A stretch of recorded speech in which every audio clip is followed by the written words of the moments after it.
2 lifesteal upgrades to hmm be really good. I think HP regen is a trap. I Don't feel like it's never really done anything for me. So It isn't I agree. because it's measured.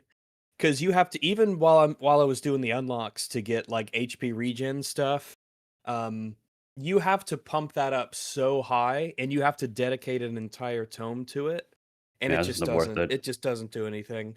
Lifesteal will heal you more than like a maxed out regen, or you could put huge investments in the regen tome, and lifesteal will crush it by just getting 1 or 2 shrine upgrades for it. Right? Yeah. Um, 1 or 2 shields are good too, because they'll essentially prevent a damage instance. I I started to often just get get Aegis like every time Yeah, almost. It's just yeah, way 3 too good weapons not in to take. Aegis with cooldown and quantity seem to be what work best for me. Tony McZoom's my favorite character. I haven't He's unlocked him I yet. like him. I like him a lot because he moves fast by default, and that lets you hit stuff really early and get around the map and get stuff. And then it kind of spoils you, because it's like in a lot of games, movement speed in games is like It's just such a so huge good. quality of Yeah. life, especially when you're used to it. And then you go to a character who doesn't move quick, you're like, ugh. So slow. I had a little bit off topic. I had a dream last night where I ate a pizza, and Oh, then I woke delicious. up shortly afterwards, and I had this insane craving for pizza. I I don't know if wonder y'all why. have ever. I don't know if y'all have ever done that, where you've eaten something in a dream and you just really, really want it once you wake up. Eaten something in a dream. Well, you could do that too, I guess. Eaten? I don't think so. Aten? Do you I just don't know why bite you're your own I don't words? know why yeah, like I don't know why you're saying that with a question mark. You said it. I was just mimicking you.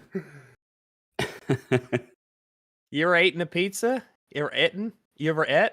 When the biting Sometimes I is so say bad, you don't even hear your own words. That's crazy. Oh That my one- god. Normally I say et. You ever ate a pizza? Do you say et? No, just No. ate. No? So hi everybody, how you like- doing? Hey, what's up? Oh my god.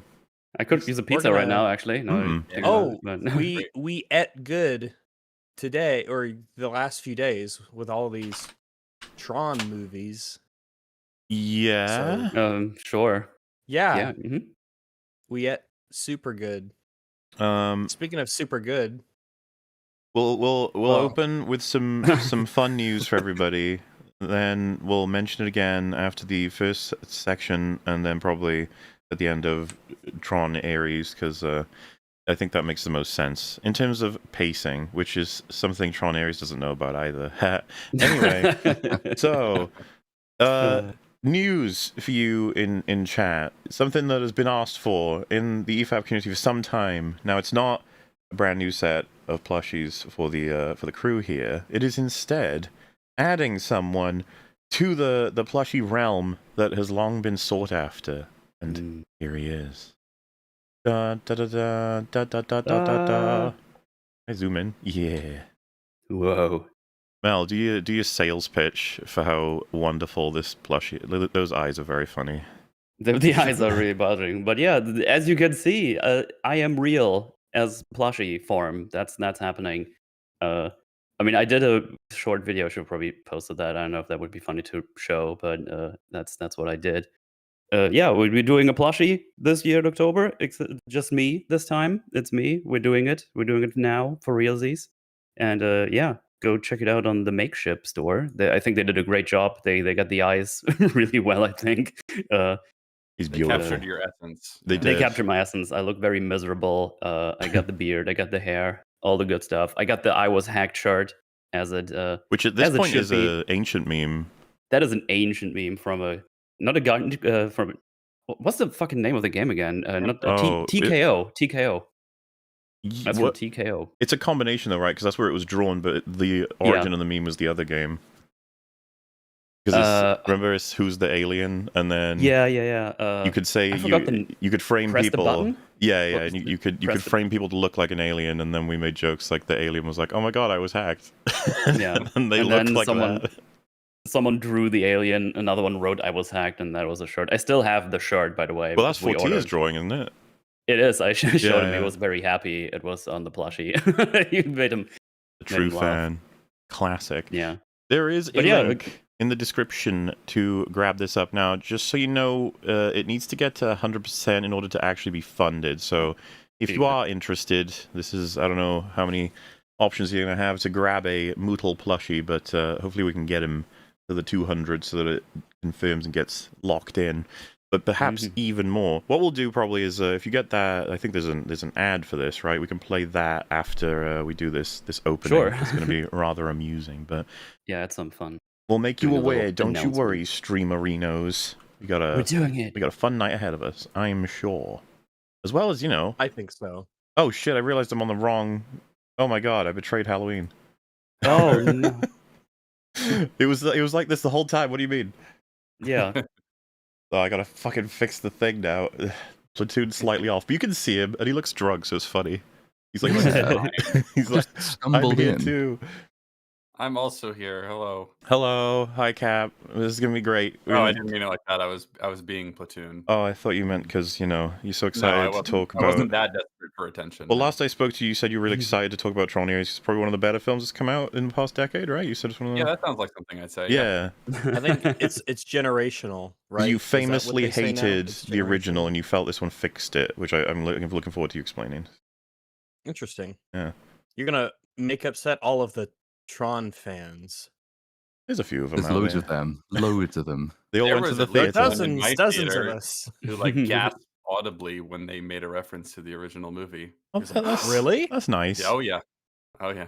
He was into It was. good for him. Oh, all right. Yeah, good for him. So wait. You had people in your theater?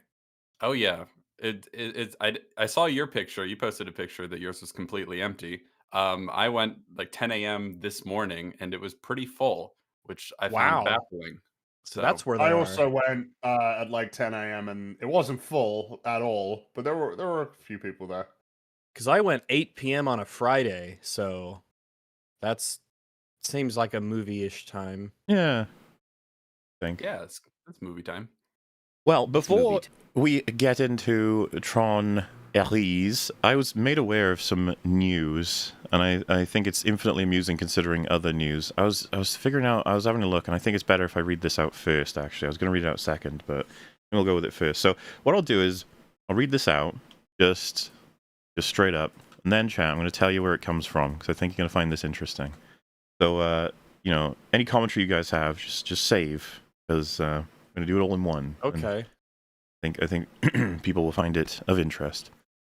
So, Superman, starring David Corenswet, Rachel Brosnahan, and Nicholas Hoult, has ended its domestic theatrical run after playing on the big screen for 84 wonderful, soaring days, as everyone knows. So it's wrapped up completely. It's worth mentioning, Superman's worldwide box office gross ended at 615, 784, 465. I should have added more words in there, but you probably know what that means. Superman had a production budget of $225 million, plus a worldwide marketing budget of $125 million. Numbers that I think people are going to disagree on. I don't believe it is that low, but we'll run with it. It's fine. Variety reported after the film was released in theaters in July.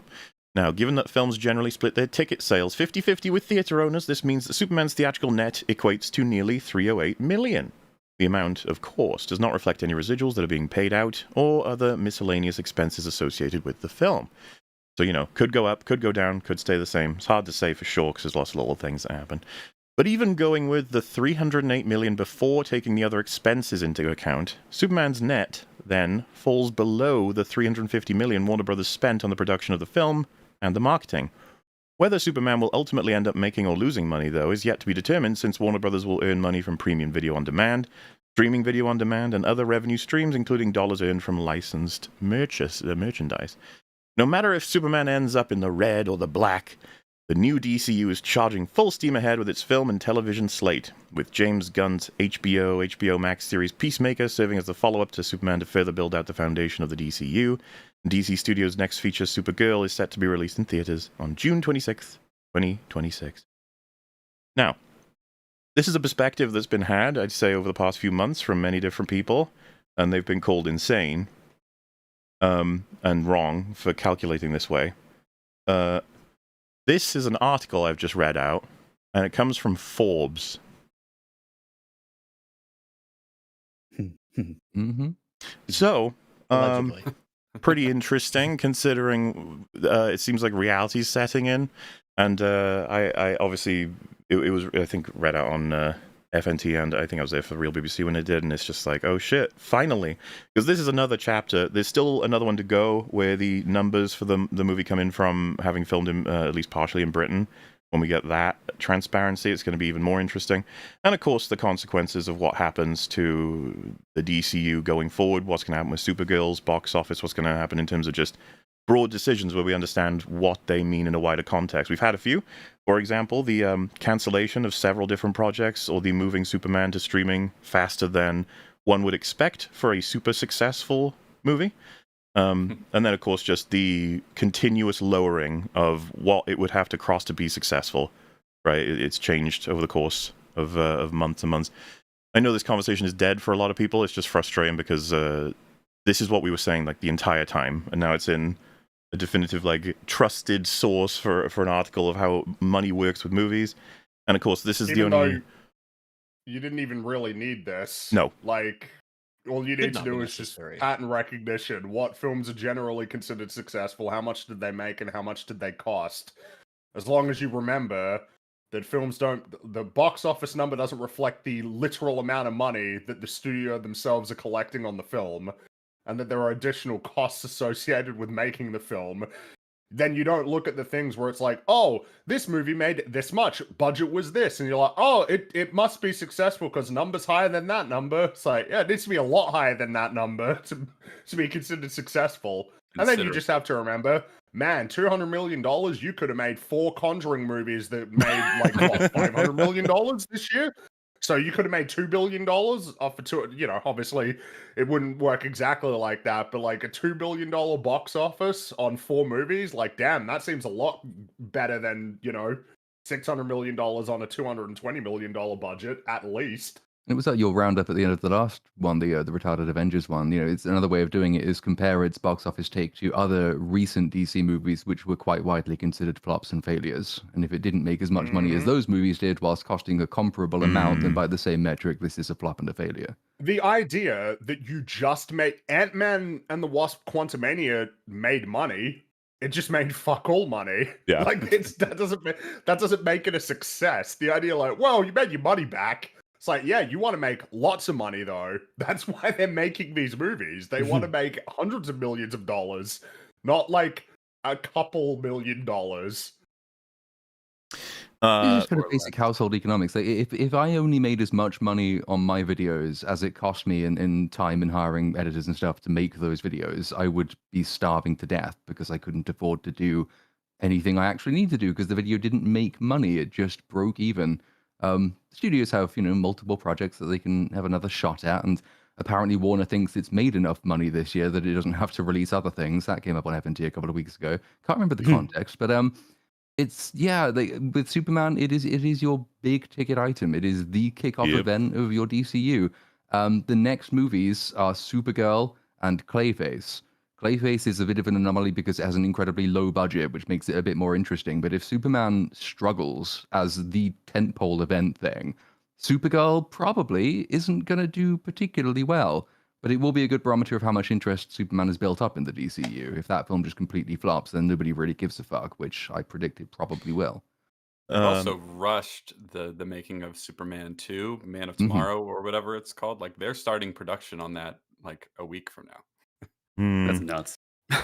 Worth mentioning too, James Gunn pissed off a lot of his own fans with the ending of Peacemaker. Not that I've it up a lot, didn't he? Well, there's a lot of things people are pissed off about. There's a bit of character assassination, according to what I've read, because I don't give a fuck about that show. People feel Rick Flag Sr. was betrayed compared to his Creature Commandos counterpart, which I thought was interesting. Which, I guess he wrote both shows. Well, so. he not only wrote them, but he declared it as the foundational beginning of his universe, so people care, So you got to be careful. I can't confirm if he actually did. I'm just saying this is what a lot of people were complaining about. And then you have that he said the last 3 episodes were some of his best work of all time. that they're so shocking that they couldn't be given to like reviewers because he wants to keep it close to the chest and deliver it when it's delivered. And people were pretty underwhelmed by the final episode because the three went the reveal of Racist World, the killing everybody in Racist World, and then the third episode was like a multiversal romp through a bunch of doorways and stuff. What? That was an insane sentence to hear. It was, and it's true. So, because you go fucking visit Twitter after a day after like these episodes come out, and it's just a bunch of people arguing over Racist World, like whether or not it was a good choice. And it's just like, okay, what about the characters though? Like somehow I didn't see any of those. I don't know. Maybe I got lucky and was spared from cringe ones. You would like the Racist World, Fringy. Not Fringy, Metal. You would like the Racist World. You would love Racist. I would love Racist World. Yeah, I mean, I got the genetics for it, I guess. Yeah. There was something about like people are looking at old interviews. He said he greatly implied, if not teased, Blue Beetle would be in Peacemaker, which hasn't happened. He teased like never see Blue Beetle again. There's so much, dude. I can't even get through it. Yeah, like, that's a movie that happened, I'm right? strictly going off memory. There's a lot of people being like, I feel like James Gunn doesn't always tell the truth about these things. It's like, oh, what? Well, that would be crazy. And I saw a video of him on Twitter saying something that I think it might have been in relation to the Peacemaker finale. He put a video on Twitter saying like, "Yes, I wrote that finale. No, I'm not sorry. You should check it out. Peacemaker is streaming now." No, I wouldn't be doing that if I was confident that people were actually watching my show. Yeah, so there's all of that, and I was saying to Fringy, I think yesterday or whatever, but like he lies so much more than he needs to. It's ridiculous. Like I get that there's lots of lies in the industry, but like why you? He just does it for the love of the game. Well, why is he getting into like arguments with random people on like Instagram? Like you're in charge of DC. Why are you getting into fights with people on the internet? Yeah, he does that a lot. He could say virtually nothing, and that would be much better. But he's just that confident in his product. On that note, combined with the realities of the box office settling in, or setting in, well, I guess you could say both, right? Settling in and setting in. Yeah, eating. There's posts I've caught that are very amusing. Now, I'm not blaming the whole subreddit, okay? Some of you guys are okay. Don't come into the stream tomorrow. But don't come to the Reddit tomorrow.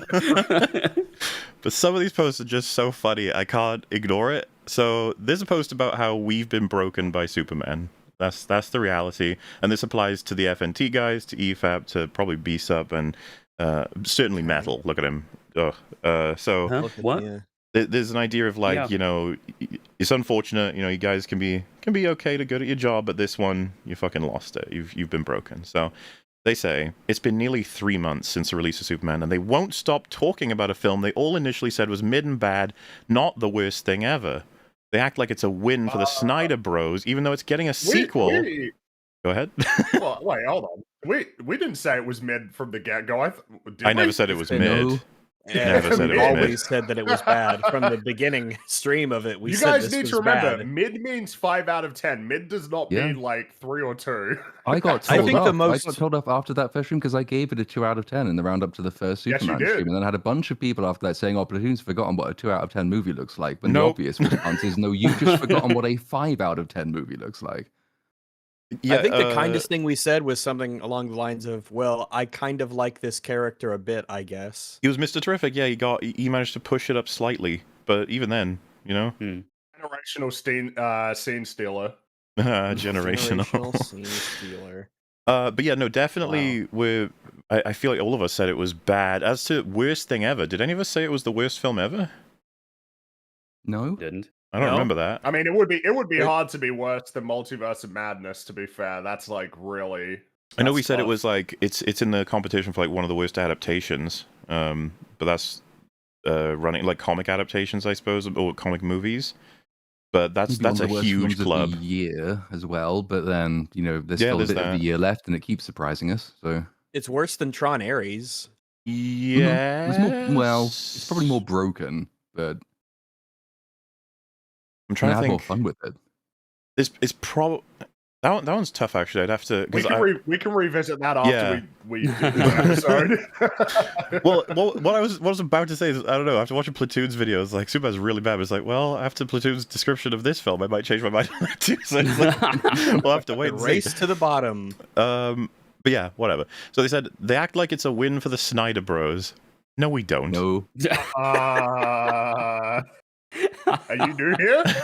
What? How come everyone's He forgetting acts the like arc it's of a us, like, win for the slapping the Snyderverse over and over and over again, to the point of getting in some serious trouble?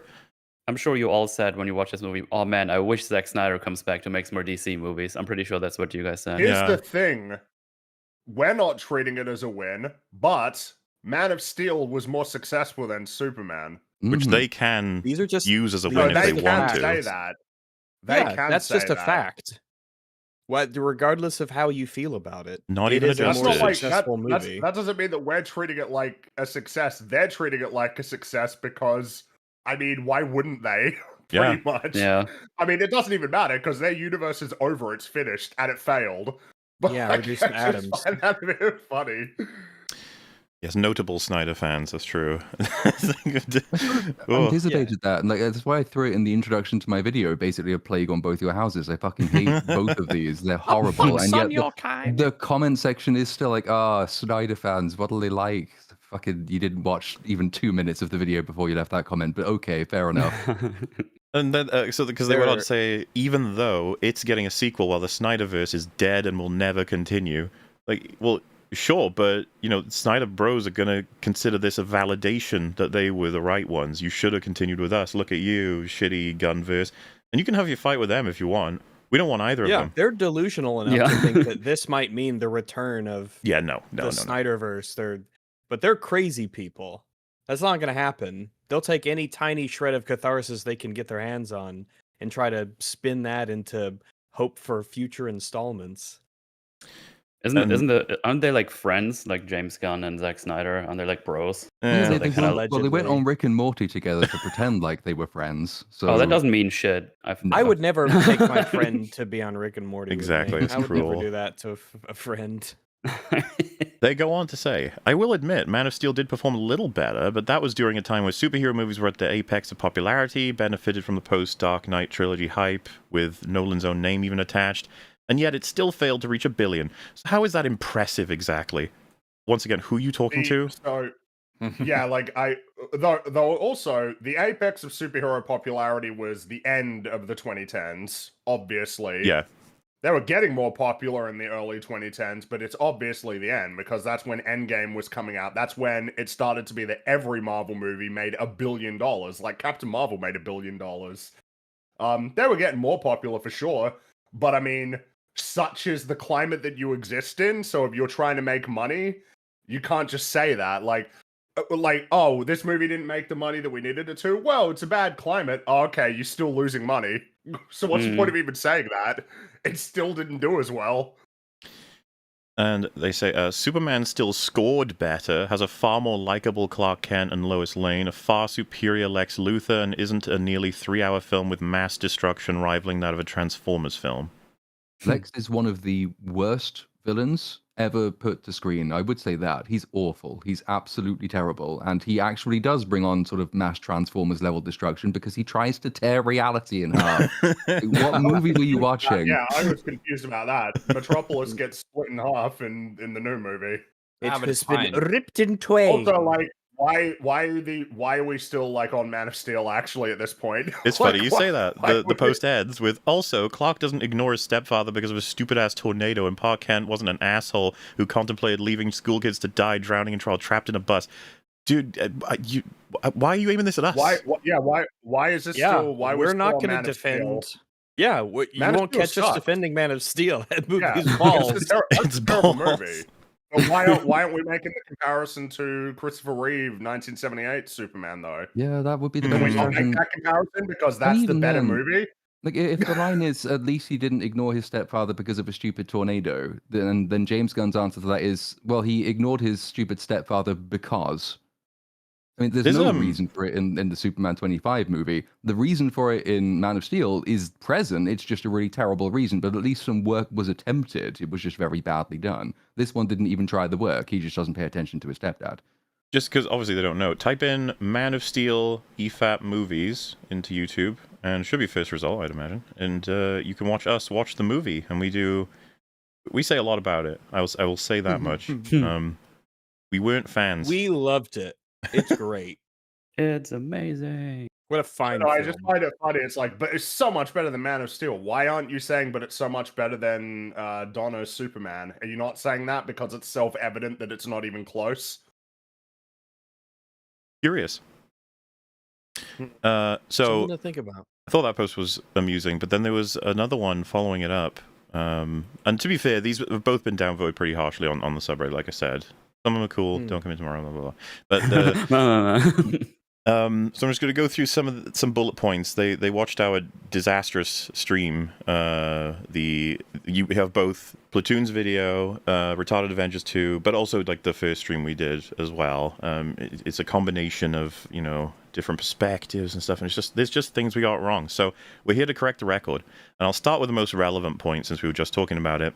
Quote: Superman wasn't a success. Well, it did better than any other superhero movie this year.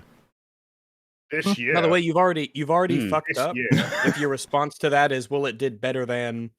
Yeah. Yeah. Also, yeah.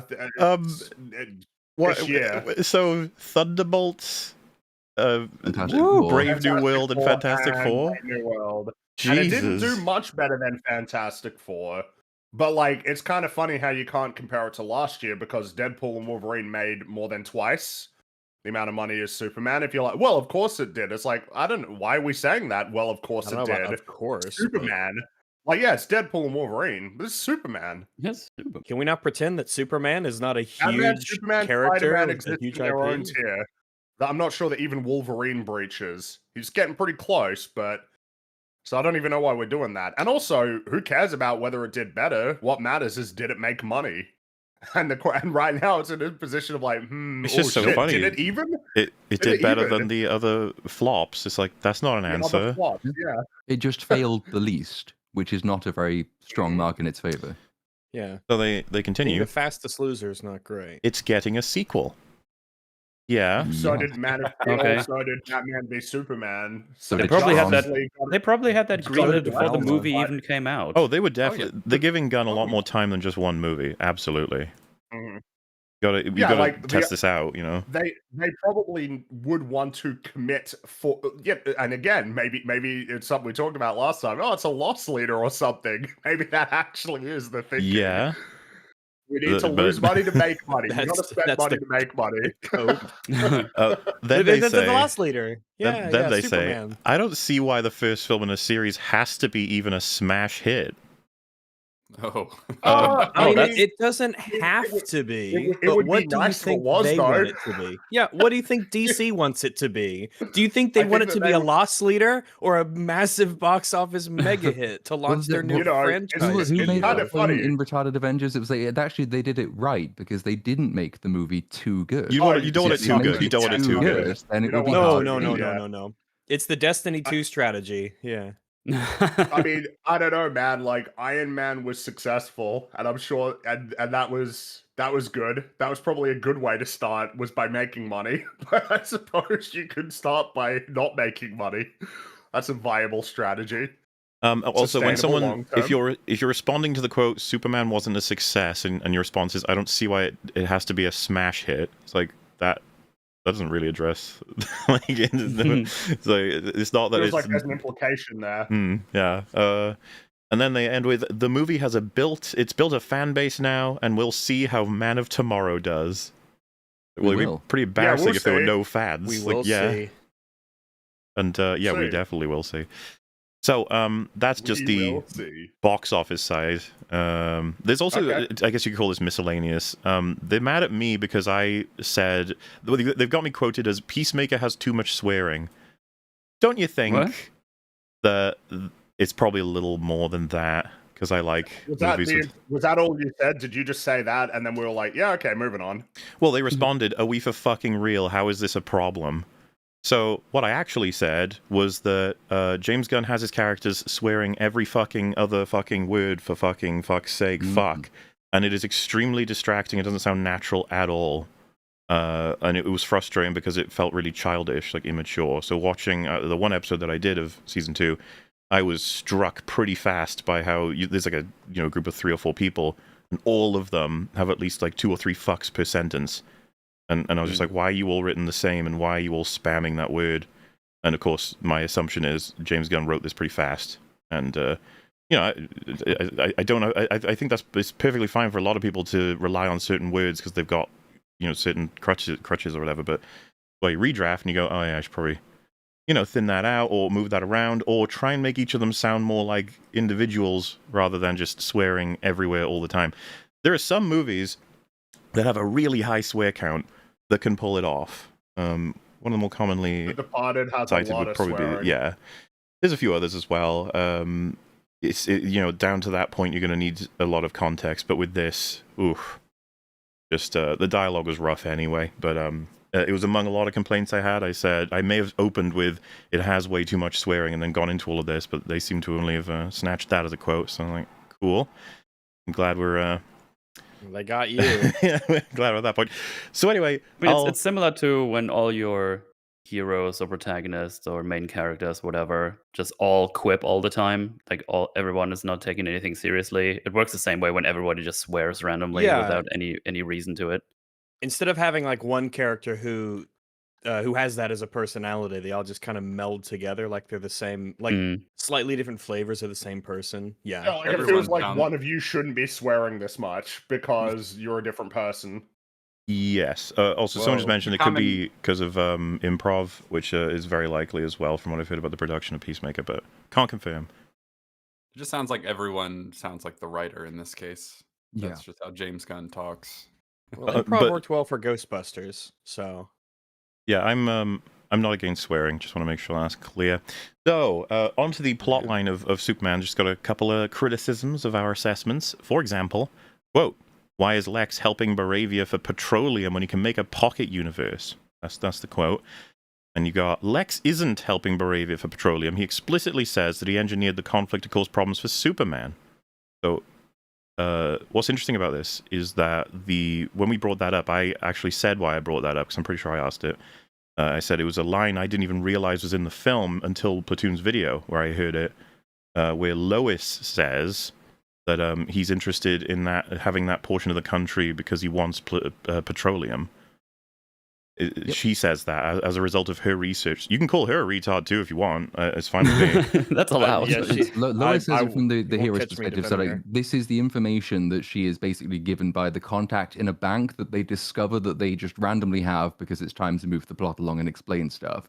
She says this is what he's after, and his cultish acolytes, i.e. the people who work for him, think this is what he's after. He's going to build a technological utopia. Lex tells Gurkos, the person he's in league with, that this is what he's after. The maps which show half of Baravia, designated Luthor land or whatever the fuck it's called, are real. And he actually does want it. It's not an either-or proposition. His main plan, yes, is to use Baravia to take down Superman, though that is completely redundant because he already has everything to do that as soon as he has the message from his parents. But nevertheless, he does also want half of Jarampur. He does say this repeatedly. Yeah. That is the plan. Definitely wants that, the stated reason is petroleum deposits, because they're worth a lot of money.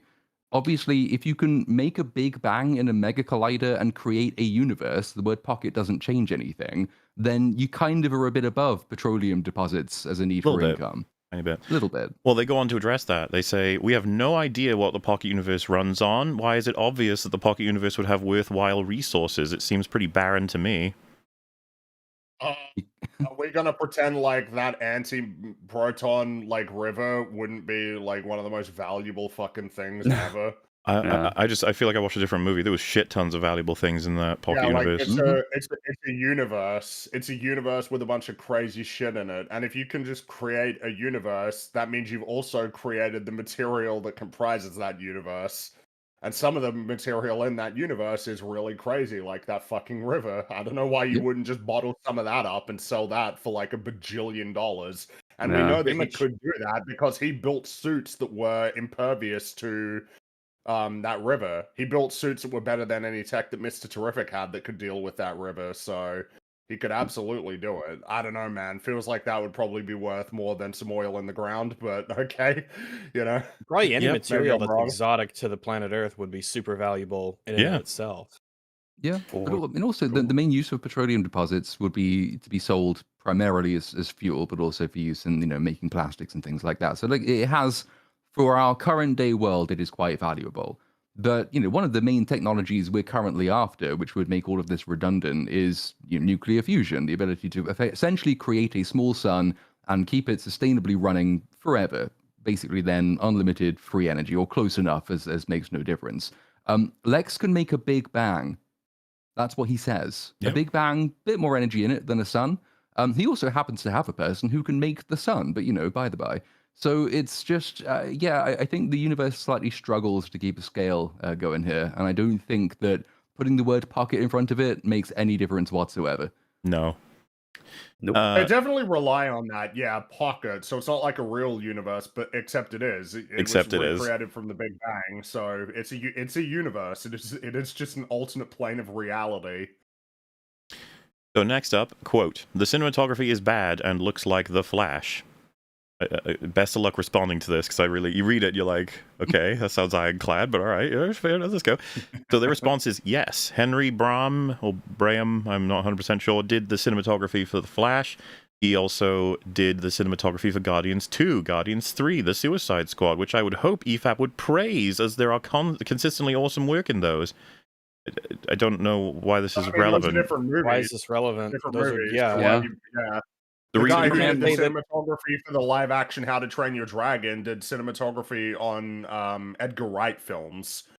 But like The it guy doesn't who- change the fact that the How to Train Your Dragon live action remake is a profoundly dull looking movie. The guy who shot The Matrix also shot Ant-Man and the Wasp: Quantumania. So it's really more of a what have you that's done the to same me? guy. Bill Pope, We don't- yeah. Oh, is it? Well, Yeah. No, Yeah, but it's we the don't same have guy. to talk about like this in Yeah. terms of writing, do we? All the writers that fell off. I certainly hope not. Well, yeah, well, I mean, but the- to address it, like, the reason we're picking The Flash is because it looks like The Flash. It doesn't looks look a lot like the Guardians 2. camera spinning around in ways that just seem like that just look really fucking weird. I don't know how else to describe it. Also, other just, than like, that. It More just like looks The Flash really than Washed out, Guardians. strange and overexposed. artificial. There's a lot of little, like, tells Yeah. and stuff. But saying it is bad is, like, the important part. It looks like The Flash is, something that's, like, satisfying to discover. It's the same funny. cinematography. Like, Yeah. oh. But to say, like, well, he's done other stuff, it's like, cool. All right. Yeah. And if those are good, we'll praise them. Exactly. They continue. I would argue Superman has good cinematography. Okay. They don't. Okay, I mean, we would argue that it's bad, so I'm glad that we've gotten somewhere with this. They don't have any detailed criticism for the camera work other than it looks like The Flash and it spins around too much. Purely subjective. I'm pretty sure we were much more specific than that. We i.e., definitely would have said more than that. the scene everyone was gushing over with Mr. Terrific, I said, like, you can't fucking, like, see a lot of it 'cause it keeps putting Lois in the way after all the work the cinematographer choreographer would have done, as well as the actors. It was annoying the hell out of me. And then just spinning around is not... That's not... It's J.J. Abrams did this for a really long time. He just kept spinning around groups of people talking. And it was like, why? Why are you doing that? And it's like, because it's more, it makes people feel like it's more alive. You're like, Dynamic and exciting. It's like Okay. you're walking around the scene. And I mean, if there's more stuff to talk about, the way that the camera moves is often like... It's like uncanny in a lot of instances. It's like it feels almost like distracting the way that the camera moves, where like when you're stitching, because for instance in the Mr. Terrific scene, some of the ways that the camera the shots are stitched together, it's like, man, I saw that and that didn't look great. Like the camera is like moving incredibly erratically because you're trying to stitch these two takes together. Or that really bad shot that I don't know why they put it in the trailer, where they're in the splitting apart world, and then Superman grabs a big like pillar and smashes Ultraman.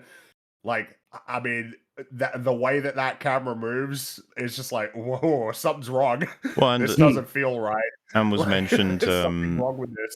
sort of like, there's nothing... There's maybe a handful of shots where composition will have you going like, oh, they put that there and that there, but for the average, this budget movie, you expect a little bit more from a cinematographer instead of being like, oh, this is all jumbled. This is a real chaotic mess. And then there's a lot of lack of color, or there's a washed outness to the Flash that I feel like was in this as well.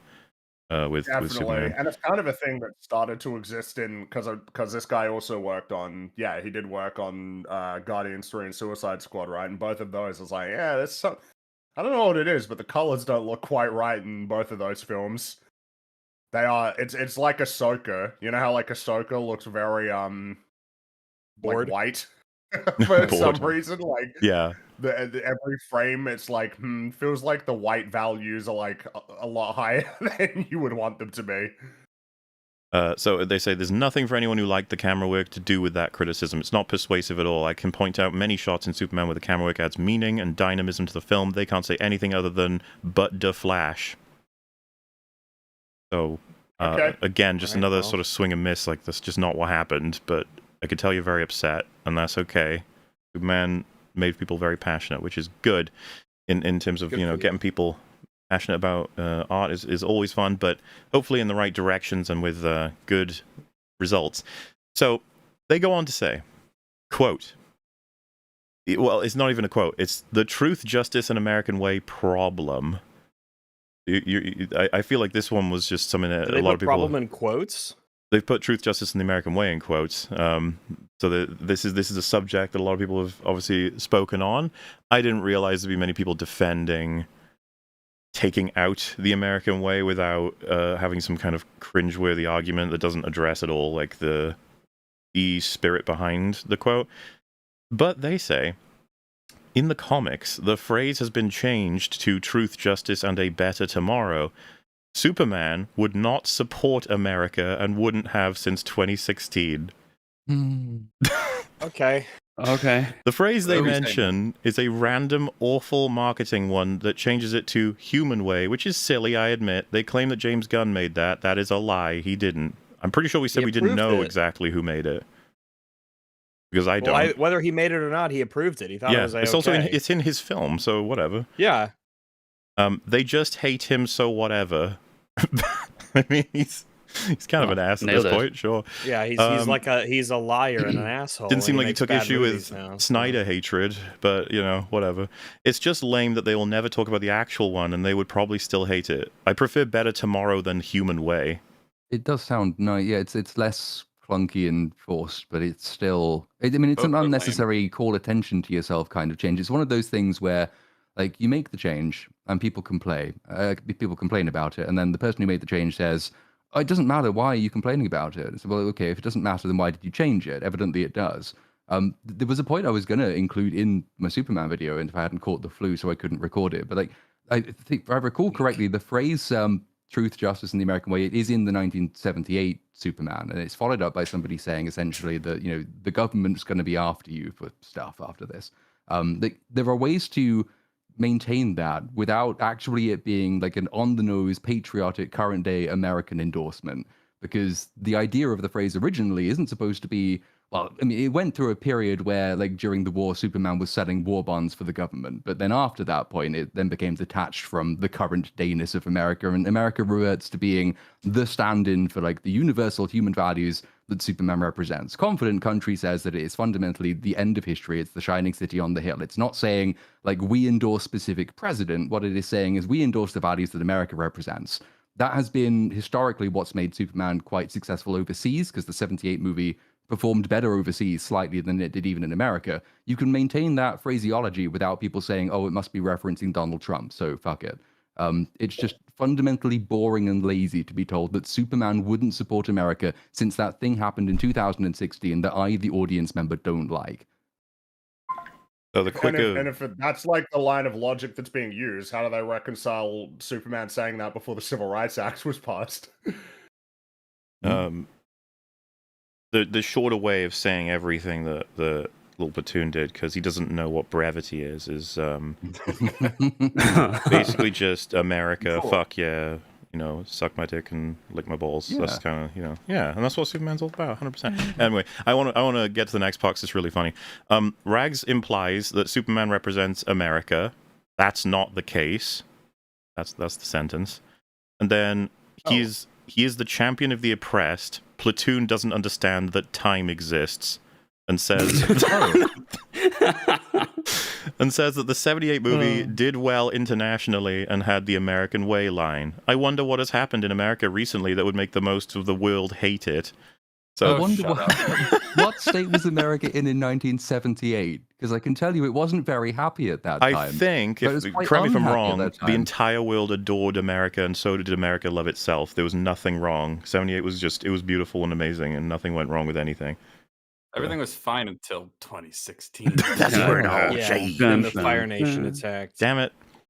And to be clear, Superman absolutely does represent American values. When they change it to things like the human way or a better tomorrow, it's like, okay, well, better how? In reference to what set of values are we trying to improve things? It's like in everything Superman does, it's a set of values that aren't like exclusive entirely to the United States and the people of the United States, but he obviously does represent America and American culture and values. He doesn't represent Iraq. Okay. Like they're Except to the different degree values. that like, people in Iraq will look at America, and so some will maybe less so in Iraq than other countries, admittedly, but lots of people around the world will still wave American flags when they're protesting against their own dictatorial governments. Like, it's not Sure. These people don't look at America and say, I agree with the current president, I want to be a Republican voter. What they look at America as what their ancestors looked at America as being, which is like, this is it is, again, shining city on the hill. This is the place we go to flee tyranny and oppression. This is like the embodiment of human liberty and freedom and all the nice fun stuff. And we will occasionally have conflicts with our own government over this question, but that is essentially what the idea of the nation represents, and therefore Superman also represents. Anthony Mackie got in trouble for this when he said that Captain America didn't represent America.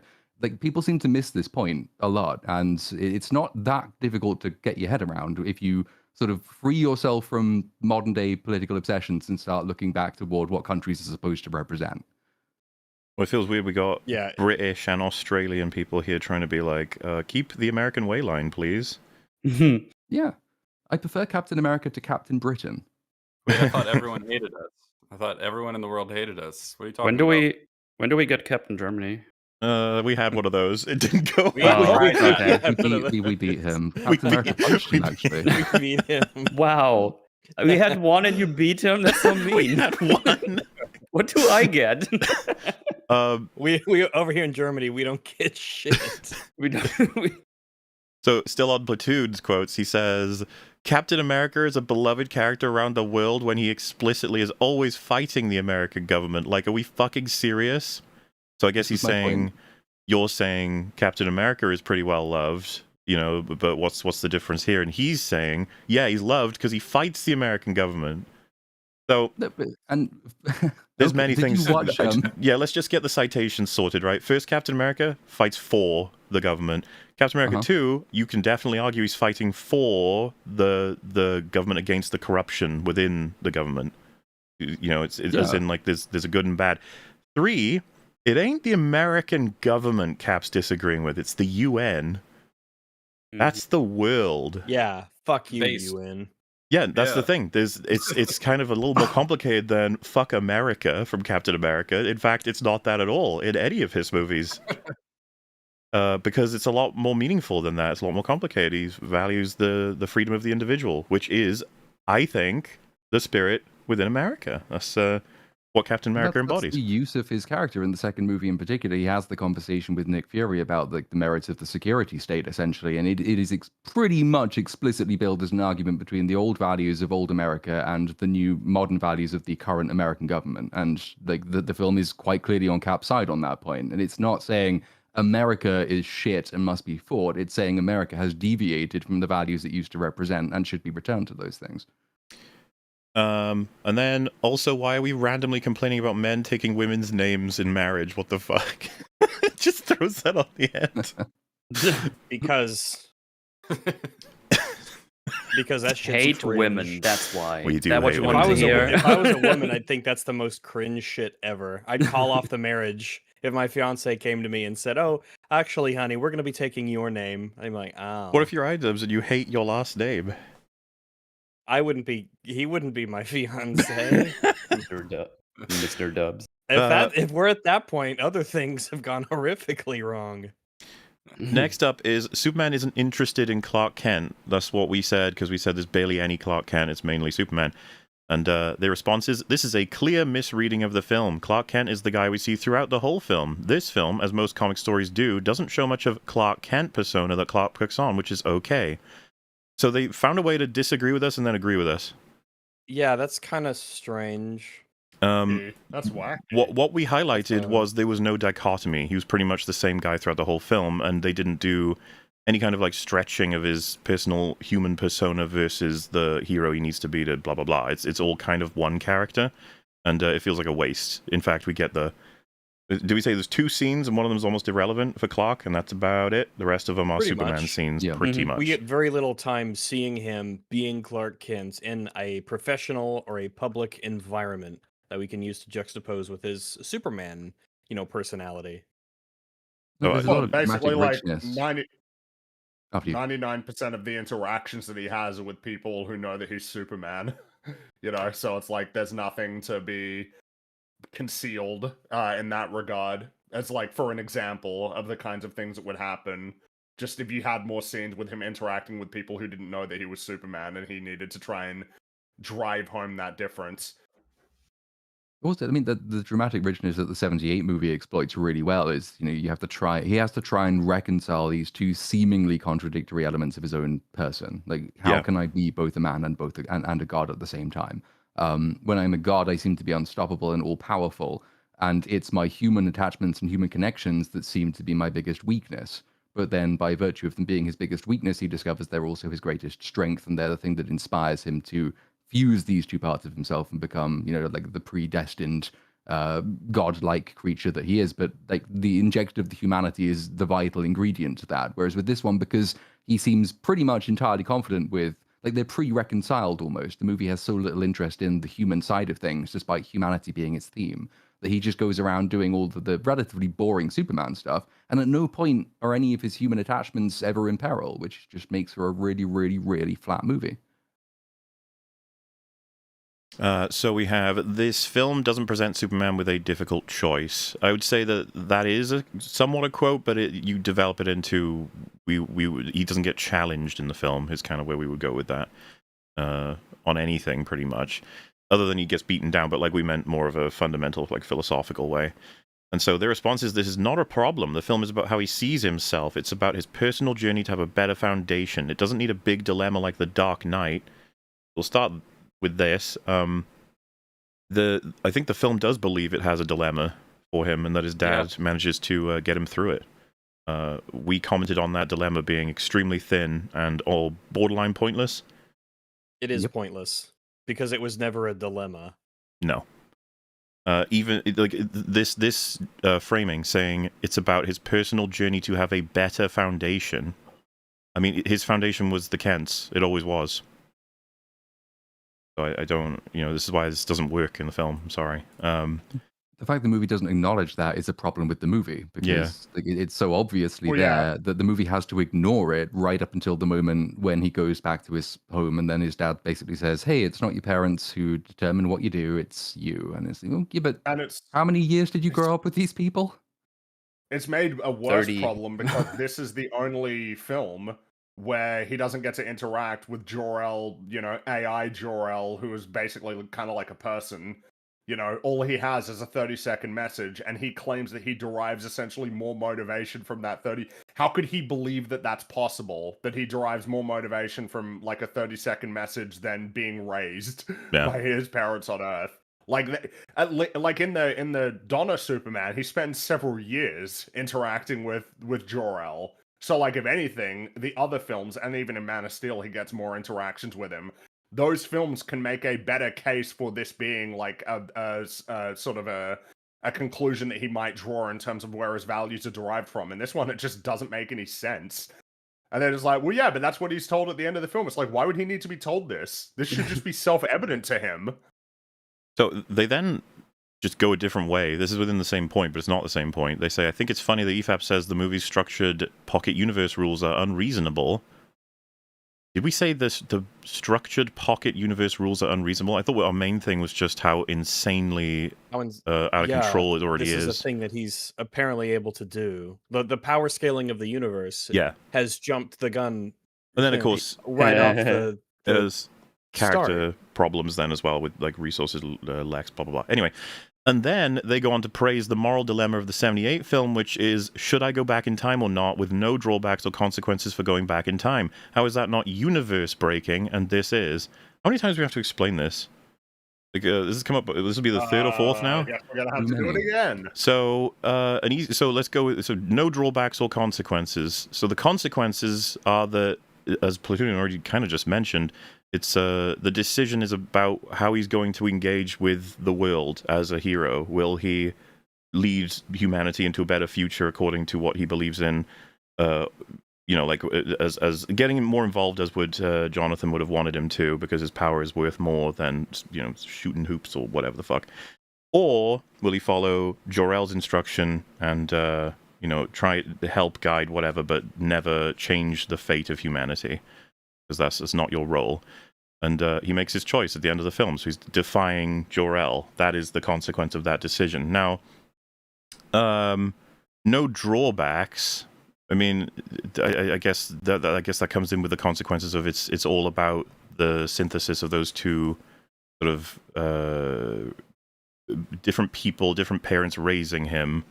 He's had to defy one, go with the other, but still at the same time create a combination of both.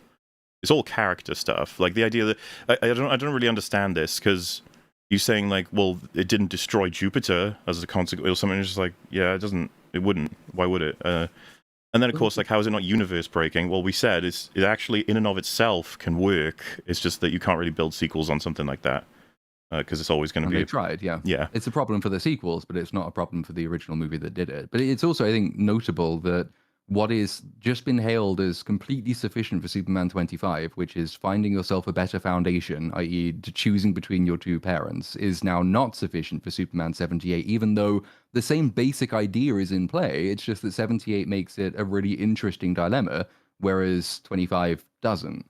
One of them is, you have to be a god, you are a steward of the world, but you will never intervene in the world. This is your Kryptonian legacy. And him finding a better foundation for his character is kind of letting go of that, in the way that in Superman 25, him letting go of his Kryptonian foundation is not going around the planet raping everyone. Just one of those just seems a little bit more mature than the other one. I don't know. And I think a good comparison actually might be the Snyder Cut, if you remember. Our criticism at the time was he gets told he can't do a big reversal of time because the consequences could destroy the universe. It doesn't. We were like, well then, there's no tension then. So why wouldn't you, just do it every time? Superman can't do this action because he's been told it's absolutely not what his role should be. It's the kind of power you shouldn't engage with, and that it goes too far, sort of thing. But he decides that it's important and the right thing to do. I don't know what else to say about this. I guess maybe how does spinning around the world rewind time? I don't know. I don't know why it does that. I mean, but it's not hard is it to a little bit silly? like Sure, if you define that as the case, that's what we're talking about with sequels. Is like, well, then that is the case. So these are your rules that you've established. So now you got to follow them, which of course will create problems with sequels, as it does. Which is a particularly relevant point for Superman 25, when it's all about establishing sequels, establishing a cinematic universe. Because Lex can create a pocket universe that has a black hole in it that could destroy the world. That's something that he always will now have access to forever in everything. EFAP says Superman was robbed of the choice when Superman deliberately made the choice to not give up the information and let Marley die. Like, did they not fucking watch the movie? I just don't understand. He didn't have anywhere near enough time to like even understand the choice. Like the idea that he made the choice, he didn't make the choice, and the film doesn't treat it like he made the choice. This is where you haven't watched the fucking movie, because if Superman actually felt he was the reason Marley had died, don't you think there would have been a portion of the film dedicated to that? Had something about that. Maybe there would have been one line of dialogue where he acknowledges that. You would have a scene near the end where he goes to his family and explains what happened and says he's a hero. Yeah. Like, it's something like that. Which, to be honest with you, they probably should have had that anyway. I thought that Marley getting killed sort of disappears from the film eventually. Well, the thing is, they use it as a funny meme almost. It's like, oh, that They went do. quicker than I thought. Anyway, moving on. It's Yeah. like, oh, that's Like, okay. I'm sorry. Goodbye, character. He wrote that. That is really Well, weird. I appreciate Yeah. also. Superman there howling because this man has died, and then is like, oh, Russian roulette, huh? It's kind of crazy how, you know, that went quick. Yeah, whoops. Like, there's a weird tone that you are not balancing here. Well, just Lex is supposed to be smarter than that. He clearly isn't in that scene, and his lack of intelligence in that moment bails Superman out from having to make a very difficult choice. That's what we said, Yep. and this response And doesn't address anything, that's so just thanks. true. That's just true. It is Yep. nowhere near enough time to even If he would've- recognize the choices before him, and he doesn't even acknowledge it as being like. If he had done a the thing same that he thing, failed. but waited like a minute or so in between each pull of the trigger, That'd be that would have one been thing. better. Yeah. That'd be a lot better. Here's a timer. You got a minute. No. Whoa, Lois Lane is unlikable and a bitch. True, she is unlikable and a bitch. So this is just crazy to me. I don't even know what to say. Is it because she pressed him in the interview? Is that not justified? They later get mad at one of the reviewers for saying that Lois in 78 was underdeveloped. They say that she has flaws in that one. What flaws? She doesn't do much. The Lois in this one has real flaws. You guys just don't care and call her a bitch anyway. That's one way to say What? it, that she has real flaws. I'd like to know what they definitely are. Yeah, agree. let me know. It's kind of But- funny that the comments like, oh yeah, what are the flaws of 78? This one has real ones. It's like, yeah, like what? Real flaws.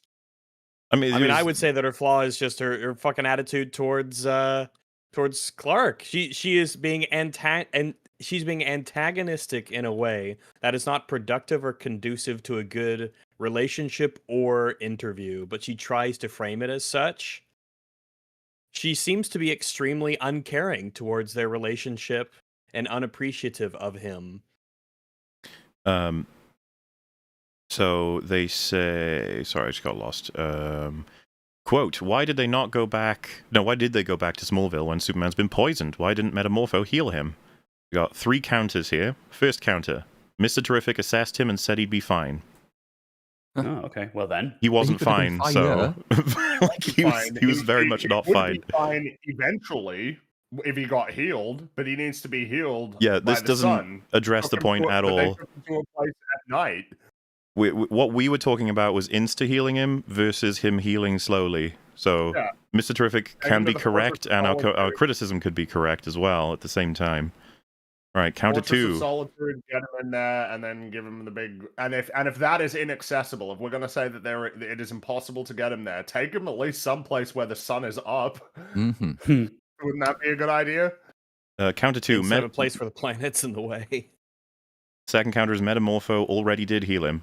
Do it again. Yeah, finish the He- job. Yeah, keep doing it. Yep.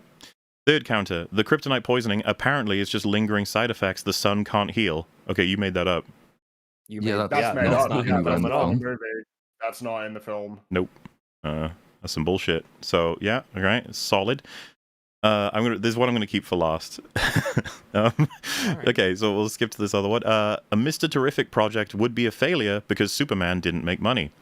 Why the fuck would the success of this movie have anything to do with the success of a future potential Mr. Terrific project? Is Fringy for real? That's fucking Yeah, retarded. Fringy. Explain yourself. Fringy, go on. Yeah, Fringy. The fuck is wrong Sometimes with I wonder about you. you? Yeah. It just, I feel like I don't really need to. To me, it seems pretty self-evident Well, these why are special you might want to people, point to. I mean, I don't know. Seems like if you have a side character in a movie that didn't do great, it would be kind of presumptuous to assume that if you made a movie for that character, it would do a lot better. It's possible, I guess, but it seems unlikely. Well, that's retarded. Well, you tried, Okay. Fringy. Listen, just Good- because good Superman didn't make all I the know, profits I can't believe myself sometimes. doesn't mean Mr. Terrific wouldn't, all right? It's not an incredibly That's a bad tough plan part. to try that or So anything. stupid. So their other counter is most people didn't even know that guy was before the movie. Why did Black Panther make more than Civil War? Before Black Panther, wouldn't Captain America and fucking Iron Man be bigger draws than Black Panther? Well, Civil War made $1 billion, which is a lot Good. of money. So Good. and then Kinda for money Black Superman Panther wishes to it then made. go on and make about $1 billion It did make more, but about $1 billion. It's like, doesn't that just kind of make sense, given that Black Panther was really cool in Civil War? Yeah. And Civil War was very successful. It feels like in an this era proves where the Marvel point. movies were starting to trend upwards. Yeah, isn't this Civil War, actually a great example? Yeah, this is actually the worst example you could pick, because Civil War did really well, and then it launched 2 other characters into their own movies that did really fucking well, because the MCU was really healthy as well. shit. Yeah, when the environment was Yeah. super conducive to that sort of thing, when it is not now. Plus, there's a lot of I don't even know why you'd bring that up. No, Yeah, I don't really understand either. So yeah, I guess I am for real. Yeah, doesn't that just make perfect sense, really? That like the success of spin-offs is going to be somewhat contingent on the film that they're spun off from. I don't know. Seems like intuitive to me, but I'm sure there's flukes out there. Like, exceptions can happen, but I mean, you don't want to like, play on the Frasier ran for exceptions. longer than Cheers, but Cheers was really successful in its own right. You know, like a lot of the spin-offs you could point to as being more successful is like, yeah, generally the thing they were spun off from was pretty successful in and of itself. Quote, Superman is close to the worst comic book movie of all time. And the response is, I don't have much to say about this quote. I just want people to understand that EFAP thinks this movie is a 1 out of 10. Do we? 2 out of 10. 2 out of 10. That's Yeah. double what you said, so yeah.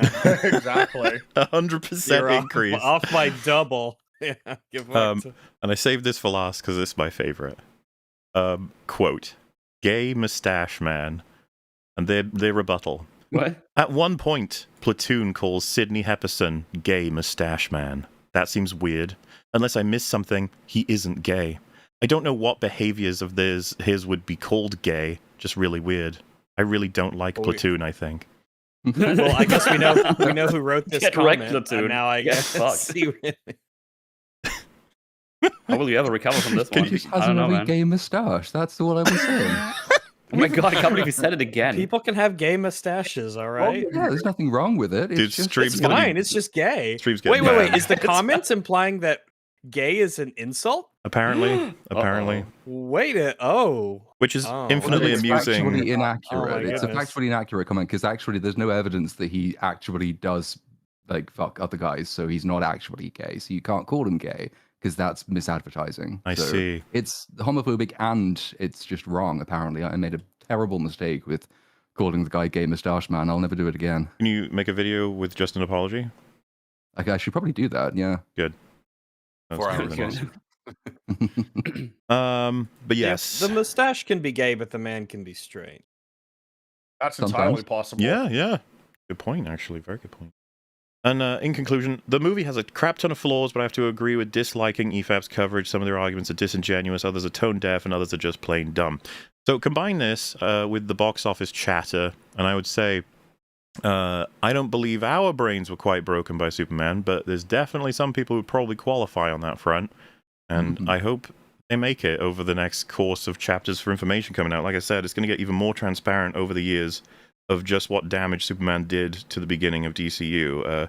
I've talked to different people about it. We've talked about it on here, but it's a really bad start in a lot of different ways. It is very obvious. Yeah, they're fighting an uphill battle. Yeah. With a start this bad. I'm not even necessarily referring to like the quality of the film or even the box office numbers. It's just a horrible place to begin telling a whole bunch of stories. That 300 years of metahumans, that's going to bite them in the ass over and over and over again. Oh yeah. Just like They could they've just not said invited it. They could just not said They've anything. invited the Eternals problem in their first movie. That's pretty funny. But also, like, let's be real, you know, like, are we seriously going to pretend that this film was as successful as Iron Man was as a beginning for the DC universe? I don't think anybody is delusional enough to pretend that that's the case. And if you're like, yeah, but it doesn't need to be, it's like, I don't know, it feels like it probably does because we Probably only have should one be. successful cinematic universe to point to. If we're not counting stuff like Star Wars, you know, I guess you could say that it emerged to something like that. But if we're pointing to superhero cinematic universes, is really is just the MCU, or at least it was until this point. So you probably do need something like Iron Man, because there are a lot of other cinematic universes that attempted to start on much worse movies than Iron Man, and they all have one thing in common: they failed. So Also, As just good and as successful as Iron Man. on the front of like this even being discussed, apparently it's being considered completely unusual. We did this for Brave New World. We had a whole episode actually following up the coverage of Brave New World, where we went over all these numbers as well as like what Marvel is doing. But everyone didn't seem to be mad about that. So because we all thought that was bad, even though it's better than Superman. it is, yeah. It is better than Superman. Sorry, I got that wrong. 2 follow-up EFAPs after Brave New World. And we did follow up for Thunderbolts as well. Remember we did Protein and Jelly? Some people were oh yeah. Well, yeah, some people are a little bit mad about the Thunderbolt stuff. I don't even mind admitting, I was mad about the Brave New World box office because it was insanity to me, but I think I've come down a little now on like this happens every time and there's no stopping it. What are people pretending like it was a success? It was crazy because we do live in a world where like everyone's just happily operating with completely polar opposite information. Like at the same time, and so but this one I was like, these are just numbers we can see, and then we can check them against past numbers, and we can see what results there were. How could anyone be confused about this? But a lot of people, it is just as simple as if the box office number is greater than the budget number, that means it's successful. Or it's even worse than that. Because it's millions of dollars, it just seems like a lot. Seemingly forgetting that they also spend millions of dollars, and also that these are multi-billion-dollar corporations. So of course it's going to be in numbers like millions. But it's like, well, $300 million, that's a lot of money from my perspective. It's like, yeah, it is, but you're not Warner Brothers. But you didn't spend hundreds of millions on it either. You didn't, exactly. It's like, think about all of the Ford Raptors that I could buy with $300 million. Like, yeah, sure, cool, man. But we're talking about big movies here that need to make lots of money. It is pretty funny because like it's almost like these superhero films have been doing shit for so long that people don't even understand how successful they used to be. Again, it was kind of the point of our little ending portion of Retarded Avengers. You just look at the list of films that were coming out that were just Marvel movies were reliably like making money from basically from 2012 all the way to like 2022, like reliably making like 700, 800, 900 billion dollars. There was a year when all of them made over $1 billion. So yeah, here we are. I like I was saying, this just I was a bit more obsessive even on Brave New World, but this one was an interesting follow-up because it's just going to happen forever, indefinitely, I suppose. I'll be curious how the Supergirl one gets fudged. Best of luck with that one. Yeah, I mean that one's just going to be again. Is it possible that it could be more successful than Superman? It's possible. I wholly expect that it will be a better film than Superman because I'd be surprised if it wasn't. Oh, yeah, worth just stating, because in case anyone thinks otherwise, we do not believe box office has necessarily anything to do with quality. We're talking about it with a completely different context. It's an interesting discussion, but I think it's a super relevant discussion because it defines the future of what stories get told. It's super relevant. Yeah. It's really weird when you see the tweets like, why are people obsessed with box office? Maybe because it determines whether or not they'll see more of something that they like or less of something that they dislike or vice versa. Surely it does matter to you a little bit. Surely you want to see a film that you enjoyed succeed so that the people who created it are able to continue working and making more stuff that you like. Like, people don't again, this is kind of people do not make this argument in the inverse, you know? Like, if somebody looks at a game that they really enjoy and they're like, oh man, it sold super well, I'm so happy that for the devs, nobody would look at them and be like, why do you even care? What is wrong with you? Why are you obsessed with how well this game is sold? People don't do that. It's only usually in the negative. But also, you can have two conversations at the same time. You know, you can indeed. It's kind of silly that people act like it's not possible. But I don't know. Like, who knows? And now to buffer us between Tron and Superman, if you jump into a watch together, Mel, you can show us your little ad. How about that? Oh yeah, I'd love to.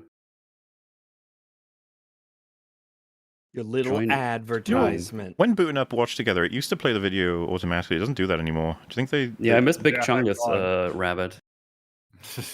Wait, do you have this in here already? Or do I need to grab it? You probably need to grab it. But yeah, it was Big Buck Does it Bunny. work? But the reason why I don't miss it is because it was always way too fucking loud, and I had to rush to either pause or bring it down. Not cool. Not cool, but probably better for them on the front of ads, right? I would have thought, because people would pay more if it automatically plays. I don't know. Probably. There it is. You will watch the ad. All right, here we go. Oh, not even copyright cover, which I don't need, right? You haven't got any.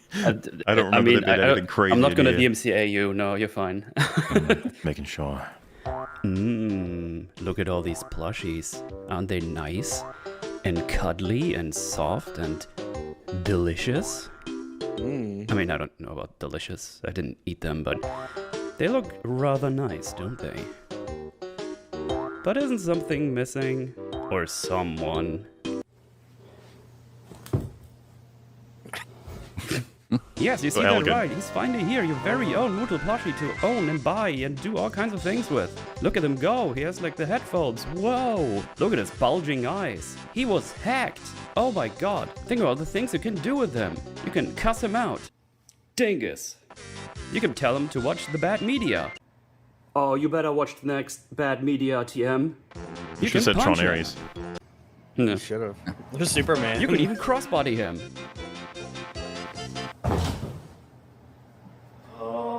Wow, look at this. You can combine all the things I just said. You better watch the next bad media, TM. Stupid German prick. What are you waiting for? Go click the link down below, left, right, Abusive. up, down. I don't know where it is. It's somewhere here. Look at the pictures. Whoa! Anyway, go click it and get it now. If you don't get it soon, you're gonna regret it. Okay, goodbye. Thank you. Correct way to end a video. Holy So- shit. Oh, okay, Yeah. fine. I will. I promise. I will. Did you Go do now. multiple I'm sorry. takes of attacking it that way? He's a doo-doo. Of course I did. So cruel, man. Look at that, just killing. I'm glad it survived though. What's your Metal? What's your favorite color? That's I why I got don't. my black do not- watch with my black jacket, my black shirt, my black pants on my black couch. I promise I don't only wear black stuff. Okay, all right. I was That's just that is curious. a gray couch. That's Rags. definitely gray. When he bought it, it was black. It just gets washed out over time. How did Yeah, it when I get put it washed in the out? You How can did, tell. how did you manage that? washing Because machine. that's what happens. Yeah. Cum. Ah, yes. It's cum. It's all cum. Oh my After God. enough butts scoot across it, and yeah. Oh, Plus, that might have been the closest one he could get. And you know how you go online and they say black, but then you get it and it's like a gray, a dark gray. Oh, Hell yeah. on that front, yeah, yes. it looks good. Link Blush. in Okay. description. You can check him out, pick him up. Like I said, if we can get it to 100% funded, that would be neat. But obviously, don't yeah. fucking buy it if you hate metal. Jesus, what's the point? Yeah. What's wrong with you? like Or this guy. buy it if you do hate metal, But because then think burn of all it. the things that you could do with it. You can burn it, put it in the below a car or something. Yeah, do that. Could you Do a possess voodoo it? spell, and then you can use it to harm metal if you want. Yeah, that works. Can you go Dembala Alhambala, the lightning strikes and Allahu stuff? Akbar. Not that Yeah, one. Give me the power, I beg of you. Needs to get longer every time you try it though, and don't get interrupted by anything. You can put it in a jar, but I don't know where that's going. I'm scared. But also, I mean, I'm not stopping you, That would but don't protect it. send That me... would keep it safe. Yeah. mhm. Sure. I hope. Yeah. Okay. Also, with that reference, just so you guys know, there are 3 EFAP movies, Child's Plays released. 1, 2, 3. Beautiful. 100. Wow. Oh wow. That's right. I think the next one is Monday. No promises though, because the timeline's confusing. Anyway, with that short intro sorted, I guess we could talk about Tron. Remember that movie that came out all those I years love ago? Tron. Unfortunately, I do remember that movie. Yes. Yet another series that just gets better and better. It actually put me on my Tron arc. I've never seen any Tron movie before, so I got the full package. You got Troned. Same. I got That Tron. Plushie's getting the full package in Yeah. your advertisement. Hell yeah. Well, for the first time ever, this is actually an episode being headed by a certain platoon. Not even me, or Fringy, Whoa. or Rags. Yeah. Or metal. Or metal. This is where it all falls apart. But well, since Metal has just said he had never seen any Tron movies ever before, that probably is a sane and sensible place to start with, like, panelists' previous familiarity with the Tron verse. And if I get left right as I see you, I guess. So, Cab, Tron original. Hello. Seen it before? Liked it before? Where are you on the Tron stuff? I watched all 3 movies this week for the first time. So, like Metal, I had not experienced Tron before except through a general cultural osmosis. I really like the first Tron. I think it's incredibly charming and fun. Thumbs up. Good stuff. Legacy is a fun spectacle, but I have some more issues with it. And Tron Ares is dog shit, but it was illuminating. I feel like I learned a lot. So we'll talk about that. We will. Isn't it very exciting? I'm going to prolong this introductory bit before we have to start breaking down Disney slop again, which I'm told is the only thing we ever do, if you don't count all the other stuff that we do. Fringy, Well, maybe where's someone your- else would make movies sometimes, and then That we would be can nice if they talk stopped about buying that. everything. I would at least say this is an extremely different flavor of Disney slop, is it not? That's True. right. It is. It doesn't feel like them at all. I don't know. I have Well. a slightly weird take on that. Is that I actually, mean- it kind of is the quintessential Disney movie of the modern day. It just doesn't have a lovable brand attached to it. But I guess we can come to that in due course. Fringy, what are you at with Tron? I mean, yeah, the first Tron movie is super cool. It's like really nifty. It's a very novel film, and obviously was quite groundbreaking at the time. Like, it's kind of, you got to remind yourself, oh yeah, 1982. Damn, Yeah. that's actually Same. that's a while ago. And this was groundbreaking in terms of the use of visual effects. And I think something that's really cool about the movie is that, it's kind of funny given the sort of connection between Tron and Pixar. I can't remember the name of it, but the first Pixar like 3D animation, not Luxo Jr., but one that I think they did in the 70s, doesn't look great. It's not like it's not like a particularly well sort of realized art style, I suppose you could say, which is one of the reasons why Tron is quite impressive, is that it has like a distinctive style that it carved out for itself, despite being so significant of a step forward in terms of its use of computer generated imagery to create a world. It's kind of like impressive that it was able to make something that ended up becoming quite iconic, compared to something that at the time is cool, but then when you look back on it, it's like, oh, it looks a bit shit. Like that in and of itself is impressive, and it's got some things to say, so it's fun. I think it's pretty nifty. Tron Legacy, great soundtrack, cool aesthetic. But it's not a great movie. It's not awesome, that's for sure. But it's better than Tron Ares, because Tron Ares is just pretty much worthless. I think, yeah, I suspect we're all going to agree on that point. Mauler, how about you? I think my dad showed me Tron super early on, and I remember being a little confused by it, but I liked it. Upon rewatching, I was very much interested. I thought it was cool and fun, and appreciate the style, and I was reminded of what things I liked, didn't like. But the major thing I was like struck by was just how straightforward of a story it is, packaged in a brand new sort of idea based on, you know, technological advancement and stuff. And for that alone, I was just like, man, stories are cool, and how everything changes. And seeing good old Bruce Boxleitner doing his Tron, and being like, oh yeah, because he's in Tron Legacy, and I'd already read up about how he was not contacted for Tron and Ares Tron, which is really fucking stupid. And, you know, knowing that like the Tron of Tron is not going to be in Tron is just funny to me, and so Disney. It's so perfectly Disney. He's not dead. The actor is around. He's just old.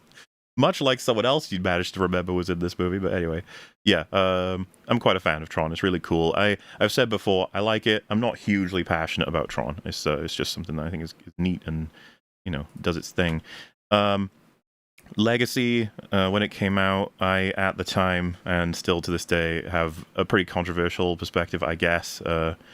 I like the way the world looks, but I don't think it's a steward of the original at all, taking it forward. I feel like it wanted to do its own shit, which is fine. A lot of people argue it's a really great progression of what the original looked like. I disagree. I don't think this movie really took much from the original.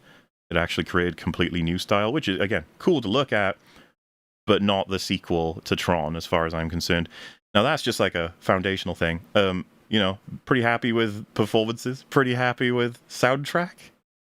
not really happy with story. I don't like a lot of the choices they make in Legacy, which I know is it's a popular movie, but at least with a lot of people. But I actually think it's one of the lesser offensive, but still qualifying Legacy sequels that we got. It feels actually kind of like a progenitor.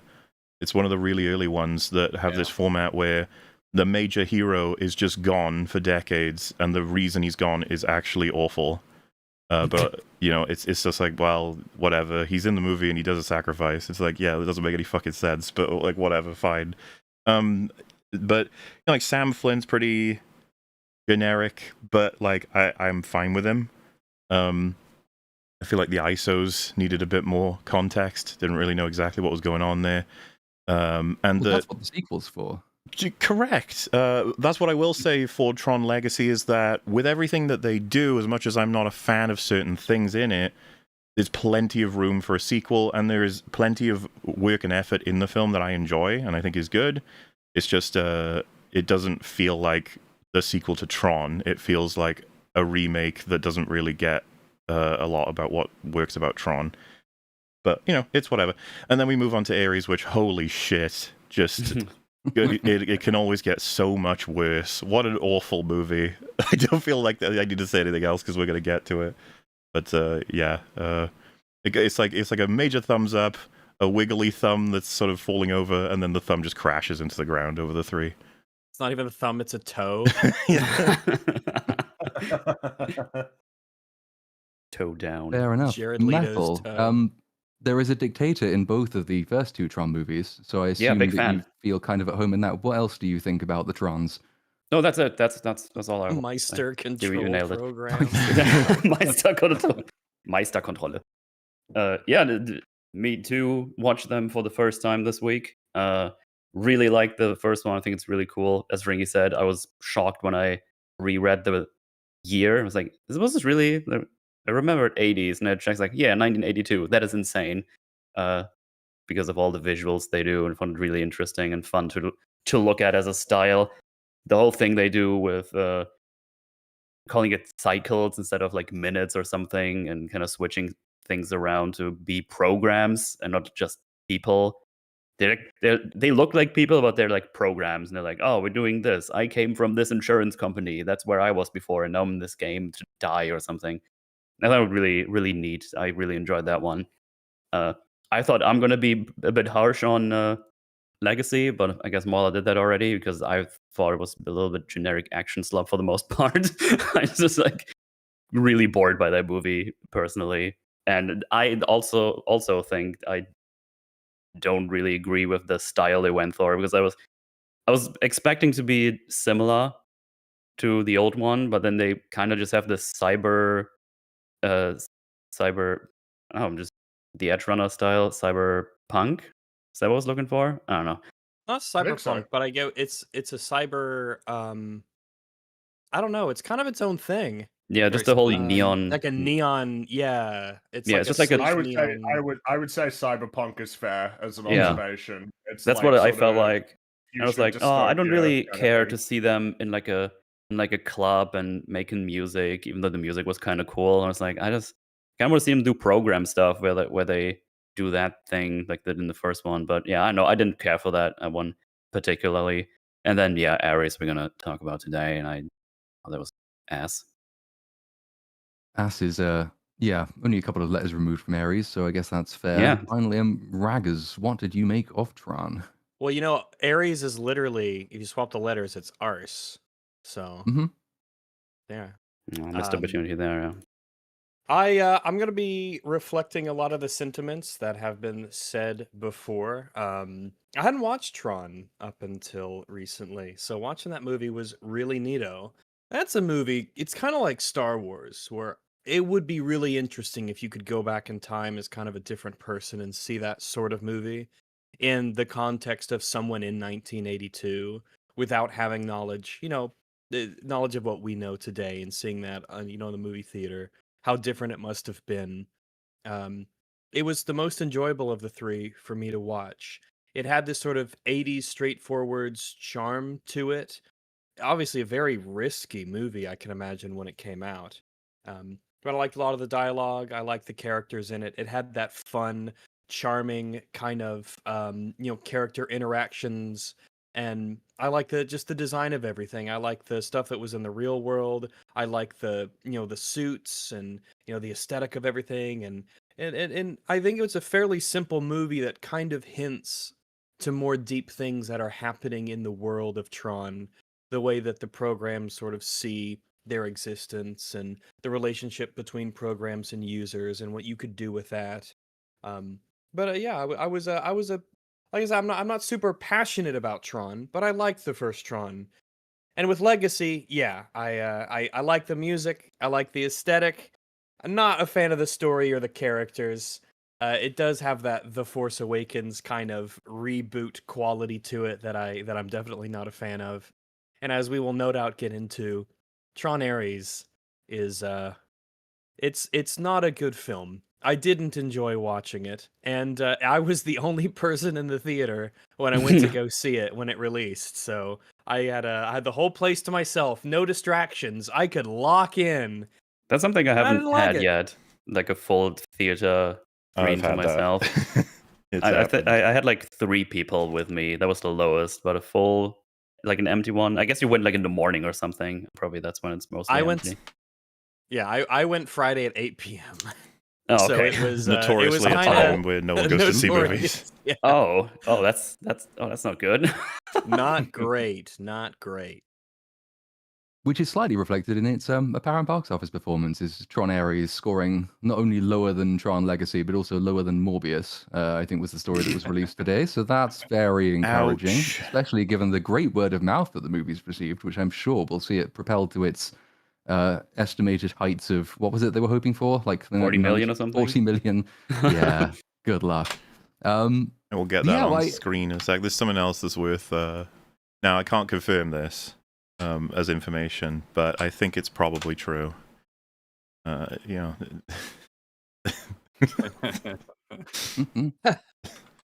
hired writers who'd never spoken to other human beings to write Tron Ares, which actually explains a lot.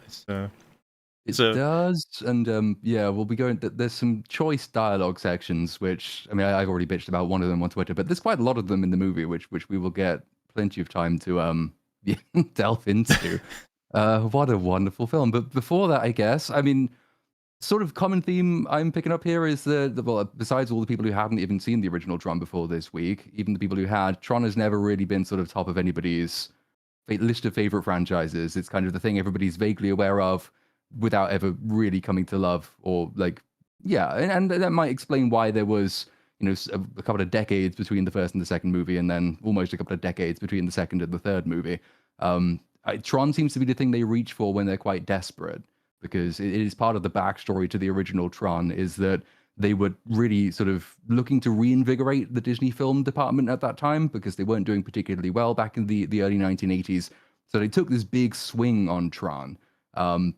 And Tron, I did get the figures somewhere for its, I've tried to, well, the budget is not adjusted for inflation. It was $17 million at the time, which I think is close to 57 million if you adjust it for inflation. It had a $14 million opening weekend. It made about 170 million, and that was the highest grossing Disney movie for the last 5 years at that time. And it was still considered a box office disappointment, which is why it did not get an immediate sequel. But it does seem to be, when they're desperate, they go for Tron. They're desperate at the moment, they've gone for Tron. And in each and every time, it has kind of done okay, but not anywhere near well enough until this time, when it's not even going to do well enough. But I think it might be an idea, given that, Tron is not massively familiar to a huge number of people, to go through a little bit of the backstory for how that movie was made, because it's kind of interesting to see what can be done when people care about stuff and they care enough to make very difficult things happen. Which Tron definitely was, right? It's been mentioned as sort of groundbreaking use of CGI mixed with backlighting, mixed with a little bit of hand-drawn stuff and 3D modeling and things like that. I think there's like a total of 20 minutes of CGI in the digital world in total for that movie. And it was all inspired from Steven Lisberger, who conceived it. He went to see this Magi Studios, I think it was, or an animation video game sort of computer graphics company. And he saw Pong for the first time, and his mind immediately went, as many artists do, to I wonder what it's like to live inside that computer. And then it turns to how the fuck do you actually turn that into a movie given current technology? And to give a sense of current technology, most of the hard drives they used under a megabyte of RAM. So it would take an entire day to process a single frame of the computer generated stuff in the Wow. original Tron movie. Jeez. They stuck with it, and it was a really long, difficult, and expensive process. They didn't have any storage capacity, so it all had to be moved onto magnetic disks and then moved back. There's no, obviously, like digital workstations at the time. Every single CGI thing in Tron was bespoke coding. And they had to work with animators who had no clue about what coding really was. And they weren't the top draw animators in Tron, in Disney either, because Disney's traditional animation department refused to help with the film. Because when they learned it was going to be all CGI, they said, well, we're traditional animators. CGI is cheating, and it's going to come and steal our jobs. So they had to get a lot of inexperienced animators to work with a lot of fairly inexperienced coders who'd never made movies before to try and turn Tron into something which goes from obviously like the imagination onto the big screen. With I mean, what would we say about the overall visual look? It's distinctive.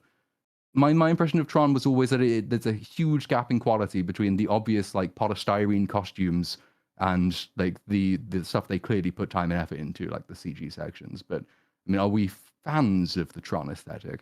Oh yeah, definitely. I'd say I am, find yeah. it very, Cool. very Particularly when you've charming got and fun. the light cycle sequence is super cool.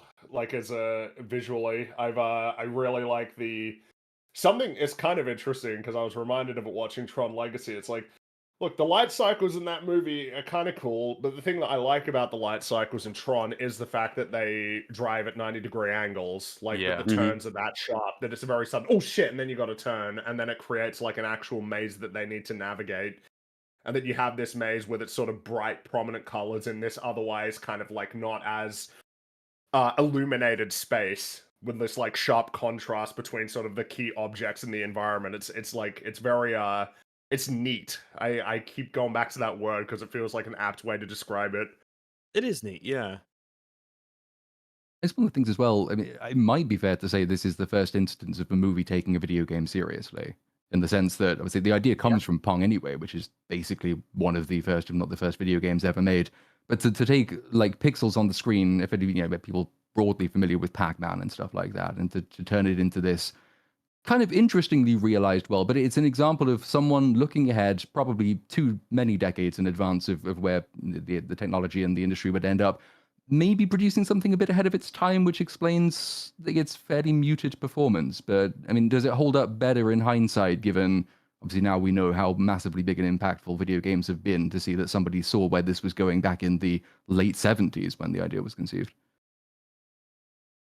Yeah, I think go for it. Well, one of the things I really like about this movie, as compared to Legacy and, well, it's basically non-existent in Ares, is that like the different situations, the different trials that the main character has to go through are actually games, and you can like identify what the rules and parameters of the game are. I feel like the movie takes that seriously in a way that I think is neat. I think that's just the perfect word for it. Like it But doesn't describe the rules of the Ring game, but they play it and you can see like, oh, okay, I get okay, Yeah, I The get light the gist of it. cycle, the light cycles is so apparent, like the nature of that being a game. The fact that it is a game. I mean, I remember playing Flash games of light cycles. It's like, yeah, of course, because it's like a really cool idea for a video game. But then when you translate it to again, this really like the fact that the programs are like people feels like one of those things of, dude, that was like, that's a human being's idea, you know? That's like a creator's idea, that somebody looked at like a digital world and imagined like, what if like a piece of software in that world is represented by a person who has like a personality and a perspective and, you know, hopes and fears. It's like, that's like a really sort of novel idea for a world. That feels like it's definitely one of those things. If that was spawned from the mind of somebody who had an idea that they were passionate about.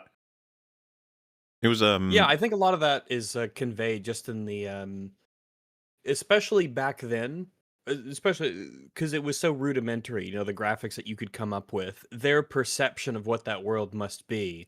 It's very it's very much how to describe it. If the movie was made at a different time, it wouldn't have looked that way because it's so specifically very 80s in terms of the way that they would perceive those kinds of things. Like the light cycles at the 90-degree angles, just the way that everything looks, the way that everything's referred to, even in the real world, the way that they interface with computers and whatnot. It is very much a product of its time in a good way. Whereas Tron Legacy, you can see the difference where we're much more, so many decades and so much time goes by, and the way that they envision the world is so much different. It's so much smoother and sleek and new. Yeah, having them, you can have them be files. You can have the information highways, and then blocks of storage or controllers being skyscrapers and stuff. It's like, oh, I get what you're up to. I see what you're doing. It's not just that they are people. They sound strange and they can kind of act strange. They're also in a world that's very odd on the surface, but at the same time, you're like, I can kind of see some similarities. And you know what? This story could really go somewhere in terms of humanity understanding the more complicated aspects of the sort of information that they're using on data, especially in our day and age where it's, we're getting closer and closer to being able to create very complicated digital information that could be seen as having more humanity than ever, depending on what you're looking at, what you're using, whatever. And so, no, it's all really fucking cool, but not to go back too far, but on the notion, it was what Cap was kind of talking about there. We were on, I think, Open Bar. Paul Chater was like the guest, and he was saying that one of the things that struck him about watching the 3 films is Tron, the original, there's an easy video game here. Tron Legacy, this is mostly the same thing. You can definitely get a video game out of that. But then Tron Ares, like, what the fuck would that video game be? Like, I don't know. Like, Yeah. And I even said, it's like, I guess they still could do it. If we were in the age of official games being made for fucking every popular movie, they probably would. And it would probably be you play as Ares and you run around in a third-person environment beating up a bunch of, whoever's. And then it's like, you got to get the file to the location.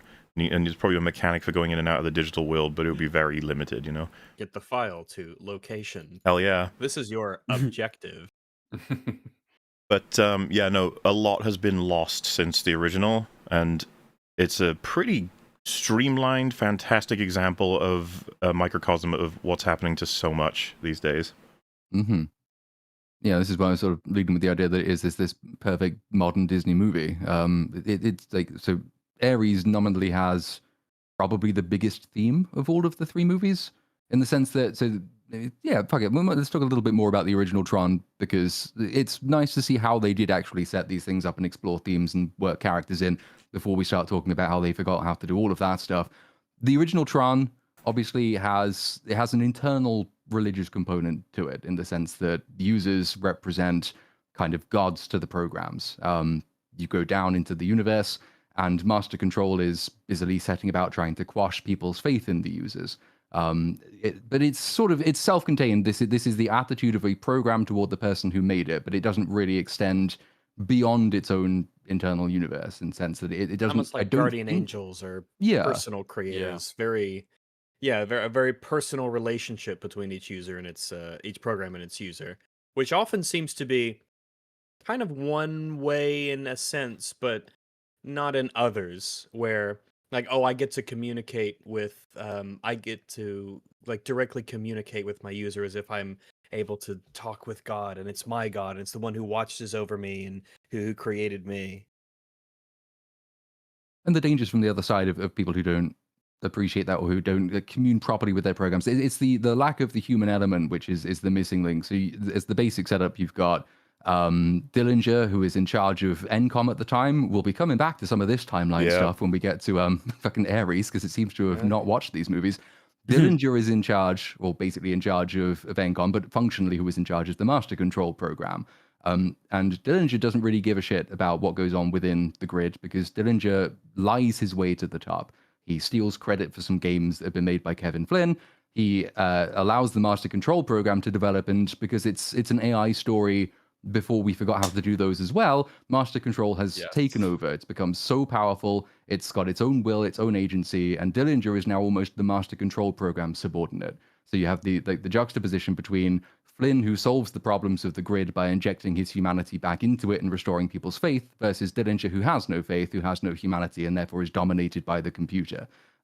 which is all done basically within the first, I want to say the first 15 minutes. I mean, is it fair to say Pretty most quick. of the character work in this movie is done within the first half an hour? Well, I Yeah, would say so. I don't think broadly, we yeah. learn. Yeah, I don't think we learn too much about them after that. We just see them operating sort of as how they're set up. I think too, with the fact that they chose for the writing to have Dillinger steal game ideas when he is just the most not. I don't even think he doesn't know what fun is. He strikes me as a kind of person who would never engage with any game in any way, but it doesn't matter to him. He doesn't care. It's the most un-him thing that could be done. One crazy of the that strong bits of character that we get for Dillinger is someone in the very beginning who's like, people are having problems with one of our products, and he's like, well, it's the products aren't there to serve people. The products are there to make us money. So that's his general attitude. Yeah. and he goes on to die on the Titanic of all places. Dillinger, isn't that crazy? Wow. Wouldn't have thought it would be Yeah, I would say that go back in time, but like the themes and sort of symbolism of Tron is like simple. I wouldn't describe it as thin, but I would say it's simple in a good way. It's not up its own ass about what it's trying to say, like certain other movies we're going to talk about today. But it's a very sort of straightforward story from Flynn's perspective. I felt a lot of similarities to Star Wars with this, Yes. and the timing is obvious that it would be an influence. It trades going to other worlds and experiencing the adventure of the rest of the universe with like going into a computer program like it's another foreign world. And one of the things that I found interesting about this movie as compared to Ares especially is that in the end it's about setting things right in the digital world. It's not about like liberating these programs from the digital world. It's about like setting things in their right place and um, um, restoring order essentially, because it's the digital world has become corrupted by the sort of like avatar in the digital world of the evil businessman, and he's sort of going rogue. It's an AI going rogue story, and he's corrupting things, and he's stealing programs from like insurance companies and making them fight to the death and all sorts of stuff for the sake of his own power. And it's on Flynn to use his video game powers to come in and set things right. And I Yeah, the like that. I MCP think wants it's to good. hack the Pentagon and the Kremlin and Mhm. take Yeah. over the world, almost run the world in a particular way. Board of And what you were saying companies. earlier, yeah. And what you were saying earlier about how the story and how it plays out, and is that it's such a different perspective on what's happening between the users in the real world and the programs in the digital world, where they just want to have like an open system where they can be free. Whereas for all the people in the real world, it's just we got to get the business stuff right. The computer's on the fritz. We got to get this out so everything just works smoothly. The fact that they have different perspectives from their points of view is a thing that's just sort of, it's not even like pointed to or highlighted or made conspicuous in the film. It's just that's just how the different worlds see what's happening. And it's Yeah. important to the both of them in their own way, but that's just kind of the nature of it. Programs see their existence differently than we do.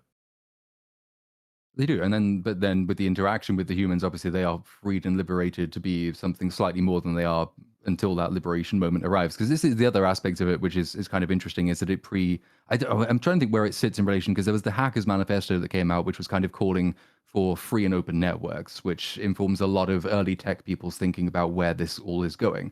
And it presages, obviously, movements for a free and open internet, because the threat that the master control program poses to the grid is not just that it's taking over everything in the real world, but in so doing, it's also restricting freedom and access to the grid, to a single point of contact. In other words, the master control program is the only allowed interface between the real world and the grid. And one of the side effects of it being defeated is that everything opens up, all these contact points open up, and it's this idea that the ultimate victory, it's not supernatural except to the people on the grid, but it's this call for open and liberated exchange of ideas and information, which you can say it doesn't necessarily come across all that clearly, because the movie has a lot of concept stuff that it's very keen to show you, and the games are really interesting, but that stuff's all in there as well. It's not a movie with nothing to say. It isn't just reducible to its visual effects or its technically groundbreaking work. I mean, I don't know if it would be fair to say the character aspect is the weakest. It was my impression rewatching it that like, obviously, as has been mentioned, it has the basic Star Wars dynamic. You go in, You have this idea of a suppressed religion by the Emperor / Vader / Master Control. The user is kind of the stand-in for the Jedi. He rediscovers people's faith in all of this, which is all kind of concept, formulaic stuff. The three heroes, 2 guys and a girl, go around effectively the Death Star, trying to sneak their way to, destroy it, and liberate the Rebel Alliance, who are also the programs. And like that's all pretty being chased formulaic by the stuff. bad guy in his big scary In his spaceship. big scary spaceship, yeah. There's only one shot, I think, which they reuse basically every time that ship is on screen. Same angle, Like it took same him trajectory. 17 days to render that, so they get a pass. I suppose we could be fair. But on the character side itself, though, all of that sort of takes place in the introduction, but it is all present. They need a reason for the adventure to start, and I am including all of this because it is absent from Ares, obviously, so it has a point to it. You have Dillinger, who has robbed Kevin Flynn of his greatest ideas and sent him back to his arcade to make games on his own, which establishes, obviously, Kevin Flynn is a pretty good gamer as well as a pretty good programmer. All of those skills will be put to good use when he goes down into the grid. It also gives him his revenge motive. The revenge motive is allied to Bradley, who's been locked out by Master Control of his Tron program, which he was building to oversee Master Control. So Master Control is sort of manipulating things to avoid this oversight program coming in. And there's the little bit of rivalry between the love interest as well, who is the one who works on the laser at NCOM. So all of these people have their motives for getting involved in the A-plot. They sort of coalesce with their hatred of Dillinger, and they go to the NCOM lab after dark and get zapped, or Flynn gets zapped into the world. Like, I don't know that there's a huge amount of development after that point, unless someone's seen something in that movie that I haven't seen. I don't learn anything about any of these characters basically after Flynn enters the grid. No, Am I being unfair? No, I don't think so. I think, as has been said already, like we set them up and then we just see them, we just let them go. We wind them up and watch them go. I think the love triangle aspect is easily the weakest part in terms of the characters. I could not give a shit about that in particular. Felt a bit odd to me watching it again. I was like, it's true. Thankfully, it doesn't take up too much time in the movie. We don't really dedicate much time to it, which is good. The There was the character funny stuff bit is where Laura kind of cucks Tron with Flynn briefly Yeah. until not again. But then Oh, it's we the thought you were digital dead. avatars of those two characters. You were dead 2 minutes ago. It's acceptable that I'm now kissing the other guy. Yeah. But then, of course, like 2 of them are only the avatars of their real world analogs as well. So it's not even really a love triangle in the sense that, like, the love triangle exists in the real world, but also it's got a very loose parallel in the digital world with 2 people who aren't the people who are actually in the love triangle kind of thing. Yeah, it feels pointless and superfluous to the story. In terms of character development, I thought it was mildly interesting that, their avatars in the digital world of those other 2 characters are kind of like, I don't know, like idealized versions of them in a sense. You know what I mean? Like, what's the name of the guy who creates Tron? I can't remember his name. Alan Bradley. Bradley, you're right. Like, he creates Brad. Tron, and then Tron is this hero. It's like the perfect idealization of what he wants to be. You know what I mean? So that sort of stuff is interesting. I suppose that's character related in a sense.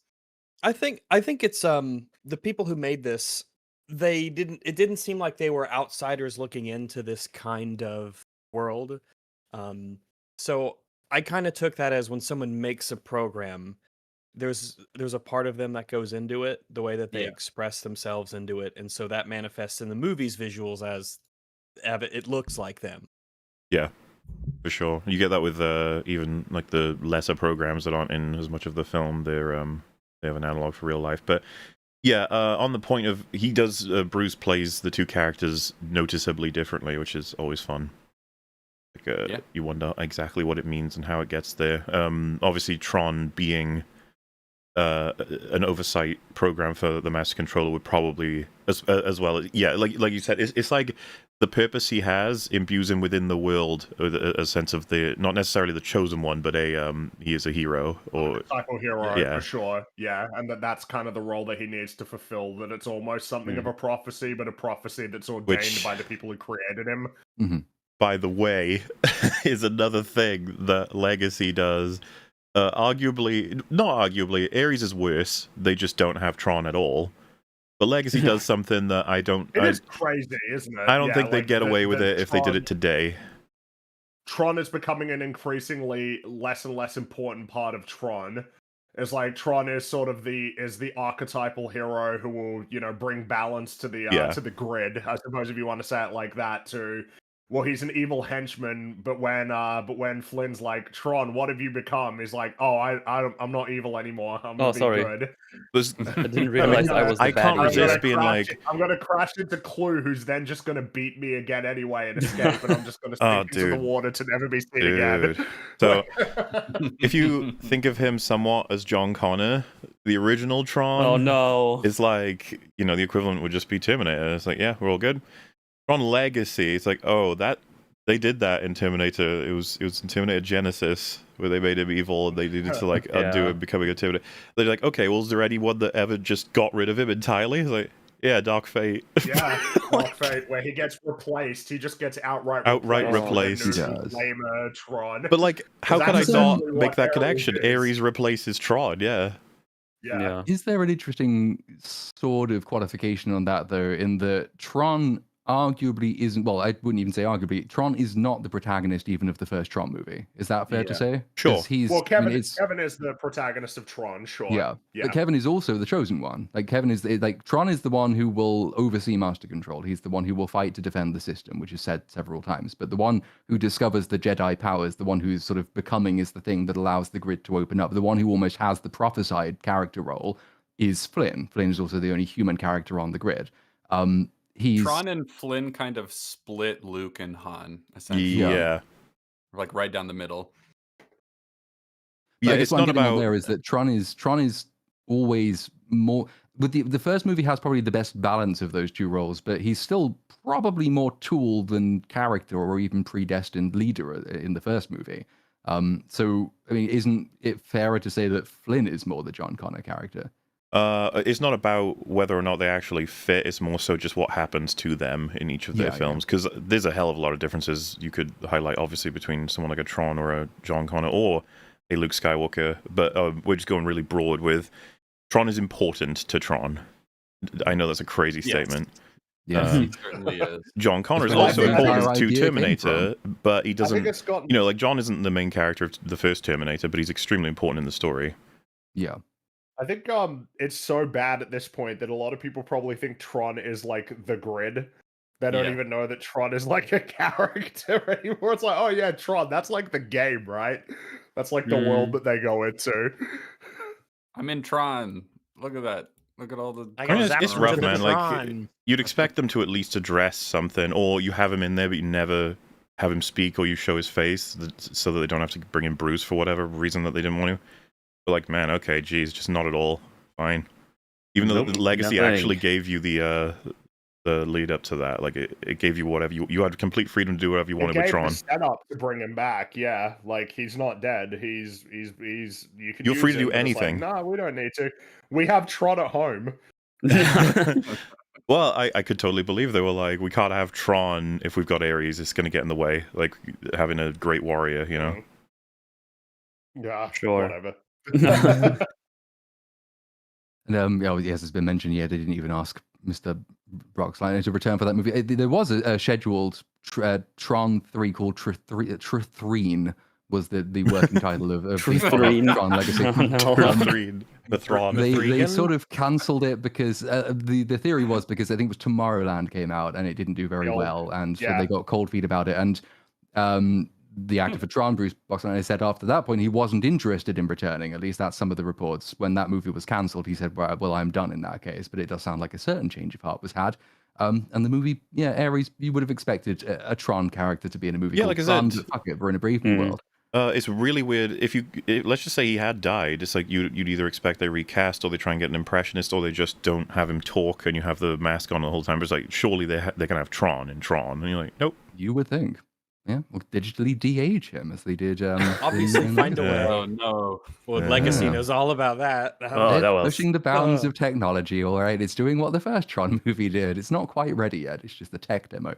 I get it. I mean, probably unless there's anything else that anybody really wants to input on the first Tron movie, I did think it might be worth talking just quickly about the soundtrack, because the soundtrack is always quite a big point of discussion with any Tron movie, particularly since Legacy came out. Before But we get into the music, I just wanted to highlight that Master Control, when we finally see it, looks. I He's didn't know funny. that the South Park episode was referencing yeah, Tron. Moses in South Park is Master Control. It's great. Wah. Yeah. It's great. Bring me macaroni pictures. So Yeah. good. That's a good little joke. Yeah, it's probably one of those 1% jokes because hardly anyone's actually seen Tron, as it turns out. But it's very funny if you do know the I am reference. reminded though of the South Park episode where the Facebook episode with that being Tron, except instead of the light cycles, they play Yahtzee instead. They play Yahtzee, yeah.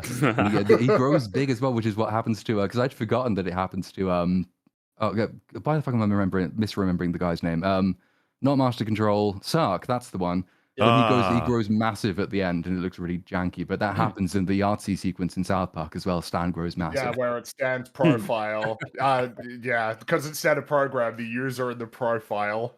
And you better be eagle-eyed with that sock, you know. Ooh, he might just be coming back, boys. Maybe coming back. So these are the things probably worth remembering. Dillinger worked for Encom, was in charge of Encom. Flynn disappeared in 1989, as we're about to discover, except that Legacy doesn't think that's true. But Flynn disappears at some point, and Encom sort of carries on without him. There is no such thing as Dillinger Systems. It's never been mentioned before. Sark is the villain besides Master Control in the original movie, and we don't need to talk about the woman in that movie because she's not coming back either. That kind of, soundtrack wise though, I thought that might be kind of interesting to cover because it's Wendy Carlos who does the soundtrack for Tron. We probably know her from The Shining and The Clockwork Orange as well.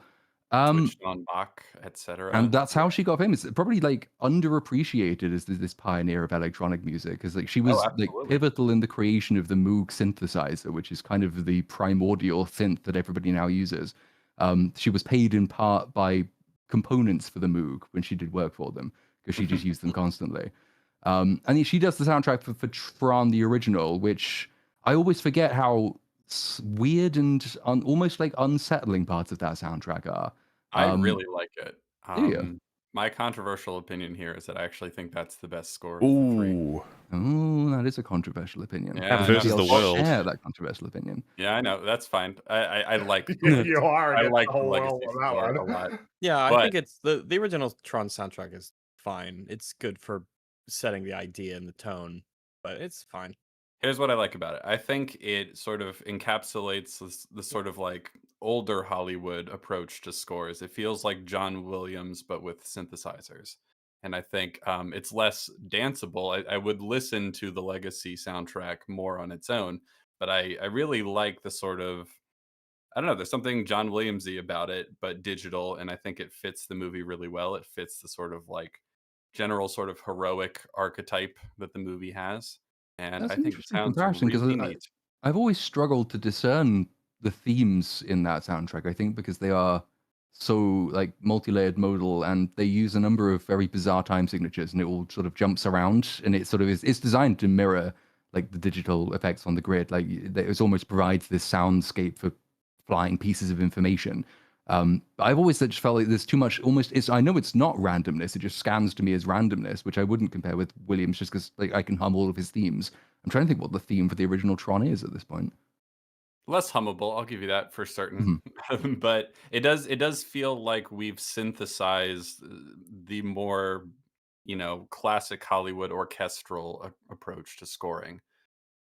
And I think I think it sounds really, I think it serves the movie really well. So, that'll be an interesting thing to talk about when we talk about the other two scores is like how they sound on their own, whether they're listenable and good, and whether they serve the story or not. Because oh boy, there's a lot to say about Ares. yeah, because I was going to say I think it's fair to say you prefer a given soundtrack because of what it does for the movie versus what it is on its own. And out of curiosity, there, Cap, were you saying that do you think Legacy's the winner isolated? Oh yeah. Okay. It's the most like easily listened to. Like it sounds great. I would listen to that on its own before I would go revisit the Wendy Carlos score just like while out for a walk or something. Yeah. That's fair enough. And sort of on the theme of commitment and the struggle that it takes to make all these things happen, because you're right, like the idea was to create this synthesis of more classical traditional Hollywood scoring with the digital stuff that came around. But because the movie was such a nightmare to make, and they had such trouble actually getting a finished version, she had a total of 5 weeks to come up with all of that stuff. Damn. The That's orchestra not a lot. had, I think, a total of, I think it was 2 days to actually record all of it. And because she'd used all these variable time signatures, like that's tricky to drum in without very much rehearsal time. So a lot of the original orchestral score is actually removed from that soundtrack and replaced with synthesizers because she wasn't happy with how it sounded. But even that was a nightmare because, kind of similarly to the way that the digital effects were rendered, the Moog synthesizer was at the time like just monophonic. You could only play one note at a time. So all of it was recorded. Like every layer and every piece of music in that soundtrack is recorded separately, and it has to use click tracks because there's no time codes, and it has to all be put together long after the fact. And she had to keep hitting the synthesizer with a hammer because the old Moogs used to go out of tune all the time. And she almost died of allergies and stress, and it sounded like a complete nightmare. But it has produced something very, very distinctive. And it's kind of interesting to note like, there are parallels with the way that like music has always evolved, and I think film music as well. But similar approach to the orchestral or the composition for the soundtracks in the original Pokemon games used a very similar device because the limitations of the software meant that you couldn't layer huge chords and harmonies. And so both Wendy Carlos and I can't remember the guy's name who made the original Pokemon soundtracks, but looked back to Bach because Bach uses counterpoint, and you can just layer lots and lots of different counterpoint melodies together to create this overall sound. But it takes a really, really, really long time. Whereas now we can do everything really quickly, and everyone has access to so many, very expensive pieces of kit, and it produces all these bombastic noises. And same thing is true in the visual realm, but also creates quite a lot of useless noise, I would say, which might come back to when we get the Tron Ares, not to poison the well too much, but fuck it, that movie's awful, so we have.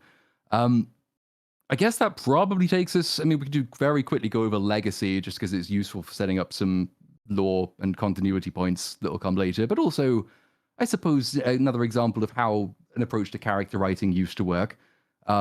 Legacy did better, I think, than the original Tron performance-wise. Made about like $594 million if you adjust it for inflation. Also considered a flop, didn't make its budget back.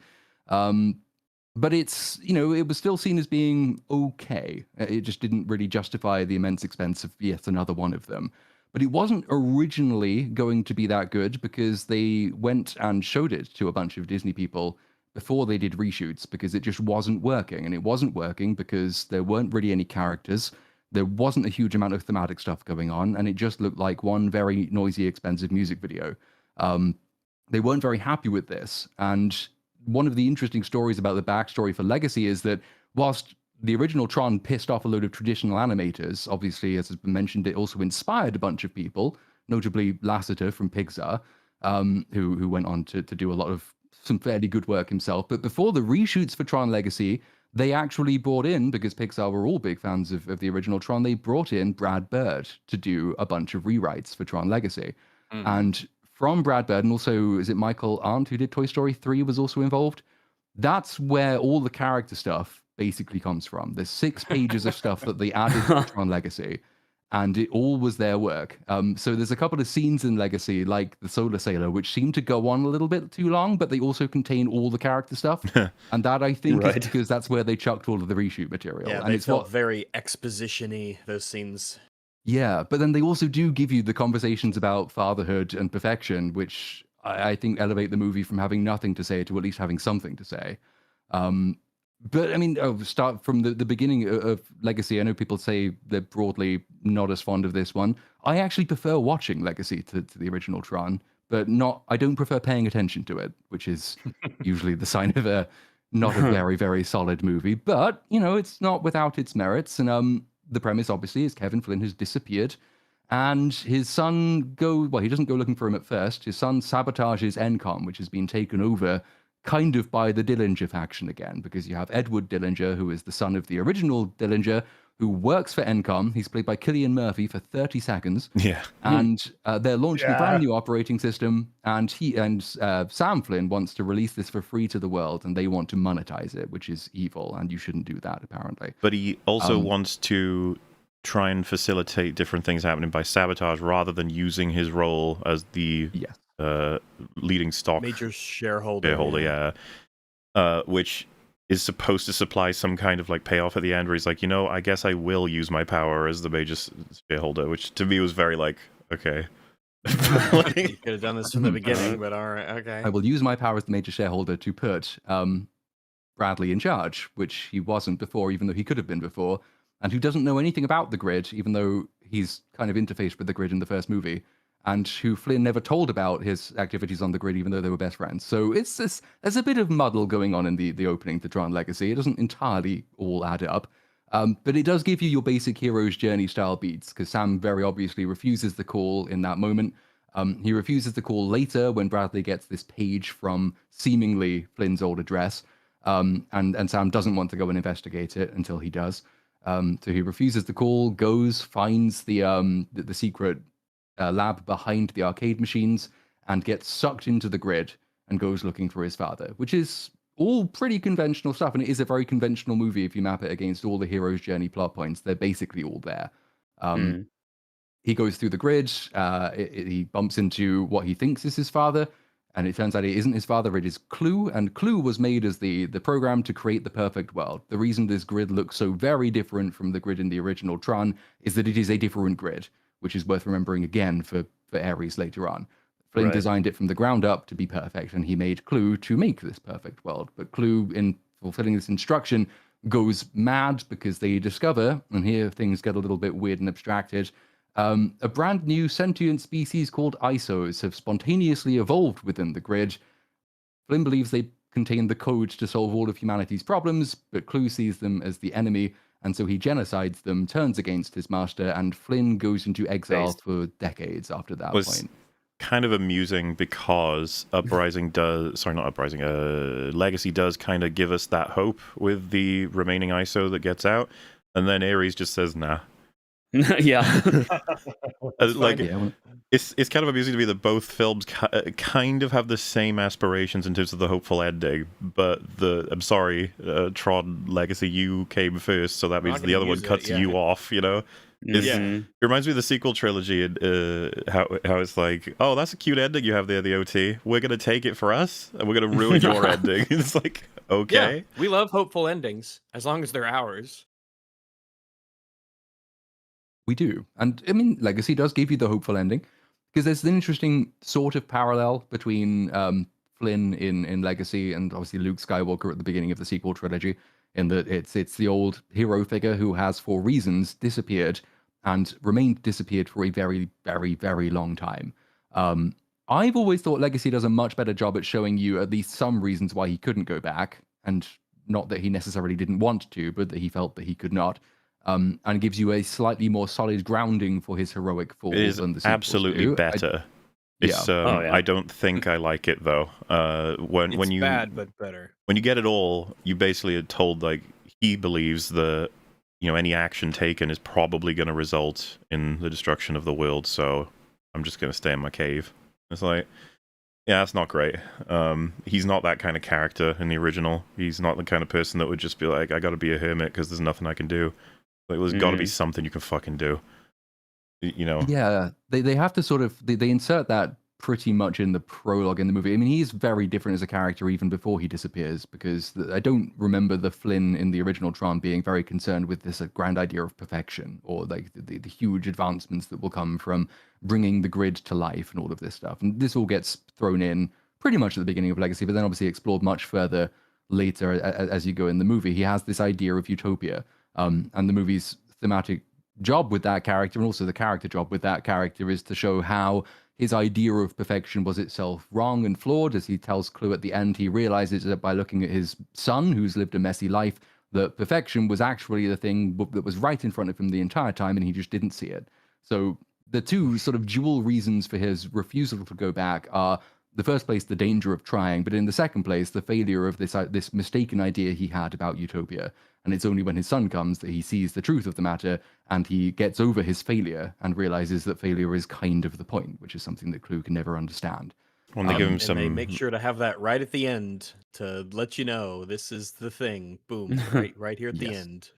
They have some action payoffs that they give him that I struggle. I'm not entirely. I understand them mechanically, but at least they give them to him instead of Luke just going out like a fart. It's okay. Well, there's that. I'm going to sleep now. Goodbye. Yeah, and so the end of Legacy, Flynn sort of there is a specific word they use for it which I can't remember, but like he basically does a huge guard maneuver and sucks Clue into himself, which causes them both to explode, as opposed to turning up as a Right. hologram when he could have actually gone and flown there and then just dying, having not really accomplished very much. So a bit of a better Luke Skywalker arc than Luke Skywalker got. It's just that we can easily hand wave decades when we're in a sequel movie and we've moved on or whatever, but imagine living through those decades and he just didn't really do anything. It's like we find out, well, he saved Quora, and you're like, yeah, he would have done a lot more than that. He would have done all kinds of crazy things. Yeah, like it's a long time. It's even longer than decades, right? Because of the in-universe time dilation or whatever. Yeah, although the movie is slightly confused on that point, and the original is a little bit confused on that point, and Ares is very confused on whether there is any time dilation at all. It's not ever been particularly consistent, but it gets worse as the movies go on, I think. But you're right, and then of course they always had the problem as well, which is that the more powerful you make Flynn, the less believable it is that he doesn't try and use his tremendous power either to rescue himself or to at least get rid of Clue and send Cora back on her own with his disc. That there are a number of things he could have done and didn't do because he was essentially kind of salty. Well, I'm not a fan of Clue turning on him either. It's not very satisfying. It's very sudden. It's just like, hey, I got an interpretation of your order that you're not going to like. And you're like, okay. And it's like, all right, I'm going to kill you now. It's like, yeah, he's just evil. He's not, they don't play into the idea that he's like Flynn, but a different version of Flynn. He's just an evil guy. They have no like personality similarities whatsoever when he's supposed to be essentially a clone. well, I was going to say that what struck me about when they described what Clue is to a T, right? It's basically similar to how they describe what Ultron is. We took a different interpretation. He's just evil. You cut out a lot of that. I don't know if you want to go again. I guess so. Maybe it was me or who, but yeah, I was basically just saying one thing I don't like about Tron Legacy is that they could have done something really interesting with the idea that Clue is a clone of Flynn, but who has a different perspective or interpretation of his directive. When instead they just kind of make him a supervillain who's just evil. He's an evil killer, murderer man. He's not like Flynn, but different. Yeah, so he's not an imagining of Flynn who takes a different approach. Rewatching Legacy, I was struck by how flat Clue was as a character, despite how he's described, and it seems like a big wasted opportunity to not have an actual, a fully fledged sort of Jeff Bridges Flynn character that has those small components, not even missing, just altered. Like, what would it take for him to truly believe in the mission that he's actually doing? And a connection I would have made is this is not easy to do, and it's funny that I'm referencing this film because I just think that sometimes it's it's just like, well, this is the film that does it. It's like it's one of them. But The Rock, the villain in that, Ed Harris is a colonel or general, I think, General Hummel. He's like, you don't conclude he's a bad man when you get to the end of that film, even though what he does is pretty fucking bad in that movie. And like everything he's ordering and operating is by the book, pragmatic, and it's desperately trying to prove a point or get something done that needs to be done. We've done this before with plenty of villains. I feel like Clue, had he been offered that, would have made the film way better. Clue is a little too lame in this film. He's just obviously evil. And there's a degree to which it undercuts the message of the original as well, in the sense that the original is very much about Flynn going on the grid, and by the injection of his humanity, actually makes programs more than the sum of their parts. They aren't just purely deterministic. They see things anew. They are able to be changed. They're able to realize themselves when humans remind them what humanity is. The same man who goes to the grid in Legacy doesn't try and do this with Clue, and the movie gives you the impression that your program is just what you make it to be. It is purely deterministic. Because when he says at the end, and I like what they're going for thematically, but not on like the mechanical character level, when he says, you never understood that perfection is imperfection because I didn't understand that. The entire point of the first movie was that by virtue of being human, you allow for a greater understanding. Now, apparently, that is the opposite of the case. Your program can only be as flawed as you were when you made it. It's an interesting idea. It's just not the idea that Tron gave you originally. True. Tron. And also, like, I don't know, having him being so theatrical as well, theatrically evil, when it's like, well, if the whole point is it's like he's misunderstood his directive. It feels like you wouldn't have him be essentially that callous. Like, it's just you need him to be super evil so that, you know, when he gets big sucked in and then exploded, it's like, yeah, well, you know, I guess, yeah, that's what happens. Well, he has a couple Yeah, of like meme yelling moments. Oh yeah. Yeah, well, meme yelling, but the visual effects are like not good enough, so it just looks really awkward.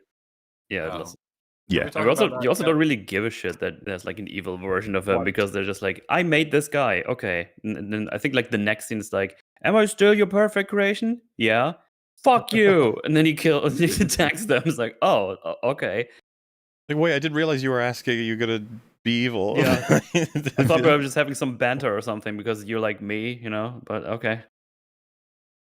And yeah, absolutely no explanation as to how, you know, Flynn can look at the ISOs and say, these are the perfect creation. And Clue, made by Flynn with Flynn's then concept of perfection, looks at the ISOs and sees nothing but flaws and unpredictability. It's like, again, you can't say that the like Flynn goes on a character journey from basically Clue's starting position to a nuanced one, and also have it that they have diverging views kind of at the beginning of their time together, because that undercuts what you're trying to do. But the two very important things sort of stem from all of this, of course, which is Clue genocides all of the ISOs, bar one, which is Cora. And Clue also manages to, well, not kill, but assimilate Tron. And Tron becomes the fighter, not for the system, but for the person who owns the system, up until the point at which he decides he's not going to do that anymore. So Tron has been co-opted and then spends his entire time in this movie being the evil henchman until he sees Flynn again, which he could have done had Flynn not stayed in his little beach house, and realizes that he fights for the users, and then he turns coat and attacks Clue and loses. Just not a fan of what they do with Tron. Lame. He deserves so much better than this. And to have him be like, I fight for the users, and then he does something that's kind of just stupid and doesn't work. No, then loses. He has guns. He could have shot Clue, and he doesn't. He crashes into him, and then gets his backup stolen off him. Oopsie. Man. Yeah. My But bad. He didn't really achieve much at all. He just temporarily delayed Clue. It was like a Don't know about reluctant that. acknowledgement that a film called Tron should probably have a character called Tron in it. They just didn't really have very much no. to do with him. But they're silly. They're very, very silly because they didn't realize they didn't have to do that at all. They could have Yeah. just not had Tron. And wouldn't that have been better? Those fools. Yeah, Tron could have been the chick's character who was hanging out with him for some reason while they were putting together some kind of a plan, or Tron and Flynn were having a disagreement on what the next move should be, but they kind of need each other. And he's like, "Come on, we got to do stuff, Flynn." And Flynn's like, "No, we can't do it. It's too dangerous." Something instead of, "Oh, I guess he's evil," and now he's in the water. Don't worry, his lights are blue. We'll see him again. But, well, that's the turns thing. blue, It's so like, he don't turns worry. red. Tron can return. It's like, he will not. Tron will return. Maybe, Maybe. one day. One day. Maybe another decade and a half. Yeah. Yeah. But, you know, for all these That's criticisms, again, also a thing, by the way, with Tron Legacy. When I was like, oh, let me watch those because and I was like, oh, Legacy, that came out like a couple of years ago, right? That wasn't that long ago. 2010. It's like, excuse me, 2010. 2010. Fucking, I was talking to Drinker about it. He was guessing when it came out.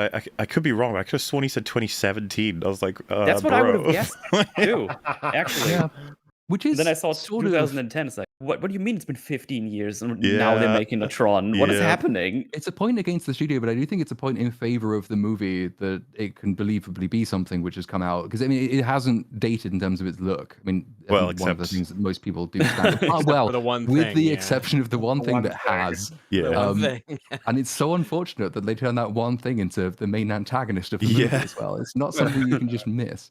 But to that point, I think it is a pretty well directed movie visually and everything. Like it's very competent and sleek. I don't love the aesthetic as much as the original, but it's well put together such that everything except the one thing actually has stood up pretty damn well. Yeah, I mean, Kaczynski makes nice looking movies Oh, he sure generally. does. Because Tron Legacy looks pretty good. Top Gun Maverick looks pretty good. F1 looks pretty good. Like, Oblivion looked pretty Oblivion good. looks pretty good, yeah. yeah, Oblivion looks cool as well. It's like, yeah, you know, he can do that for sure. Whereas the director for Tron Ares has done Maleficent 2 and Pirates of the Caribbean. Which one was it? Five. The Dead Men Tell The No fifth Tales. one, The yeah. fifth one. 5? I didn't know there were 5. Yeah. What a terrific looking So, movie. Yeah, and also, and Kaczynski did the Mad World Gears of War trailer and Starry Night for Halo 3. That was what he was doing before he was making feature films, and those are both really cool trailers. I would say They one are. of them doesn't exactly match the tone of the game as well as the other one does. Isn't that the Mad World? It's a really good trailer, but like I really feel like it doesn't match the vibe of Gears of War at all. Like. It's like melancholy and kind of, like contemplative. Gears is a strange Meanwhile, beast. Gears of War, compared to Starry Night, which was like a much better encapsulation of Halo. And anyway, The Coal Train. The look of Tron Legacy was very much Kaczynski's brainchild, really. I mean, it looks very, very different. And of course, there is the discussion to be had as to whether it really looks like Tron should look. I mean, I think it looks great, but it's not necessarily to say it looks great for Tron. But he brought in a whole team of architects. I think he used to be one, or he trained to be one at one point, to create this new world along the lines of like what they imagined Flynn's idea of the perfect world would be. So the reason it's sort of transitioned from video game world of the inspiration of the 80s to this, which is very almost hyper realistic. Everything is solid with backlighting. Looks, I mean, I love the look. It's just that he wanted to turn it into something which it very much was not at its inception. It's much more real, and the progression of Tron has been from the primitive graphics of the 80s, and it's becoming more and more real, or wants to be more and more real as time goes on. So the world in Legacy is kind of like a city, but within a digital realm, so with digital elements. But then Ares is even less interested in the grid than that. So we're actually not even going to be on the grid for more than 10 minutes in that movie. So yeah, which I don't know. I mean, there's obviously the one scene in Ares which we'll come to, which does take us back in time, which the movie understands, I think, is its biggest draw. And it just kind of make you wonder whether the entire thing was a mistake, even in Legacy, was to turn the world into what it was turned into. Would it have been better to retain the more gamified graphics of the original rather than making it this very distinctive but still less distinctive cyberpunk world? I'm totally with you on the. I love the look as well, and I respect the ideas of Inception. I don't really know. I just would have said, like, I don't think this is the natural progression or the spiritual successor to what they were doing in Tron, the original. No. To the point where this is practically like an errant branch on a tree that's just gone to a different universe, and it's cool to look at, but where's the Tron sequel? And then it's like, don't worry, Tron Ares is here. Yes. But then it's like it's a branch that's getting a lot bigger than the original one. Was a branch that's disconnected from the tree entirely. It's just on the floor. Pretty much, yeah. You said thumbs up, sideways thumb, toe. Great soundtrack, though. Yeah. Very good. Moldy toe. I'm quite a fan of it. Good tunes. The game has changed. Oh, that's a good Yep. one. Probably just the most. Been always been one of my favorites. Some of the most to elevate the movie of any soundtrack ever, probably, given that it is the number one thing people tend to cite besides the look is soundtrack. Yes, I would say so. I think because I'm pretty sure like there are a lot of people who really, really, really like Tron Legacy.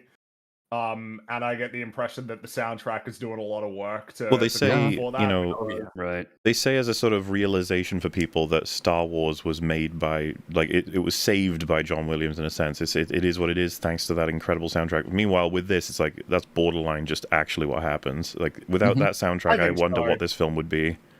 Like, I realized exactly how much of it was when I learned that obviously Daft Punk broke up and weren't doing the next one. My interest in Tron Ares just like flatlined basically. It's like, oh, so the soundtrack did that much work. Fair enough. I almost wonder if it's like, well, let's say you put the Tron Ares soundtrack. I guess we'll talk about it a bit more. But if you put the Tron Ares soundtrack and you have like the light cycle sequence, but instead it's I don't know if people would like gravitate toward it as much as the do do do do do do do like ramping up to the whereas like the music is very much in sync with what's happening on screen, even if the music is in a sense almost detached from what's happening on screen because it's that's a very important point. Than what's happening on screen. You know what I mean? It's a very strange synthesis, but not really. It's distinct from the experience Wendy Carlos had with the original because they couldn't get the movie to her in time in advance, really. So like she had basically no time to prepare. Whereas Daft Punk actually were in for pre-production and they were on set a lot of the times as well, and they were watching every stage of the movie, so they were able to write over a longer period of time and make sure that every theme, every tune, every leitmotif is the perfect one to encapsulate what the scene is going for. Often does a Man. better job of doing that than the scene itself does. I like the But it cameo gives as you well. so much of the and the The cameos are great, cameos obviously. part. That sounds like it's actually useful to be involved in the production of the movie when you're Nah, doing something for it. no. That's crazy. What? No. Oh, actually, I No? will Okay. say I'll take it back. their cameo also takes place in a whole sequence that I consider borderline filler for this film. Like the whole bar club sequence thing, where, It is. Yeah. Yeah. like, It is like Cora, negative filler because it just is full of problems and weird character decisions. just the broad thing of is like, I need to do the thing. Cora's like, go to this guy who's just evil, and then he works for evil. But then it's like, damn it, I Okay. shouldn't have sent you to that guy. Get a whole action sequence, and then we get My back on bad. track. The main consequence being Lynn's disc is stolen, which is very arbitrarily sort of just done at the end. Yeah, at the end. Whoop. What? And yeah, you know. What I think I would say that might. Oh, actually, where are you going? Well, I Cam? just wanted to say briefly before we move on from the score is that, despite the fact that the score in this movie is doing all the heavy lifting, really, I don't think that the score is like taking away from the experience. It's actually remarkably kind of simple and elegant and serves the story well without actually drawing too much attention to itself. It's not trying to steal the show. It's actually playing a really effective subservient role to the overall experience of the movie, which is not something I think is true of Tron That's Ares. kind of No.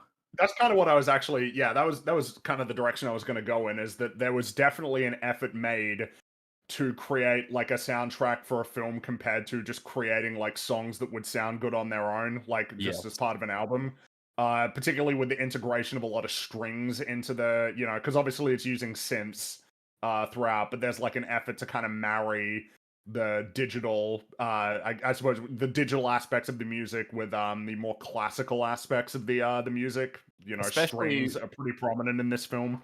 Yeah, and they're especially prominent when we're not on the grid, right? So we're being deliberate about using more organic Yeah, acoustic I instruments. think I think a good way to point, because the film's got its main theme like dun dun dun, like that sort of thing that it repeats a lot, which I like it a lot actually.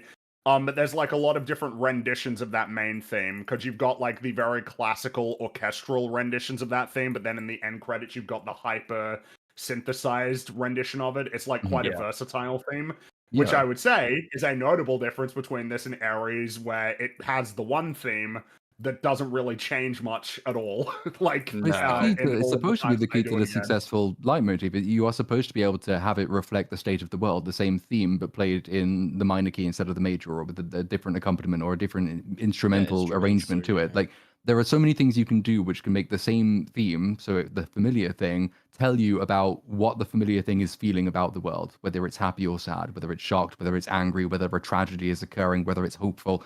The same set of notes, essentially, with usually a different accompaniment, basically, or a set of chords underneath it. Doesn't work at all if your theme is very loud, very messy, and very industrial, because you leave yourself comparatively little room to maneuver with that one. Which is going to come about, when we do talk about Ares. That's actually like pretty relevant as a point, because if you listen to the Legacy soundtrack, if you listen to the overture, that repeats the theme twice, and it leads with a much more quiet version before sort of going into the louder like title screen rendition. And it's kind of like a good point, because I feel like this is very much applicable for a lot of the great soundtracks that you enjoy, is that when you listen to the theme and it's a prominent theme that keeps getting reintegrated in various moments, it's like, well, how versatile is this theme? Can it fill in a quiet moment? Can it sort of sneak up on you without you realizing? Is it loud and bombastic when it needs to be dramatic, or even tragic? Like, can it apply in those? And I think you could say that this is the case for a lot of the things that you like. Halo does this really well. Star Wars does this really well. Lord of the Rings does it really well. Meanwhile, here, how Previous exactly 9 Inch can you Nails do? scores. What's that? Sorry. I was just gonna say previous Trent Reznor scores do this much better. Well, yes, that's actually a good point. Yeah. Meanwhile, here, how are you gonna have like your sort of slower paced, quiet version of like, I don't know that you can do it. It only really has one. It can only really exist in one particular moment, which is an action scene, as opposed to any other moment. Which Yeah, or we'll if you talk want about a bit like more. if you want your character to look really cool, you can play it then Yes, because it that's looks right. really cool, and That's that's it. how soundtracks work. What if your character just Can looks you play it on cool a every piano? time, no matter Yeah, what what if he happens? always looks cool because he's a Yeah. cool guy? guess- He's super I guess cool. you could play it on a piano, but not really. It would be hard. I mean, I little did bit try awkward. it because like the legacy one's pretty easy to do. At least like the main melodic line to it is really easy to do.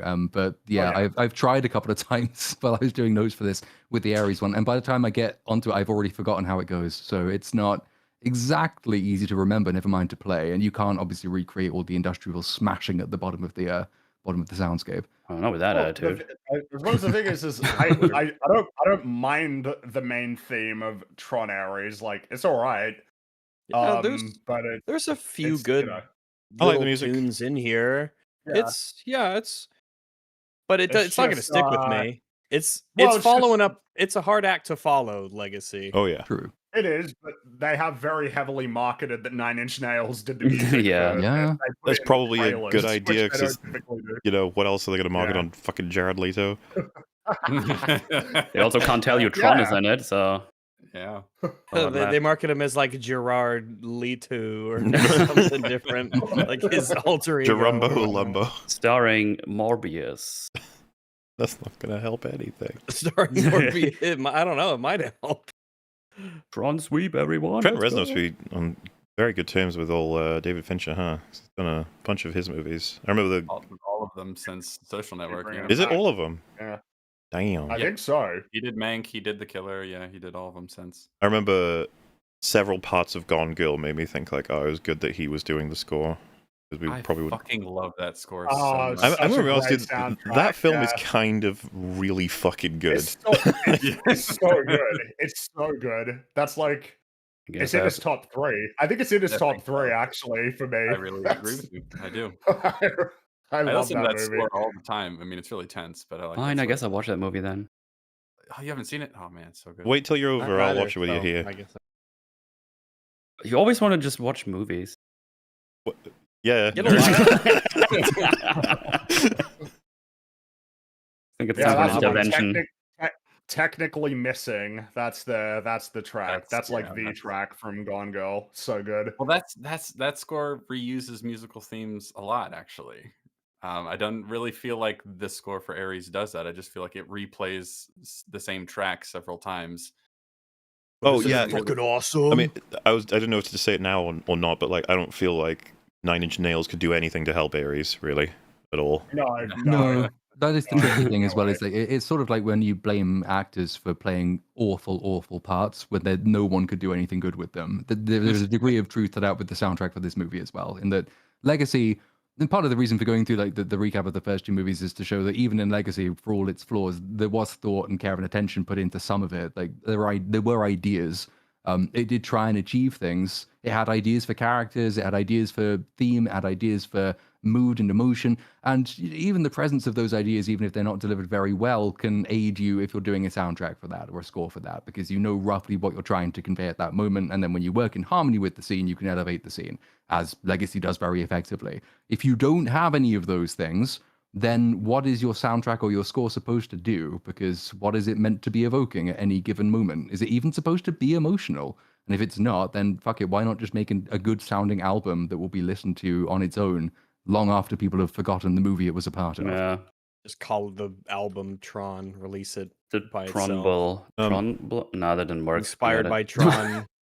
Just wanted to mention as well, there is a video out there on Cap's channel where me and Frankie talked to him for a very, very long time about Gone Girl. It's like 6 hours. Yeah. It Nice. was long, but great. Maybe It even was so good. short by some people's standards. But on that note, I think we have to move away from nice things. We've had too many of them. Yeah, it was. Well, we had fun while we lasted. So now we have to talk about Tron Ares, which Damn it. has been out for 2 or 3 days, and yep, as Too long. mentioned, Critical worse start acclaim. than critical acclaim. I watched a bit of, because Film Threat did a bunch of like roundup of the initial reviews, the embargoed ones when they came out, and they're all basically copy pasted versions you find on Twitter, all saying roughly the same thing, which is looks incredible, great soundtrack by Nine Inch Nails, story's a bit basic, but it deserves to be seen in I wish it was IMAX, basic. and you will find that in 1,000 variations all over the internet. That is not true. The movie does not look particularly good.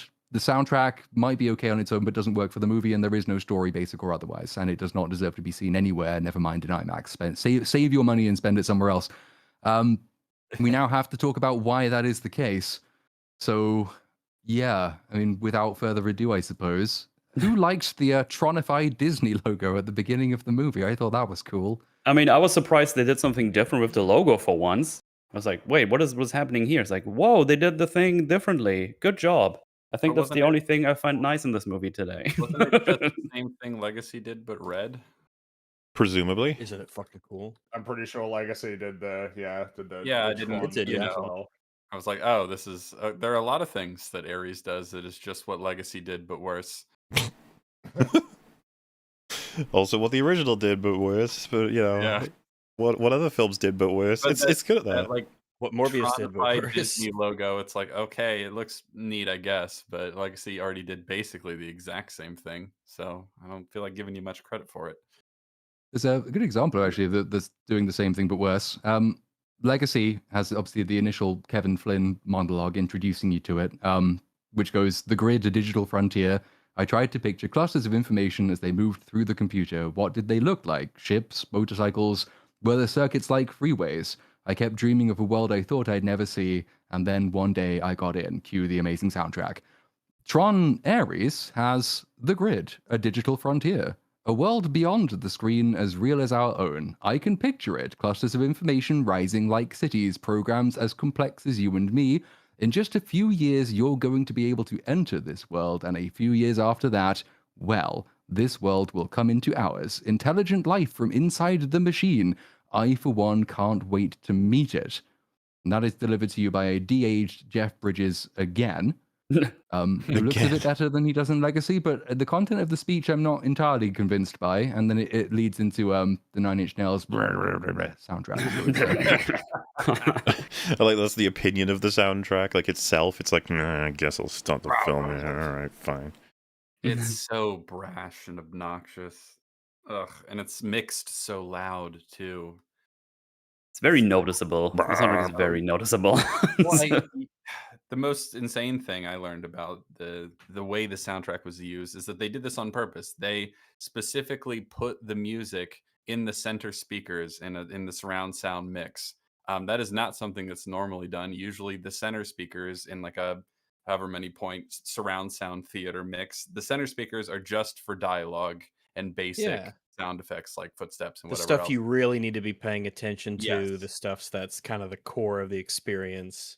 Absolutely. And then music and sound effects and things like that fill out the rest of the space. It's one of the reasons that when you watch a movie that was, mixed for theaters at home on your TV, the mixing is terrible. Is because they just squashed all of that like spatial whatever, like layout into like a stereo mix, so you lose the ability to like physically differentiate between the two, right? So they said explicitly that they did on purpose. They put the music in the center speakers, and I'm like, oh, that explains why I could never hear the dialogue over the music, why it was so. Why They were made the trying to movie help better? you. Yep. Yeah, we're trying to Why- cover up the dialogue with our tunes. We're trying to help you. It would have made it couldn't substantially better Stop with no dialogue. resisting.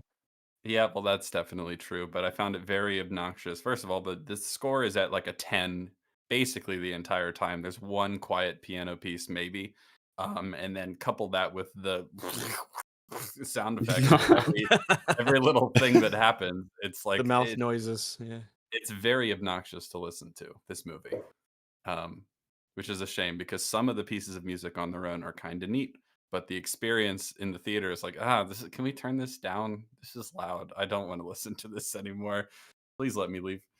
And then Jared Leto opens his mouth. No. And you say, please play it again. the music, love it. Can we hear him?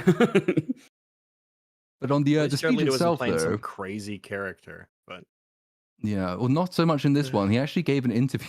I don't even know whether to do this now or later once we've actually. And I'll do it later once we've discovered how little of a character he plays. But Jared Leto basically gave an interview saying he is not playing a character, and because there isn't time for that in this movie. So it's a great interview, well worth reading.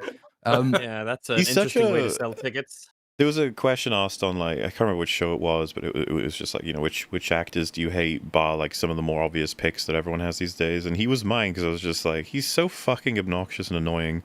Like, all the stories you hear about him, and then obviously I should cite first the whole cult thing. That's probably the one to go with, but you know, the way that he does method acting feels like he's cosplaying real actors and the methods they use or whatever, and he's just this icon to me now, even though he wasn't. Rewind like 10-15 years and I remember thinking he's really trying in different movies I saw that he happened to be in, because he's what band was he in originally? 30 Seconds to Mars. That's it. And I remember thinking like, oh, he's giving a really good go at it, but then I kept seeing movies with him popping up being weird. And I was just like, what do you do other than be weird? And yeah, then you got all the stories, and then just all this stuff with Tron. I was just like, I feel, and Morbius, by the way, because he tried to lead into the meme with Morbius, right? He did like tweets about I it. think so. Yeah, and then that ruined it. I feel as though he's very much invested in trying to clean up his image a little, instead of being seen as. He was hoping the Joker shit was gonna be like to propel him like it did Heath Ledger, you know. And it's like, well, that didn't work. Yeah, And so, it you know, did not have that effect. this is something I should say at the end, but I won't be more specific. It's just the character that he plays in this film, so to speak, or what he does, I feel like is very much his investment in being like, I was pretty cool, wasn't I? Like, come on, and you want to see what happens next with me? It's like- Actually, fuck it, I might as well do it now in that case, since we're talking about him. It's a good indicator of what to expect from Jared Leto in this movie. And bear in mind, this is an interview to advertise the movie and why it's worth watching. He says, I just show my true personality, empty, flat, and clinical. Jared Leto joked when Games Radar recently asked him about his approach to playing Ares.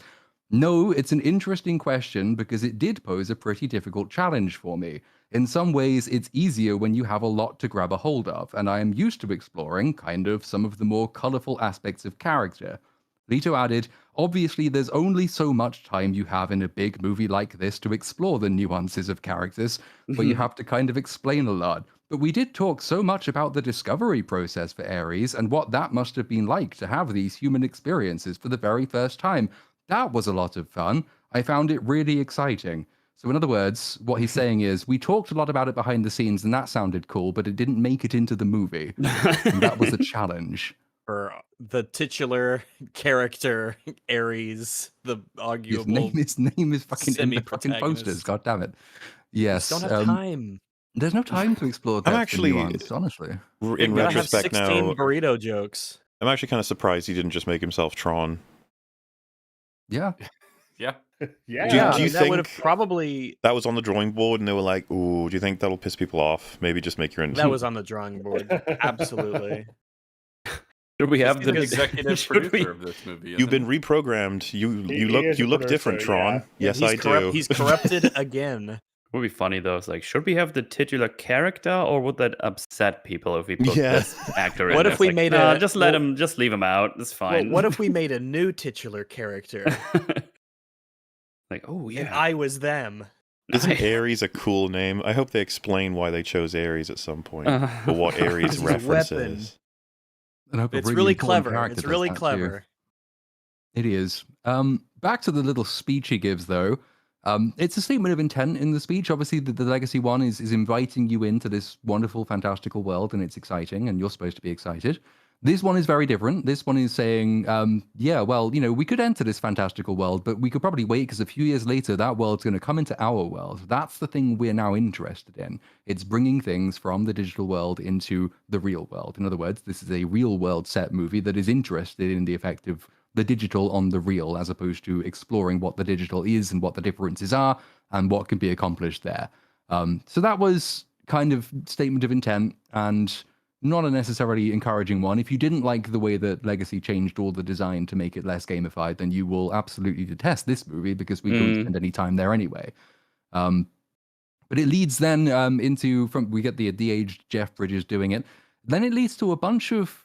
I mean, I wasn't sure if it was just the bad copy I had at the theater, obviously, but all the news anchors being seemingly computer-generated AI creations. Yeah, that's That was something a I. strange decision. They're like blue and weird looking, and they had like multi Looked layers behind awful. them. It looked What really were not they just- thinking? The thing is, I think what they were going for is like, oh, see, they're like holograms. That's what they look like. It's like you can do that in a different scenario, maybe. But I've seen certainly you look have different. like, I've seen you have you like realistic holograms in the cyberspace thing. You can tell me you can't do proper holograms on like a It thing. looks better in the prequels.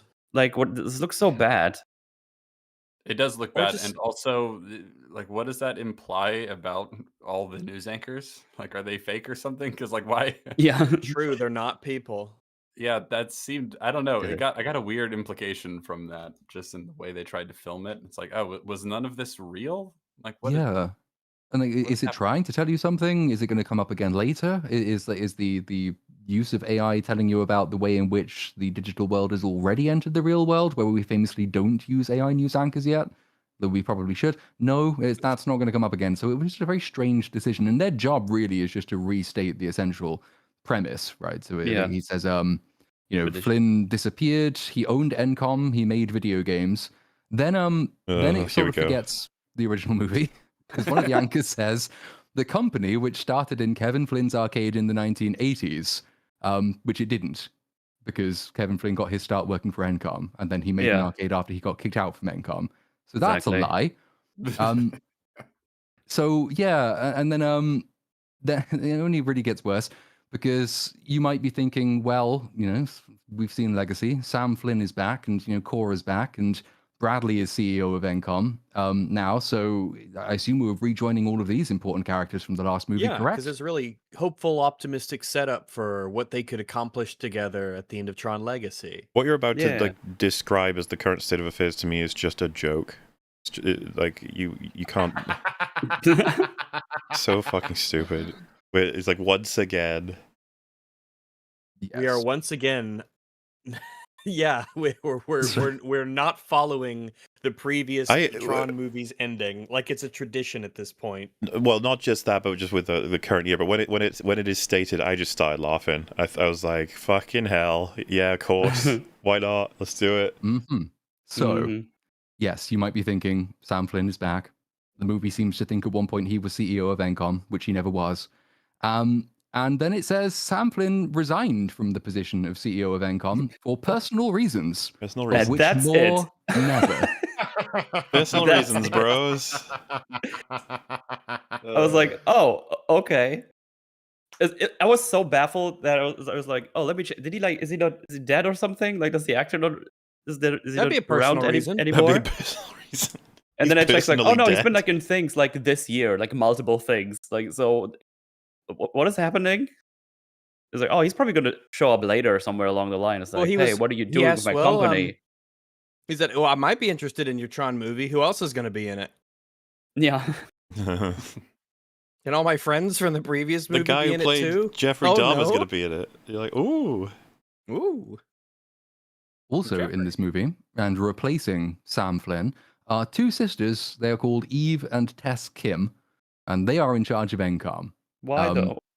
Because girls get it done, you fuck. Girls, boy, do they get it done. They get it done so hard. Well, one of them. Yeah, one of them does. One of them It's just gets just- dying done very efficiently. But It's so funny though to be like, yeah, Sam Flynn, he's fucked off, and two girls are the bosses now, and you're like, what? Like, who are these people? And you're like, shut up.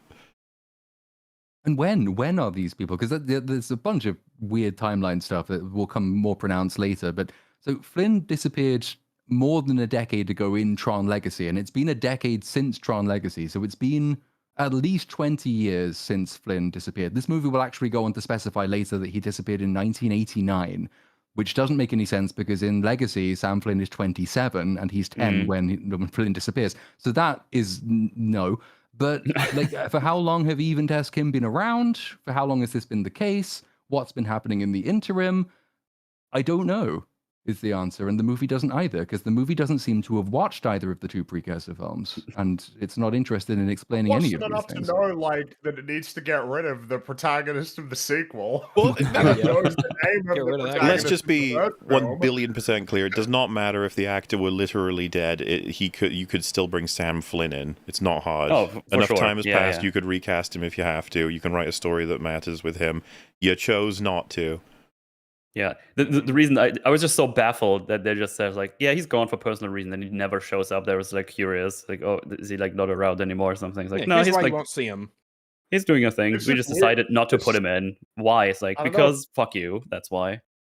It's just weird, given that the ending of the film was that he was becoming he had like a newfound investment Yeah. in the fate of the company. He wanted to be involved in it and a part of it, and then it's just like, nah, Well, no, he something didn't. came up. Which, Something, you know. which I guess Yeah. also means he just took a Quora and just like, yeah, fuck you guys. Yeah. I have this Yeah, they're amazing. just gone. This this creature amazing, that can uh, solve Never all of mind humanity's all of ills. those lofty, exactly. Never mind all of the lofty sort of aspirations that his father, who he had just reunited Yeah. with and sort of been rejuvenated in terms of his quest. There's Like, no yeah, story never mind there. that. That's No And the it's fact story that he there. was legacy. No, of he has course not. been in the grid himself. Yeah.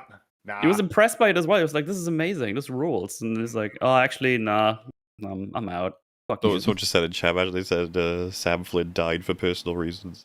Time for personal reasons. You joke. died on the way to his One own of the planet. Kims will die for personal reasons later in this movie. Somehow Sam Flynn did not return. Somebody did Oh, it. no Somehow. Sith magic. No Shame. cloning. Cloning. Yeah. Secrets only the Sith knew. Oh.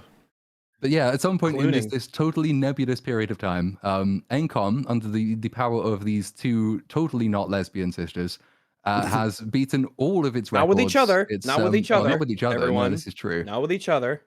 It's with soared to different new them. heights. It's beaten all the things that anyone could ever have hoped to do. They're better than Kevin Flynn. They're better than Sam Flynn. They're better than Alan Bradley. They have taken it to the pinnacle of tech establishment. But alongside it has emerged a company called, well, I say emerged, no. Alongside it has spawned a company called Dillinger Systems. So Um, with this, you could totally replace Dillinger Systems with Prodigy and the guy with Boy Cavalier. It's insane how like close this is in terms of just this weird stapling onto the story, and then the way that the character is well characterized. True, yeah. I mean, and another generically evil billionaire, Well, who is the evil antithesis of the It's nice always- tech people. yeah, tech bro child, hyper ADHD. That's like how many of them have we had now? Not Just enough. quite Give a me more. few. Here we've had at least two. It's kind of funny because in the 80s you had the evil 80s business guy, Yeah. which was a much more fun trope. Because this one's Yeah. fucking Yeah. boring. Like in You know why? RoboCop or But something Free, like those that, ones, yeah. Wild bad guy. those ones Yeah. would be written with intelligence and cunning and ruthlessness. The ones we get now are all, they're all Ew. just stupid. And this one is Well, canonically stupid. He gets told by everyone in What? the movie that he's stupid. What if we make him yell instead? I think that's way better. Yeah, he What does if his yell a lot. mom He yells says, at him the "Yeah, whole movie? Yeah. Yeah. wasn't that the coolest thing you've ever seen?" And he gets slapped. See, the person we're talking about here is young Julian Dillinger, Dylan Jr., who is Yeah. the son of... Fuck, okay, how does this work? Right, so Legacy has Edward Dillinger, who is the son of Dillinger from the first movie. He at some point just drops out of existence because Dillinger Corporation, Dillinger Systems, has been around for 40 years, we're told in this movie, which will take us back to the original Tron when it didn't exist because Dillinger worked for Encom. And for the last few years, it's been run by Julian Dillinger's mother, who is the sister of Edward Dillinger and the daughter of Dillinger Sr. I can't remember her actual name. I called her Scully all the way through That's my fair. notes because it's Gillian Anderson. So Scully Dillinger is in this movie. Her son Julian has just taken over, and this is a dynastic company. The grandfather owned it, even though he didn't, because we saw that movie. The son owned it, even though we didn't, because we saw the last movie. Then the daughter owned it, and now the grandson owns it. It's basically a monarchy. Well, This is how having- companies work. Having mentioned that she yells at her son, you've already covered, what, 80% of his story? Yes, her job in Yes. this movie is to tell him that he's an idiot and he's doing the wrong thing and he's You're taking too many stupid. risks. You'll destroy the Yes, company. and that's right. And then when she's with her dying breath, say, "I blame you." That was funny. You did this. Oh This was my god, it's all You real. did I this. shouldn't have let you do it. She is the Shouldn't have smartest let you character in this do it. film, but that is saying virtually nothing. It's just that she knows that everyone around her is an idiot. As Az would put it, she's the tallest retard. Yes. Oh, God. But she has been supplanted by young Julian, who will be. By the way, I wonderful. already forgot the explanation you gave where the company came from. So we You didn't just get the answer to that question. okay. According to this movie, it's been in Dillinger's hands and it's been in existence for 40 years because there's a point later where Scotty tells her son that everything we've built for the last 40 years will end if this goes wrong. But 40 years ago, again, Dillinger, who seemingly owned Dillinger Systems, was head of Encom. Yeah, and that working with what? Master Control. And there was no Dillinger Systems in Tron Legacy, and that was 20 years ago, I think, or 15. So it's just been, but yeah, like this movie doesn't exist in the same continuity. It can't, and yet it does. This is what we're told happens. And the only reason they've really done it, and it goes back to the point about these awful billionaire villains that we keep getting, the tech bro guys. All they've done is because their sole idea is you have bad evil tech company, and they will use tech for bad, and you have good tech company, and they will use tech for good. And this is your Whoa. conflict throughout the film. Crazy. Who are you rooting for? They make it very Bad. yeah. I'm Yeah, rooting for hopefully bad. bad. Get something done. That would be good. They have better design sense, and yeah, but They make yeah, it very so- obvious You know what I'm from rooting the for? get. Tron. I hope he wins. Yeah, when Tron shows up, he's gonna kick all Yeah. their butts. It's like it's Tron time, and then he kills everybody. It's Troning time, and he Trons all over them. Hmm. It really is Yeah. amazing how many modern stories about AI or technology in general are just like, it's fine as long as the good guys have it. Who are the good guys? Instead of They'll never destroy it do all, this. burn it to Fine. the ground, completely gonna be eviscerate it, fine. wipe it I from mentioned this on existence. Open Bar, but like all three Tron films kind of end the same. Like, just everything's great now because the good guys have the power. yeah. Okay. You emerge from It's the grid and certainly- you will bring new technologies to benefit all mankind. It's certainly much worse in this movie for Oh, reasons we'll dude. discuss. But yeah. It's not even close. All I'm saying, I find it's more of a stain on the two sequels because, as with the It's sequel rehashing trilogy, they a lot of both things, say like, yeah. "Sorry about your ending. I need to bring it down so I can bring it back up." Like both of them did that. Yeah. Which, you know, there's ways to do that. Of course, it's just that certainly not a fan of Ares, and then to a lesser extent, I'm not a fan of Legacy either. That is fair. In case it wasn't immediately obvious to you which the evil company is and which the good company is, we then get a couple of little news interview clips with Eve Kim. And Eve Kim tells you how wonderful and good she is, because she says the beauty of AI is not the ability to build smarter weapons, but to uplift humanity, feed the hungry, cure the sick, Yeah. educate the world. And at this point, the movie has lost basically all of my interest, kind of like Superman does, because there's no dilemma in the movie. It's not going to make me think Nope. about it, so why should I even try? There's no questioning which is going to be the correct use of AI and technology in this film. Is it, do you make evil guns and make money, which is evil, or do you use it to save the sick and cure cancer, which is good? Wow, that deserved a movie. Yeah, Okay. they're very good subtle is about good it. and bad are bad. Yeah, they're also subtle about it with the things they create because we first see them. I guess I'm going a bit forward. Was they, as you said, oh, we make evil guns. Look, guns. And then when we see her do And they're things like, red. it's a tree. Wow, Black and red, the famous it's- evil color combination. And Yeah, he chose to do that. He chose Yeah. to make them red. You know. Which is stupid, by the way. We could talk about how. Well, I guess we'll get to that point when we get to that point when we see things being like 3D printed from the digital ether, and it's super like it's like Mass Effect level technology. It's just absurd. very useful.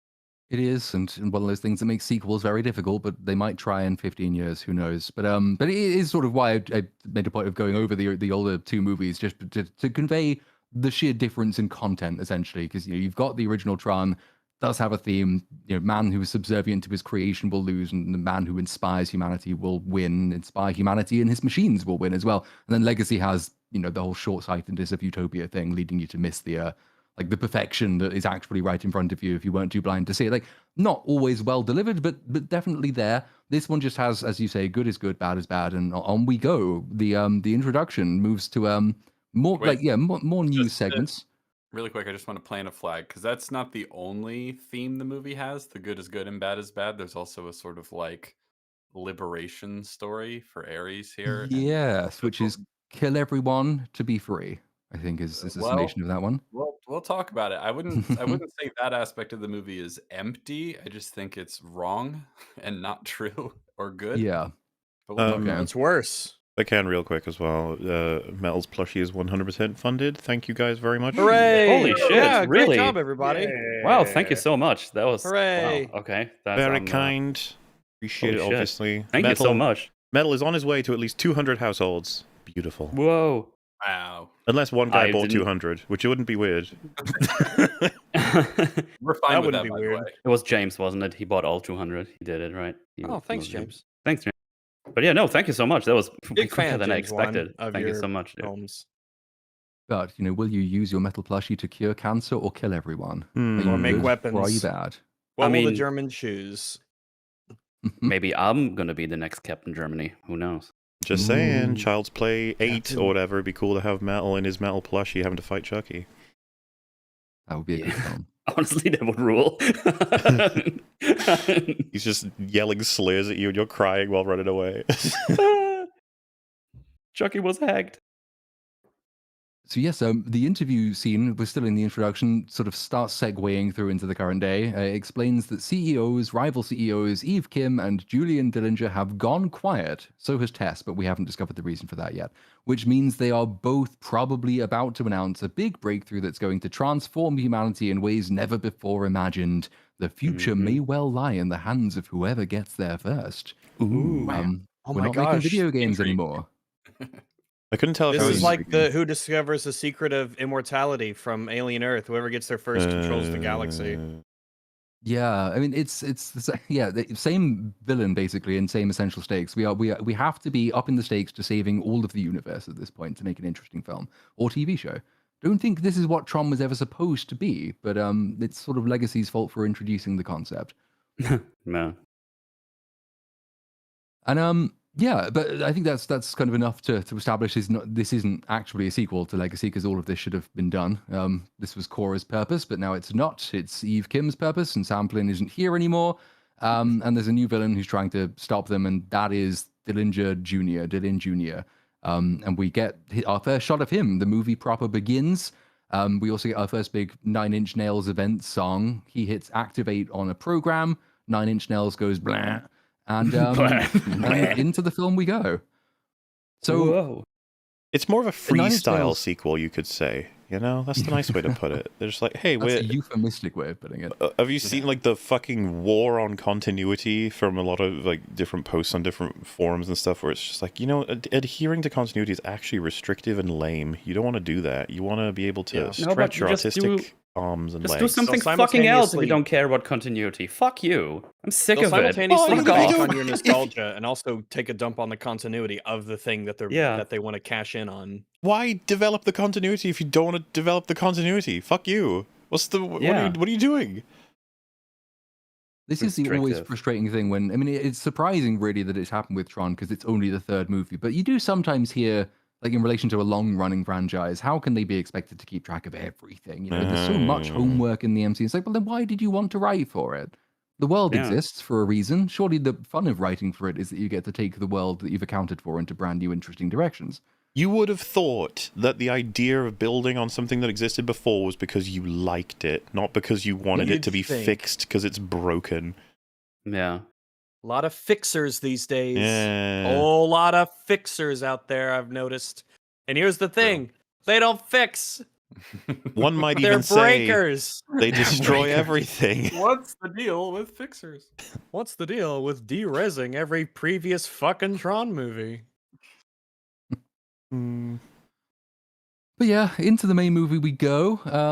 Yes! Soundtrack gives you a sense of what it's going to be tonally. I think 9 Inch Nails said they did it as 9 Inch Nails because they wanted the freedom to make it very industrial and dingy and grimy and rough. That And is a It's good for a distinction Tron film, without a yeah. difference, I would Mm. say. 'Cause Trent Reznor and Atticus Ross, though, the pair that have been doing all the scores up until this point are like Atticus Ross has been in Nine Inch Nails for like 20 years now. It doesn't really, and they've had like grimy, noisy, dingy scores before. This is basically just a marketing ploy because the previous movie had Absolutely. Daft Yeah. Punk, and this movie has Nine Inch Nails, and it's like it's just Trent Reznor and For Atticus sure. Ross again, but you branded it that way because you might drum up some more interest. He did the music Something to The that- Book of Eli, which is a random fact that I just know. It is. He did. So It's true. something that I've noticed is that they keep, I don't know how to describe it, like they keep insisting like, oh no, we wanted industrial, rock for this because that makes sense for this Tron. It's like why? Why? It's like, oh well, it's an industrial Because we couldn't get feel, the really robot fit. soundtrack, so we're gonna do it here. Well, so the director said it was important to contrast the grid in the real world, and it's like, oh, well, then why do you play the same music in both settings? Yeah. That would be a But you cool see, way that's the to genius have the because it difference. foreshadows the combination, the symbiosis of the worlds. Very Yeah, and very it good. shows how the Yeah, digital. Well, they play the real world music so much because the movie's about the digital world coming to the real world, so they play the real world music throughout. When really it would be the other way around, wouldn't it? You play the digital. What a music. throwback in chat. Quentin Review's quote regarding TLJ: "It's only a sequel if you interpret it that way." Ah, true. Bro, Yet another pearl from the wisdom of Damn. yes. this is what I mean about like. Quinfucius once again with another gem. I don't know if that made it to like our top tier quotes. Remember we had because there's a couple tonal That ones as was well, but up that there. should be. That's That's just gotta be remarkable. up there. That's one of those ones that's just like this would not be tolerated if people were normal. That's an idea. Only a sequel if you interpret it as such. Like, okay, but no. And then, because the theme that is currently playing is the Ares Does Something Cool theme. Ares does something cool. He's created for the first time, as we see, and he goes Nice. through some disc training. Dillinger is sort of, well, the implication is he's making improvements as he watches Ares defeat all of these spawned-in goons, right? Machine learning type stuff. I get what they're going for. The question I had was like, surely at this point you've got a baseline for disc fighting, and that he would be uploaded with that, and then he trains from there. Because they show him, he loses to like the first dude. Was it twice or three times, or whatever? Yeah, he does. He basically is just he basically just gets destroyed the first time, and then he's barely able to get his weapon out, and he gets destroyed a second time, and then by the end they show him fighting like 4 different guys over. More than that, they just keep appearing over and over and over until he's like an unstoppable killing machine. This is what I'm getting Like at. he's It's been like AI trained. they would already have a basic. I mean, I'm just going to be citing the Matrix essentially. It's like everyone gets uploaded with the basic, and they get to, if there's a 0 to 10, everyone gets uploaded with like 6, and then from there you need to get creative, or you need to learn more, you need to practice more, and you can get up to like 10, and then there's the believing aspect and all that. The thing with this is like he seems to spawn at 0, then he gets 1, 2, 5, 6, 8, 9, 10. He's the best ever. It's like, oh, you should probably copy his code into everyone else now, then, huh? Like the fighting code. I think what they should have done here because I mean they say Dillinger Enterprise is like 40 years old, but if you do that, maybe have him starting with the Ares program 40 years ago. So maybe start with the old style, see him start doing things, but it's shit, and then you up the resolution, I guess, or the simulation, and then he gets better and better until he gets to the point where he just annihilates everything. I think that would have been. These are just arguments for why the film should be called Tron Sark, and they just bring Sark back and they just retrain him over and over and over, and that's who he should have played. No Ares. Did you know? No Ares. What Ares is? Did you know? Hopefully they have someone tell us. What is? Ares. A really cool. Hopefully have someone tell us twice. Actually, that would be really cool if I've they heard did. the name somewhere before. I just can't think where I think it's a from. reference to God of War the games. I think that's. I think that sounds only right. mythology and like scholars of the classics would really understand as a reference, because it's really True. deep. It's really deep. I don't. Of course, that and Wonder Woman fans, obviously. Ooh. Well, he's the real Ares in my heart. David Thewlis is the real Tron Ares. Then I will destroy you. Oh, Now say it Keto. like Jared Leto. Cinema. What is he? Isn't he's just Mr. Doesn't in this movie or in other Man. movies? Because we could go with his Joker. In this, well, both. Fuck it. In this Then I will destroy. You got to do a clap as well. Before you Yeah, go. you gotta do the clap. Yeah. Oh, by the way, before we move on from this scene, he does really cool things, and it concludes with him annihilating like 20 other simulations at once. Yeah, And at that point, it was like, oh, so he's just not he's going to lose. unbeatable. He's Yeah, unbeatable. he's unstoppable. He will destroy anything that dares to be in the same quadrant as him. Like I said, man, Which copy is that funny code. because Copy he's that going to code. fight later on, and it's not 20 people. No, yeah, he gets nerfed randomly to make sure Mhm. fights can actually continue. Also, just saw someone Why mention though, like- "Hunka, hunka." That's another great quote from.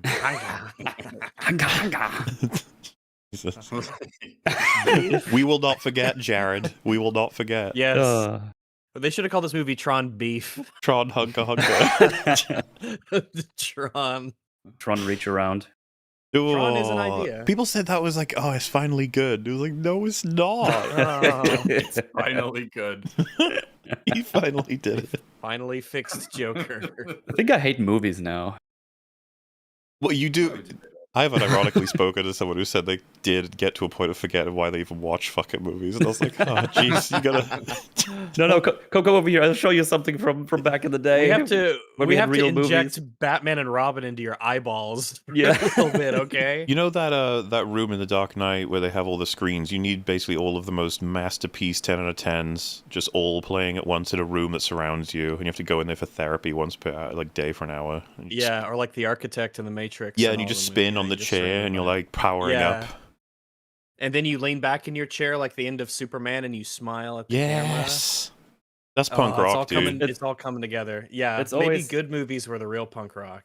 Not even good. It's just fun going back if you just watch a decent movie. We did the Silent Hill movie last week on the Forge, and it was like, oh, this is like a okay movie, and I enjoyed it. It wasn't amazing or There's anything. Sean But Bean's in that. yes. I remember. I was like, oh, this was actually kind of not awful, and I didn't want to kill myself after I watched that movie, so Oh. that was nice. Well, we'll be talking about a good movie tomorrow with Cap. We're going to talk about Good Boy. We saw that. That was good. Aw. Yeah. So Wow, yeah, you they're just still spoiled out it. there. People didn't know if it was good or not. Now you spoiled it. It's allegedly. Wow. In the title. So, No, it's not. you know. Yeah. That's It's just allegedly in good the boy refers title. to morally good boy. When Yes. do we get the Virtuous boy. sequel? Virtuous boy. Bat. Virtuous get- juvenile man. When do we get the sequel? Bad Boy. Bad boy? Oh, Boy. I'm in that one. I'm Oh. the bad boy. Bad boy. Yeah. That's R-rated me. though, right? Yeah, Of it course. is. Yeah, For full frontal nudity. Oh my god. And mild language. And Wouldn't that just mild be so language. awkward if you And drug spawned references. in Tron, you were just naked? You were just like, oh, fuck. Jared Leto shows up. I was like, hey. Well, they don't wear Would you like to clothes, do join they? My cult. My Tron cult. My troll. Why are you pointing that gun at me? No, it'll transport you to a new realm. It's like, Mr. Leto, that's a real gun. I will say it's a very bad sign that we have just started the movie and we're already just madly talking about naked Jared Leto and how much more fun that would be. Hunka. Look, We have so hopefully, much of it left. hopefully this episode doesn't devolve into an Ironheart situation, but I prefer- can't make Probably any will. promises. Without contextualizing it, being like, we are 5 minutes into the film, we are 3 hours and 15 minutes into the stream. Not bad. I'll tell you, every time I come on, these just get longer. That happened last time I was on as well. It was like a 12-hour one. I don't know what you're talking about. This is a short episode. In the biz, we call that character growth. Yeah. Mm-hmm. Your resolutioning. Joke. Speaking of You're character growth and how it doesn't exist. So yeah, Dillinger, he comes in and he speaks to Ares. He's a sinister face. Technology has regressed since the first Tron movie, where in the first Tron movie you could speak to Master Control verbally. Now you have to type shit in on a crappy glass keyboard. Can we talk about the glass keyboard shit? Okay, why not? I hate it so much. Yes. I work on computers like fucking 12 hours a day. If I had to type on a fucking glass keyboard, I would smash it every day. I couldn't Yeah, imagine it's something like more Bring awful. back Yeah, it's like This the came up- hologram ones that they type in sometimes. Where Yeah. they have to hold their hands up and go in the air. Like, no, that people would hate those. Rags, Those I have would a be theory terrible. on the hologram ones after watching so many of these things. I don't remember what the last thing I watched that made me think about it because it was slightly off. But you know, It's probably Alien Earth. I think they do it in that one too. do they have? I thought they were trying to do the whole tech buttons and everything in there. I think they put some. Well, it's in all sorts of stuff, but Well, yeah. I think so. When you make it purely hologram, as in like it's all in post, you can have the actors literally just go all over the place, and then the person in post can be like, right, I need to put a button there, slider there. I'm not, of course, referencing this as a bad movie because it's not. But Avengers, right? When Tony's fucking around in the helicarrier, he's literally just going poke, poke, poke. You know, press down, lift, poke, poke, Yeah. circle, and you can see the panel they create for him is once he does all those moves they created afterward. And I wonder, is that just like way easier than a glass panel, even with symbols, or a practical fucking thing? And you know, to an extent, it's just like, yeah, I guess maybe it is, but and there's context with maybe you can allow it, but this one's weird because, and this was a discussion we had on Open Bar. It's just like, you guys know nobody likes glass keyboards, like a glass like just a pane where you type. So why are you doing Stop it? trying to make it happen. Because they touch because they screens are think designed to give you haptic feedback, so it feels Huge. like you're touching something that's got resistance Yeah. to it. Well, but the conclusion we had was like, well, to be fair, there are glass, like, technology in the original. But the thing is, barely anything in this feels like it. It's not like Alien Earth, where you go, oh, okay, I can see why you've done all of these things to try your best to match, like, isolation. Like, even Romulus, and he gets points for that. But I don't feel that way with this film. Well, Like, Tron being in 82, it has a bit of an excuse for it being like cutting edge new technology. It's what But they For thought sure, the yeah. future we would know be. better now. Now we know that sucks. That's awful. Like, it's not new. It's not like, oh, look at the crazy tech we have. We can have glass this or hologram. No, we're just like, good keyboards seem to be just like the best thing still, to where we're constantly reiterating on the same basic like keyboard design because we want that to get really good instead of trying to revolutionize ways to come up with new systems. well, and But what if I want to see the actor's face through the keyboard? sometimes I wonder Ooh, if shit. designers are confused because it's like, how come you guys like no keys on your phones, but you prefer your PCs having keyboards with, blah, blah, blah keys? And it's like, there's answers to these questions. There's a few reasons: size constraints. Big one. Well, like I and, said, yeah, size there is are a answers huge to these one, questions. so- It's just that, this sort of evolution or representation of modern technology is just so much less stylistic and impactful. It's very much boring. And then anytime you think about it, you're like, God, I would hate that. yeah. Yeah. I wish my It's phone like- still had buttons, honestly. I don't. I'm I fine think, I with think phones. touchscreen is good for phones. Do you, But like when Typing, my at least. do you I guys just miss have it, that's all. the small buzz whenever you touch a key Yes. on your phone? Yeah. I quite Yes. like that. I It's a do little bit too. of Like, haptic yeah, feedback it's just to make it. Yeah. I like it too. I like it makes the little noise. You get a little bit of a boot, and then it feels like you're kind of, on a keyboard. Yeah. You can tell that's what they're trying to do. It's like, Yeah. interesting. You get feedback for pressing the buttons like you would do on a real keyboard. It's the mimicking there. Because Which is, I mean, I I'm think thinking about it's keyboards. something they had to figure out. I think the first ones didn't have any like haptic feedback. Oh yeah, I'm I sure that think. they've improved, Yeah. a great amount considering the first iPhone and where it came from and where it went. But I think they're definitely getting there. Like, obviously, if I'm gonna type to people and send messages, I'd much rather have a keyboard than on my phone. But the phone is fine. It works pretty Mhm. well. But I will say, the autocorrect is a huge boon to being able to type quickly and stuff. Except when it Oh, learns badly. And maybe if Yeah, you... there's If, let's say, this is hypothetical, no one actually has done this. If you type, like, phlegm too many times, and then you try to type, I don't know, foam or phlegm, the phone is like, you mean phlegm. mine. Well, Well, that would have been my a funny phone. beat to include in the movie if, like, his stupid glass keyboard and he kept missing, and the autocorrect was making the sinister face say stupid things to Ares. It's just That would like, I be- want that you would to be go great. and milk the Phlegm? the phlegm. Milk milk the the flame. flame. And I if will- you don't well, like I will milking do the- it, sir. milking the- Now, If you don't now, like milk- now add a second language to your phlegm words, and then your phone gets really confused. I'm talking about my phone, by the Ooh, way. what's phlegm in German? I don't. Phlegm. It's phlegm. Sure, let's go with that. It's just it It's a tries to do cockney. weird things sometimes. The autocorrect. It sure does. It does. But yeah, so having used his stupid keyboard, that he's interfacing with Ares, and Ares says, "Who am I?" And Dillinger says, "It's not who you are, but what you are. You are a Dillinger Systems security software defender of the grid. You are Ares. You are Master Control." For basically no reason at all. The Master Control is now a title in this movie. It will be conferred upon at least one other person before the end. And I don't know why they've put it in the movie, except that it's a callback. But so Tron Ares, who features the main character Ares, is also Master Control. Yeah, whether or not Yes, on he's Master both Control. Tron and Master Control at the same time.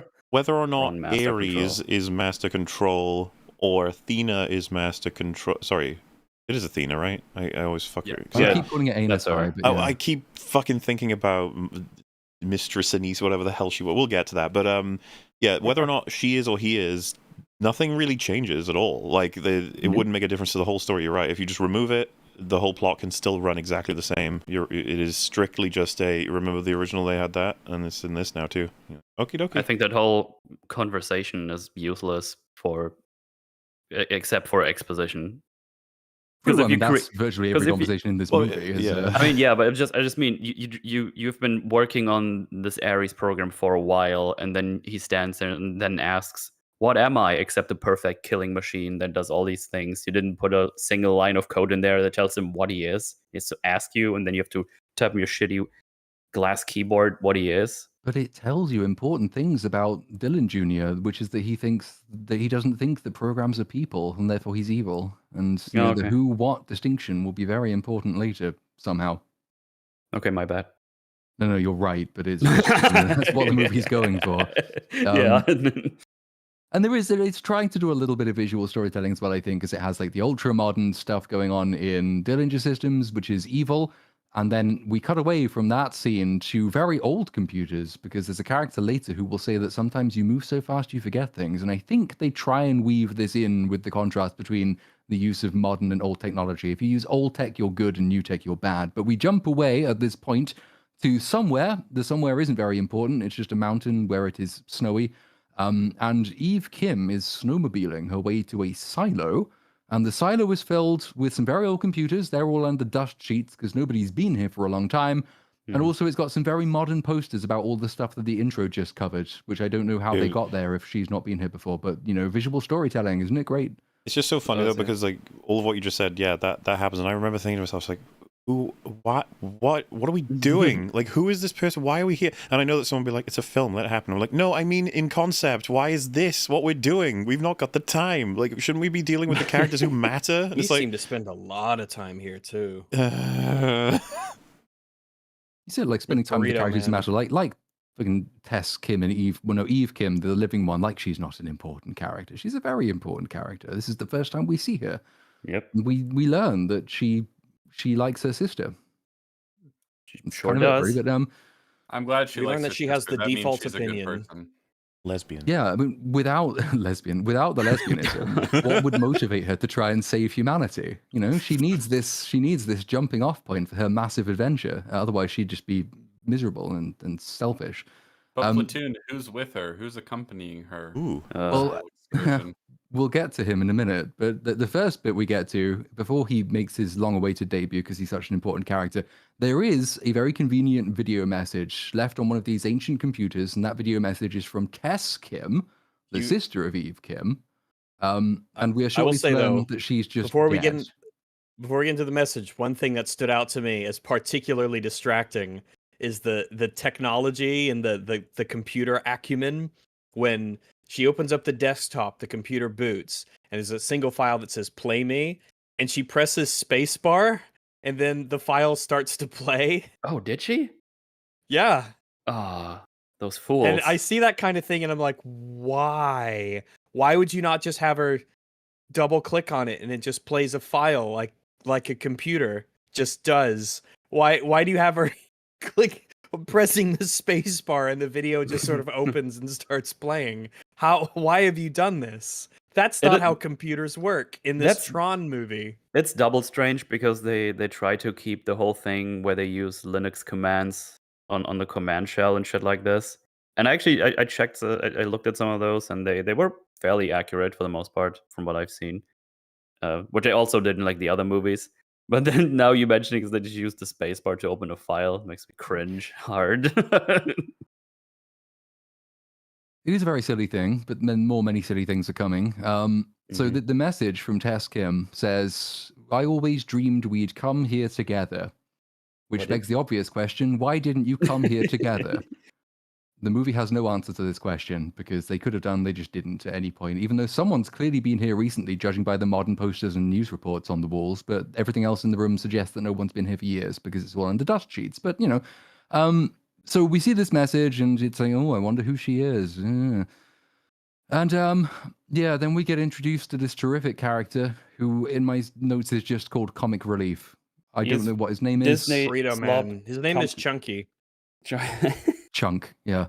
Disney slop comedy funny character. First couple of lines Pretty he said was much. like, "Oh, awesome! He's that character. Thanks, I needed that." I hate him. Yes. Yep. I hate all of them, but I hate him a In lot particular. as well. I guess I he hate him he especially. matches the company he's in. Sort of, in that he's there for no discernible He belongs purpose, and he here. says stupid things and is in the plot for reasons, I guess. I mean, I'd just like to know where he was, because when we get the wide shot, I am fairly certain we only see her on her fucking speeder bike or something. yeah, either he was already there, or he came separately, or he just teleported in. Yeah. Just yeah. He asks, if this is the place that Tess kept coming back to be disconnected from the world. It's the only non-comic line he delivers, I think, in the entire movie. Because the comedy You're is right is about right that, the corner. honestly. Yeah, I think Yep. You might actually be It's- right. There will be. I'll mention loads of these as we go, but for anybody in chat who thinks this is an overstatement, no. Basically, every single line is an attempt at the joke. He is Mhm. there for that reason. Yeah, just because you didn't laugh doesn't mean that's not comedy. Just like how if you're not scared doesn't mean it's not a horror game. Yeah, it's just that, every single scene, even when those scenes have quite clear thematic and dramatic purposes, you can't build up tension if this fat man just walks around the corner and says, "Breakfast burritos." It's just, I'm I not like that guy. invested. How can I be invested in They this think scene? his shit is so funny. Mhm. Absolute disaster of a character. Anyway, yeah, so he asked if this is where Tess kept coming back to, and Eve says, yes, she was so sure. She was so sure Flynn left us the answer. Comic Relief character says, on a floppy disk, dude lived before the cloud. Huh. I'm starting Yeah. to think Before the that cloud, By the way. is such a place possible? Is such a time real? I think we're all going to get to the point of whenever something cringy happens, we just start generating a sort of cursed Nine Inch Nails soundtrack. Mhm. He says,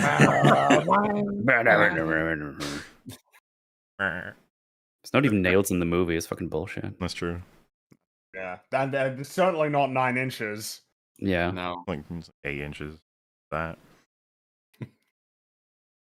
So, yes, there's a slight problem, not with the Comic Relief character, but with Eve's line here when she says that Tess was so sure Flynn left as the answer. Obviously, a few questions such as, why was it original Flynn and not Sam, given Sam was here more recently? And why, given Flynn believed in legacy, in the power to change the real world, and now we learn that he had the answer for this thing that we need to collect, which could allow him to change the real world. And he had this before he disappeared. Why didn't he use it? That seems like a fairly important question to ask. Mm. Because the basic premise is they need a code, because at the moment, I'm jumping ahead a little bit, but fuck it. Anything you generate from the digital world into the real world can only last for 29 minutes before it de-reses. And this is a major problem, will be a major problem later on. They need this thing called the permanence code. The permanence code will allow things to exist forever and not de-res after 29 minutes. So you can spawn anything you can create digitally, you can now spawn into the real world and you will cure everything. Yeah. But now the premises the movie has given us is that Flynn knew this and had the ability to do this, and he still fucked off to his own digital realm to make a perfect world there instead. leaving the secret permanence code behind for idiots in this movie to collect. I don't know why he would have done any of this, but this is what the movie thinks he's done. Yep. It's the same. It's worse, but it's the same problem Legacy has, where it's like we want to do our own thing, and we don't really care how it lines up with the movie that came before. This movie is like a digital fantastical world. I don't really care about that. This is about trying to create like bodies for AI to exist in our world. So we Yeah. don't really care how. Even though that was kind of like solved seemingly in Legacy anyway. Yep. Well, and I mean, Yeah, why But are we not it's using? the main thrust of this movie. Why didn't they use the ISOs? Because we forgot that those exist, and I mean, she's They no were longer there even and Legacy- available player in for the you to story. use. They were there for you. Yeah, the Legacy didn't really define them that hard. You could have done whatever you wanted. Mm-hmm. More or less, but instead it's like, no, we're gonna make it so that the main thrust of this story, the thing that we're all fighting over, is something that like didn't exist and was essentially solved in the previous film. Yeah, and they awkwardly use the same visual language for it as well, because when they find the permanence code later, they look at it and realize it's a binary helix. And what do they do when they see inside Cora, the ISO? They find, oh, it's a binary helix. So it's the same fucking thing. Even the same visual language to tell you It's it's the just- same thing. It's so And yet, stupid. no. They had it right there. Just use the character you have. Fucking hell. Every time. Every fucking Every time time. they do this. But at this point, yeah, comic relief side character says, "Blah, blah, blah." And My favorite I mean, line, huh? yeah, it's really good. But you know, to be fair, this one you kind of have to know because he's setting up. Well, it's a side plot which has nothing to do with the rest of the movie. He asks if Eve is still going to be doing CEO stuff while she's out here, taking calls and launching Panic City, their new video game. Mm-hmm. This will come up again. Kind of. Not really in any way that intersects with the A plot, though. So, but at least we know it's happening. And he also discovers a microwave, and he says, "Oh, I can make breakfast burritos with this thing." And that's the standard of joke across the entire film. It's hilarious.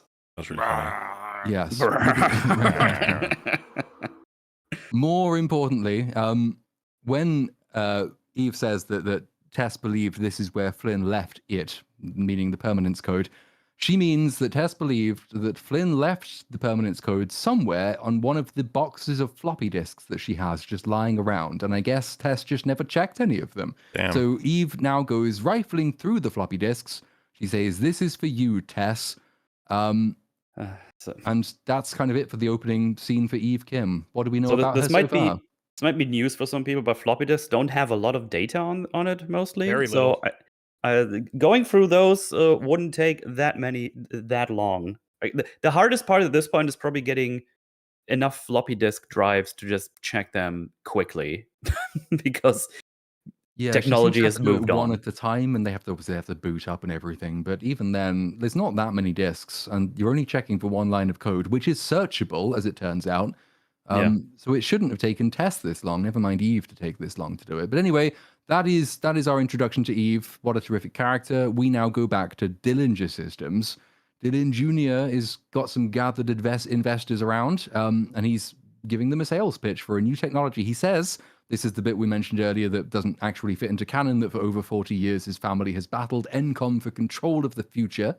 Never the fuck mind. And then he tells them that they put him in charge to ensure their victory, and today he is going to do that. And he's essentially created kind of 3D printing technology, laser printing technology, and it allows him to bring anything from the digital world into the real world in like a reverse engineered version of the laser in the original Tron, which Link, the movie, never comments on at all. But he says there's so much talk of AI and virtual worlds, so many people asking when we're going to get there, but we aren't going there, they're coming here.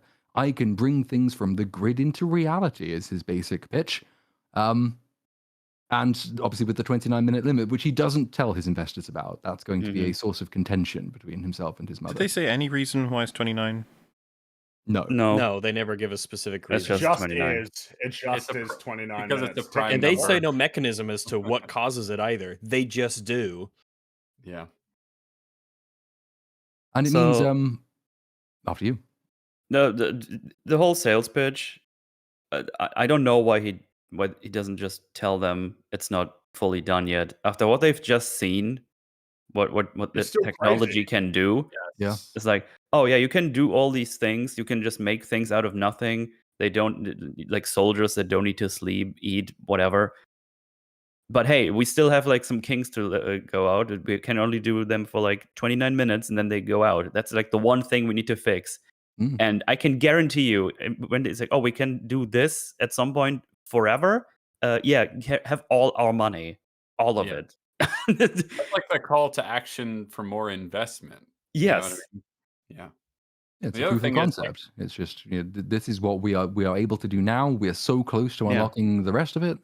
Give us the please cash give and us we'll finish the 40 job. billion more dollars. The other thing is he makes it seem like this is novel and unique. That his approach to AI is like, oh, applications for the real world. It's like that's normal, Can you you imagine? know? Like that's it, he makes it seem like up until he came along, everyone was only using AI to create like the metaverse. But it's like that's not true even a little bit. Like this isn't really a novel thing. I mean, you've done a really impressive, you've made a big leap forward here, but you're not exactly being revolutionary here. They are definitely not. No, so is it worth maybe? So there are now 3 grids. Is basically no wait there are 4 grids. There are 4 grids in total. having established that this one exists, there will be a couple more by the end of this movie. There are now 4 grids. There is no the grid, which this scene begins establishing. Obviously, the original has the grid. Tron Legacy has the grid, but it's a different grid. This movie has a Dillinger Systems grid, and it will also have an NCOM grid. There are 4 of them. We will spend less than 10 minutes in any of them, which is fantastic. It also isn't going to grapple with the connotations it's just introduced, because I mean, one reason maybe that Cora isn't around is that she de-resed after 29 minutes because she didn't have the permanence code, so she's just Yep. dead. That's an option, but apparently she is still alive somewhere. That's kind of But a yeah, bleak but implication, though. It's pretty isn't funny. it just? Yeah. And it also means that Clue's plan wouldn't have worked. If he'd won and got himself and his entire army through, they'd have been there for 29 minutes and died.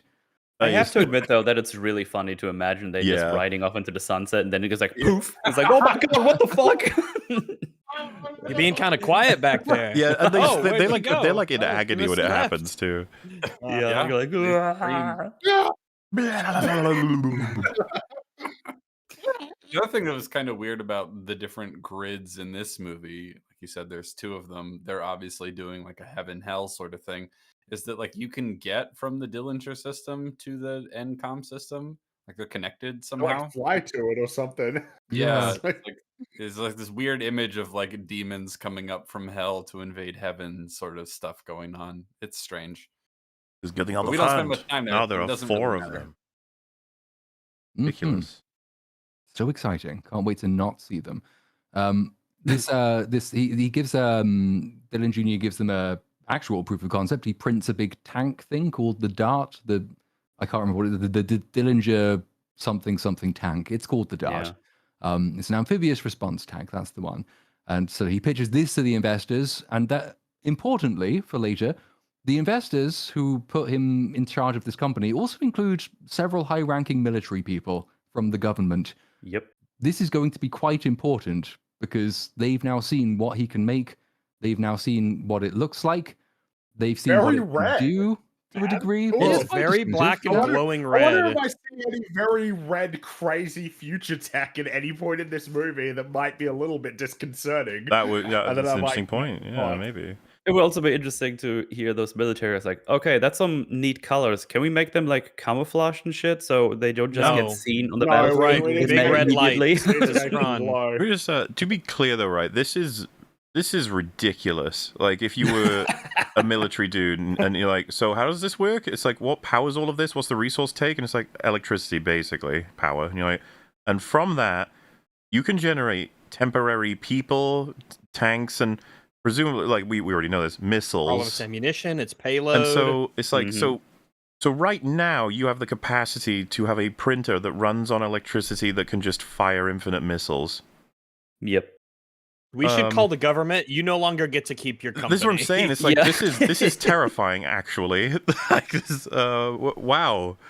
Yeah, And- but wait, then you think about this. You can, with 29 minutes, you can use the rocket stuff already without having like without the permanent scope. This is already incredibly value for military action.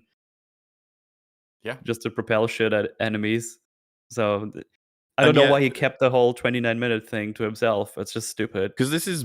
Did we get a year for when this takes place? It's because it's like alt future / alt present, right? Because that's how you classify this. Present, basically. It's said that Tess Kim died in 2025. I think. Well, there's a visual that tells you that. Right. No one in the movie actually says it. So I think the implication is if she only died a few months ago, then we're in 25 or 26 when this movie comes out.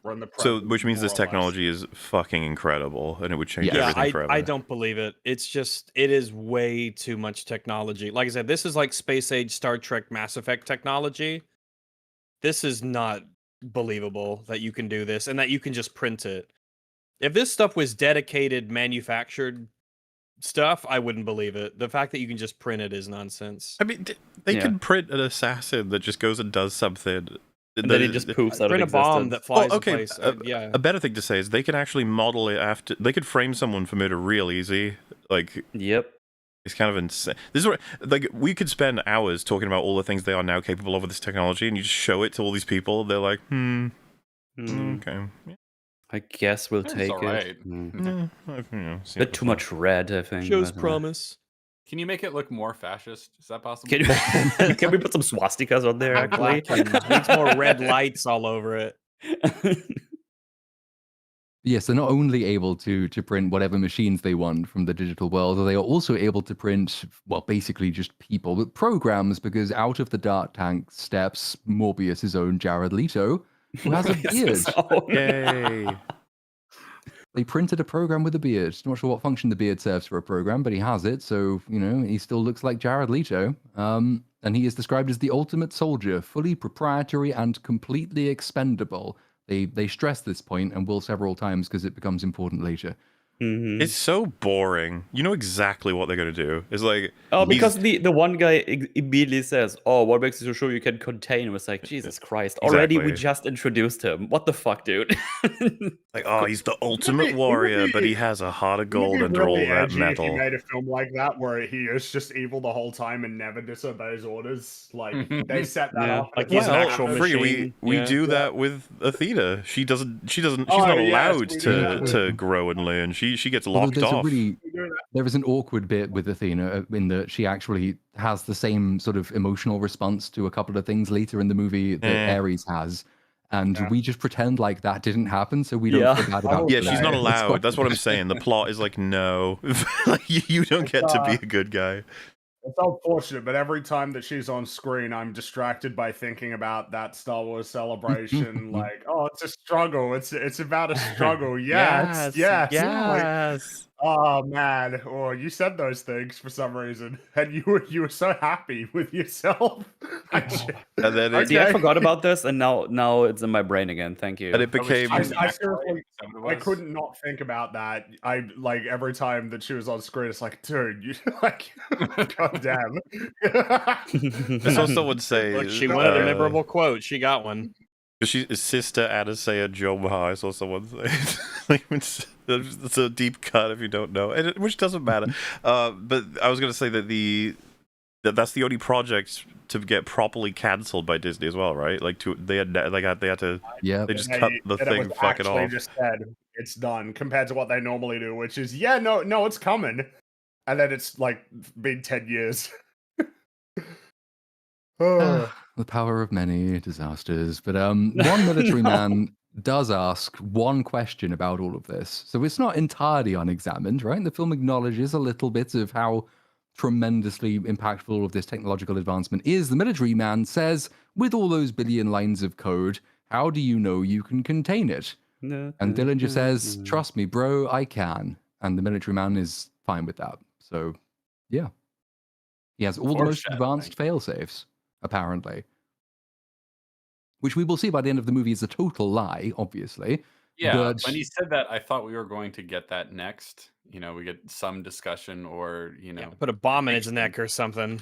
You think, why are there so many films and TV shows made by terrible writers that don't realize that, like, in a situation like this, you would always have a failsafe that you would build into them. What? Of course. Another yeah. question for you. What was this? Came up? Was it Alien Earth or yeah? I think it was. Where you know that line he says, "I'm curious why you're curious." If you're the controller and you've got this program that's just a warrior that's supposed to be essentially soulless, that does everything you tell it to do, and it goes, "Hey, creator," and you're like, "Yeah," and you go, "Why am I alive?" You'd be like, "Oh, I'm resetting you. Delete right now." Oh, delete. The experiment has failed. Go back. There are several beats like that. It's not just that. That's probably the most explicit one, but basically from this very scene, stuff is going wrong. So like in the very next beat, it starts raining and Ares goes and walks out into the rain and obviously has an emotional response to it. And he turns and he cracks a joke, which everyone knows is not on the script. Then there's a bunch more times when he's like, there's long suspicious pauses, or he's got a weird expression on his face, or he says something which implies he's feeling. And at one point, Dillinger even acknowledges that he's feeling. He says, "I'll find those feelings, whatever they are, and rip them out of you." You fucking know, so Why did you why program did them you to do have it the- now? It's actually, I Press the think, button that kills the them. better story. That every time he shows even a flicker of humanity, boom, it gets wiped out. And that's how he controls him. But, you know, we watched the time where maybe something doesn't get deleted when it was supposed to, or maybe a backlog of all the deleted memories accidentally gets flooded in. So he gets like all those experiences. You know, you can tell whatever story you want. But this idea that you're just like, you seem awfully off script. Anyway. It would just be like, it would feel like if someone got in their car and then turned the key, and then the car went, what? Not again. And you're like, hello? And he's like, I don't feel like it. It's just like, that's weird. Okay, anyway, moving on. Well, but yeah, like more I think that's applicable actually if you use it like a fucking search engine and it becomes the AI one, like for everybody, and then it just asks you questions back, like, "You love your family?"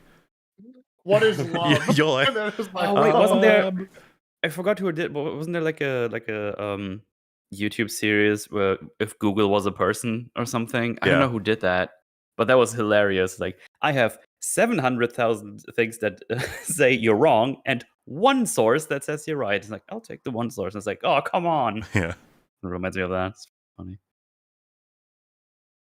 Yes, nobody notices that anything is going badly wrong just yet. So you get the obvious, not particularly subtle invocation of theme while Ares is standing out in the rain having feelings. Inside, Dillinger is telling the military people, he's just an expendable machine. I wonder where this story's going. And yeah, he gets congratulated. Tremendous success, wonderful demonstration. And he says that, his grandfather started this corporation long before anyone had heard the term cybersecurity.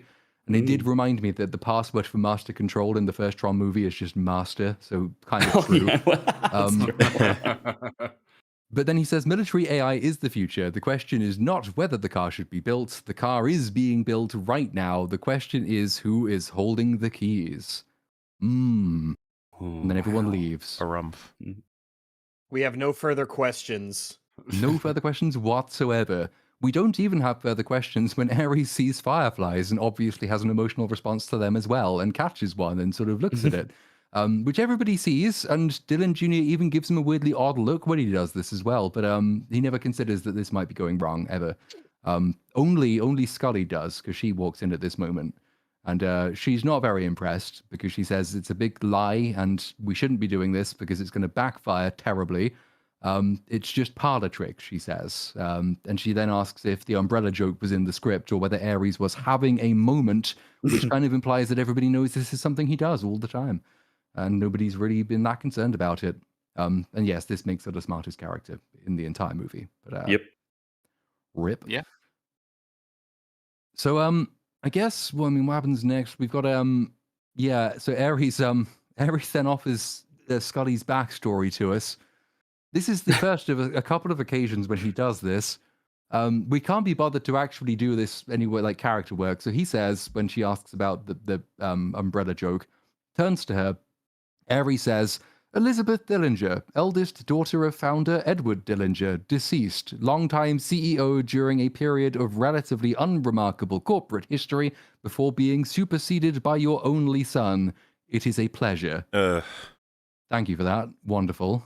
Yeah, I love when they read out the Tron fan wiki to me. It's awesome. But like this is just piss poor. Like we've got most people have it from just watching the films, but then you've also like kind of said some of this stuff already in pieces. Like, that's just some of the most overt. It's like, well, he's like a Wikipedia walking on two legs, so of course he does that. And you're like, what do you mean? You wrote that way. Lame. Do better. We've already had loads of exposition. Now we got an exposition person. And it's not even they use it as a first time to later explain to him that, hey, that's not very human to do or something. Because we're not going that line. He's just still this machine. Well, And then he does it again. It goes nowhere. It's actually is, just exposition dump. It's borderline a setup to justify future exposition. Yes. Yeah, exactly. Like, look, he does that, and he's going to do it more. This one scene particularly, that's insane where he does it. I think Platoon actually tweeted about it. Yes, he did. That's what a wonderful, wonderful scene. I love it so much. But we don't get that yet because now Ares just explodes, and so does the tank, and his time has run out. And Scotty points out that deceiving investors isn't a business model. Because I think Hollywood writers genuinely think this is just how billionaires are. Like, they luck into their positions is what they do. They're actually all completely stupid children. They have no intelligence whatsoever, and their plans will all fall apart eventually because they are nepotistically chosen. It's no one who's more successful than me earned it. Mm-hmm. It's just a very good advice to any writer: don't write a character you don't understand. Like if you're basing someone off a real world person, even make sure you understand the real world person before you write a character based off of them, because otherwise your character will be this or Boy Cavalier.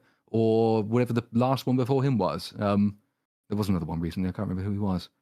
It's strange that basically none of the human characters have any real moral complexity to them. Main girl is unambiguously good the whole time. The only real, struggle she has is whether she should use her powers for good or not. And then this guy's obviously evil. And then it's a weird sort of thing where like the only person who has a story at all really is Ares, and it's not a good one. No. I don't know why you would do that with the human characters, just not give any of them any moral complexity at all. That sounds really hard. How about we just skip that? That's fair, I guess. Yeah, it's a quicker way of doing it. But yes, then Dylan Jr. says whoever controls the spies controls the universe, or whoever controls the permanence code controls the future. And then Scotty says the board is only going to stand behind you for another 6 months if you're lucky, which seems to defeat the point of the previous scene. And then she says everything they've built over the last 40 years will disappear if this doesn't work. Have you seen the technology just now? What do you mean? Even if this stuff only lasts for 29 minutes, there's just like you've revolutionized the world. Yeah. It's like, can we show this to the shareholders, maybe? And there's no limit on it. Like, you're fine. You'll be fine. Yeah. Yep, Dylan Jr. says he's found a way, and it isn't time for us to learn what that is yet, so Scotty just walks off. We'll find out more later. Obviously, she's very invested in this, which is why she doesn't ask any questions at all.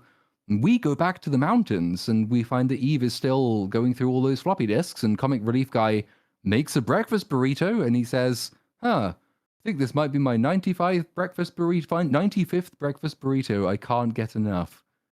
Hilarious. What a funny guy. Super fun. Mm-hmm. Yeah.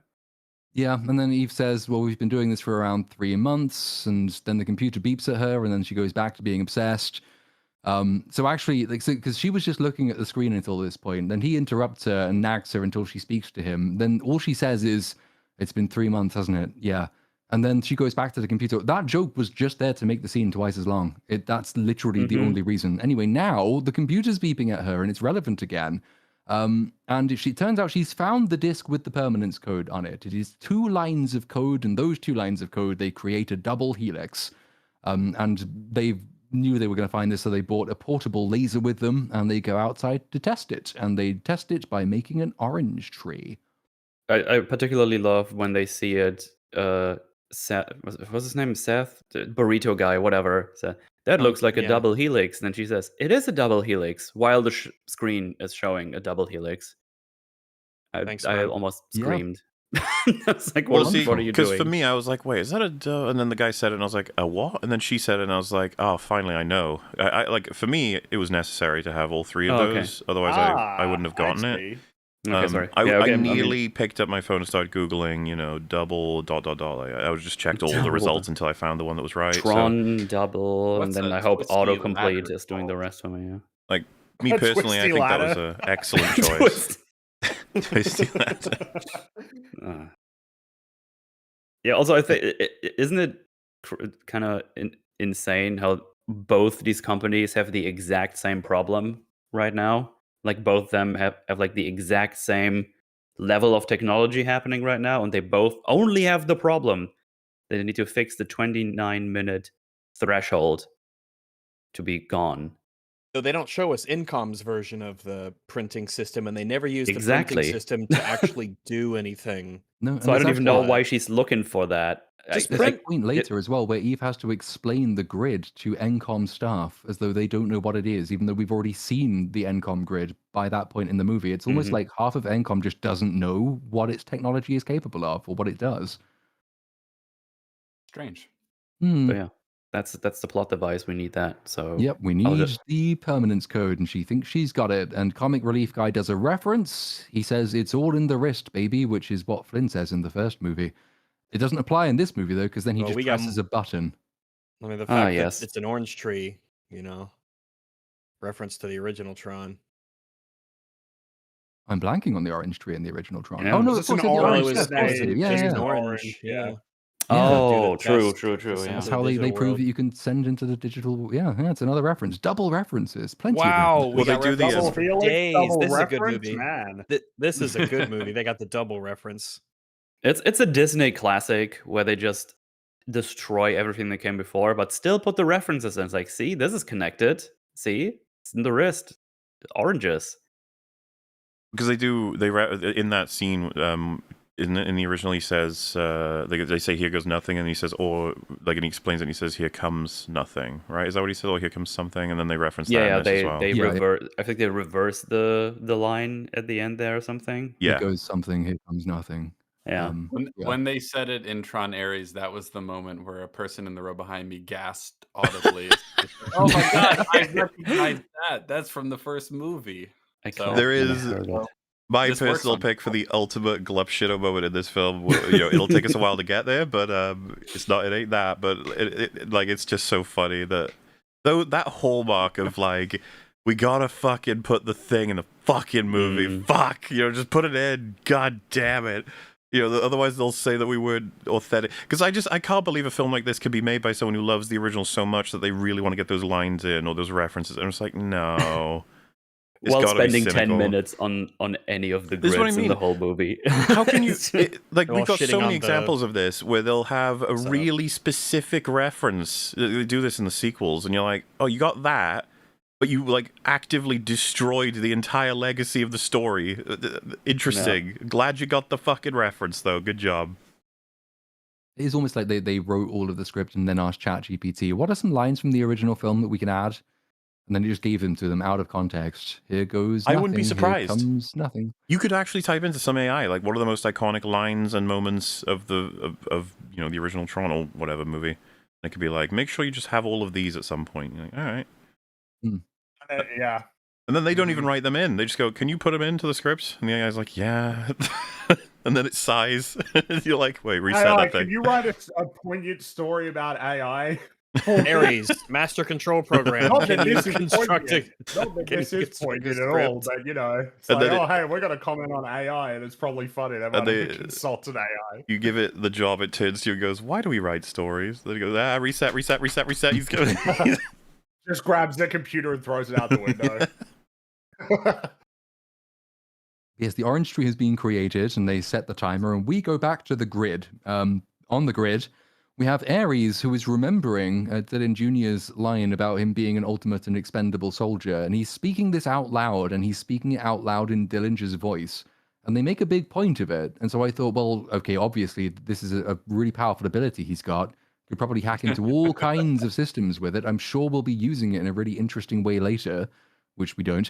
But we get introduced to another program. I had the exact same thought. I was like, Yeah. oh, okay, that's an ability. He's going to mimic someone. Okay, It's that's like the something. Terminator speaking to John Connor's parents on the phone. Like, it's that kind of ability. And like, in Terminator, they make use of that ability. In this movie, he can just do it, but God knows why. I don't know why they put it there.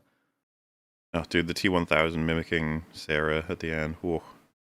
Like, yeah, we knew they could do it. Not that the T-800 sets that up, because the T-1000 doesn't. Back on target. This movie. Oh, we can't talk about good things. No. This is where we are introduced to another program, and this is Athena, or Mother Anus Eye from the Acolyte. Yeah. She asks, okay, already a problem, because she asks him how the real world was, showing an interest, which is against her programming, but we don't notice that in this occasion. He says it was interesting, different this time. I met a mother and a son, and it was raining. Mother Anus, I say, is the condensed moisture of the atmosphere forming visibly in separate drops, to which Ares says, I could almost feel it. And she says, feel? I don't understand. What is feel? This sucks. It's like, you got to redraft all of this and have, first of all, like, how is this not a problem that he's not even, he's deviated from her completely if she's supposed to be how he's behaving normally, if you know what I mean? Like the kind of program language and stuff. Or is this intended? Do you want him to be somewhat experimental and learning? It's like, well, no. We get the impression from the story that no, not at all. They don't want him anything like that. So he's just fucking blathering off script completely. You gotta fix him. He's going nuts. Yep. He's feeling things. we gotta say you could have written in that this was an intended part of his programming. The thing that makes him better than all the other programs, that makes him Master Control, is he does have this heightened, more human set of sensibilities and feelings and things. That it was a deliberate experiment. That would have solved quite a few problems in the movie. They say in order to be an effective robot warrior, he has to be able to think on his feet and improvise. Think like one of them humans. Think like a human in order to fight against humans and stuff like that. And they think it's the biggest strength, but that's his downfall because he becomes more human, blah, blah, blah. I feel like this story's been written before, but they should have just done that. Yeah, it would have made more sense. And and obviously all this develops, and even though Dylan Jr. frequently engages with them, never reviews any kind of data, never looks into what's going on, never notices there's a problem until he does and doesn't do anything about it. And it's just There's that. There's also like the second in the plotline where he actually has enough to think something's wrong. You don't get an interesting sort of scene where he's like, oh shit, like this, I gotta handle this carefully because this program is clearly, like, I didn't realize it had gotten this bad, you know? But instead he's just like whining and yelling and, you know, baby throwing his toys out of his and I know that the creators of this would be like, well yeah, that's kind of like the character he is. And she's like, right. Yeah, you know what I mean? It's like every time with this, kind of yeah, like cool. lame and shit. So yeah, that may be your intention, but it kind of sucks, doesn't it? So I've contemplated skipping the next bit entirely because I don't understand why it's in the film. Because we jump away at this moment, away from seemingly the A plot to something that doesn't really even qualify as a D plot. We introduce two new characters, AJ and Erin, I think their names are. These are the people who are about to launch the video game for Encom. The whole subplot is entirely worthless. Yeah, like, I don't understand why it's in the movie. Like, there's one beat where it's used to visualize a data attack on Encom, but you could have done it in any other way without introducing two new characters. Oh my, Then they show up at the end. You talking about this has just unlocked a whole bunch of those memories, because I had actually flushed them. They were, like, preparing to be removed forever, and I was like, oh wait, yeah, all those scenes that, I guess all of it adds up to is Guy types computer at the end and does something.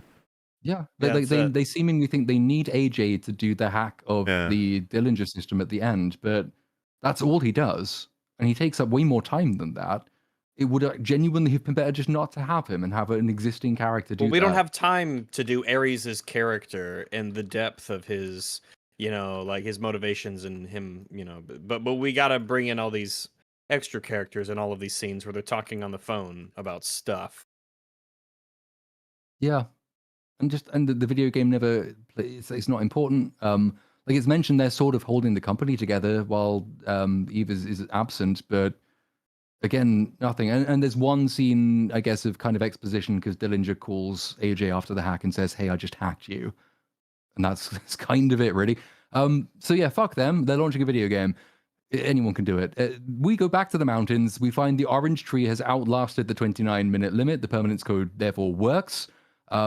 And because we've been told that it's only 2 lines of code and it fits on a floppy disk. So you'd think, right, okay, so Eve can, given we've created AJ and Erin, she could just text them the code, or she could email them the code, or there could be an interesting movie where they have to try and get the code via the grid back to Encom, and then the rest of the movie is set in the grid, and they have to Can't do it in the try real and, world. They'll find us. We can 'Cause, you go know, undercover. We can be all the old movies hackermen. did that. Like, we're doing digital stuff. It's set in the digital realm. You could have basically a big old heist movie. Ares, fucking Tron. He's not in this film. Ares goes after the thing in the grid. So that could have been interesting. But no. She decides that no, she's gonna stick it on a USB, and she's gonna wear the USB stick, and she's gonna fly back and deliver it personally. But she can't do it yet because in the meantime, Dillinger has decided he will hack Encom to find out whether Eve is any closer to finding the code that he already knows that she's after. I'm not entirely sure why any of this beat exists in the movie either, because it doesn't accomplish anything. So, because there's a conversation, Scully walks into the room and says, "What are you doing?" And he says, "I'm hacking Encom." And she says, "It's terrible and risky. You can't do it. Why are you doing it?" And he says, I think they might be closer." She says, "Why?" And he says, "Because I know who else is looking for it. But so do we. And he's known it since the beginning of the film. And she should know it too. So why?" Why indeed? Yep. Dialogue is just lagging the audience knowledge here. And then it even has Scully ask More of a who. reason to just show us how amazing Eve Kim is, because he's so intimidated by the fact that she's looking for the code. They must be close because she's going after it. That kind of Yeah. thing. Whoa. And that's what it's there to do. And in case you missed that point, they then repeat it, because then Scully says, "Who's after the code?" As though she doesn't already know. And Dylan Jr. says, "Eve Kim, she's following in her sister's footsteps. She's after the permanence code. I can feel it. We fucking know all of this." And so do they. So fuck you. Stop it. Just edit the script. Sometimes I wonder with how things get so badly written that they just start doubling up on exposition because they no longer remember just how much everyone knows about anything anyway. They just do it again. I don't know. Whatever. We got not much This story is to plot tell. stuff. That's like story things. Story things are good in film. With that Netflix Yeah. mandate, didn't they say just every once in a while just throw in some explicit mention of exactly what the audience is supposed to actually care about right now, even if they already know. So they don't have to look at the screen. They don't have to be in the room. No, awesome. Yeah. That's But it the does modern at magic least, of movies. it is at least our excuse to get our first grid sequence in the Tron movie. Can't believe it. Yeah, first one. Doesn't take very long, but it might be worth going through a little bit of it. 9 Inch Nails. Mhm. But 9 Inch Nails, they start Oh. the song. They start the song nailing. really starts to kick in. Yes, that's It's a really right. cool song. Yep. Barlow, Because cool things are happening as Ares leads a crack team of programs into a notably undefended Encom Central processing data center thing. Well, there were 6 guys they kill instantly and without effort. It yeah. is so Even though- shit. Like alarms go off. Full stop. It is so shit. That's it. It would be really cool if they had to fight really hard to get in because it's Incom's So- central server. Tron as or the grid or whatever as a representation of invading files or malware or programs trying to obstruct or pirate take information from another source is how do you realize that in a world where people are files and stuff? It's ooh, you could have a nice sit down and think about this for a long time, think about all the different things, how they transfer over, how cool this could be. It's okay, Inception kind of did this. I've never liked Inception for its ideas. I always thought it was kind of lame. That's why I'm saying it kind of did this. I'm saying is this movie's so bad that even Inception kind of did this idea in a better way. To be clear, I love Inception's premise. Its execution. I was always struck by how boring they were with literal dreams. Oh yeah, But so with this sort of thing happening, you're like, well, how is this going to be realized? Then it's the amount of options are insane. Big building, about 5 guys are outside. We get them. Mostly it. Yeah.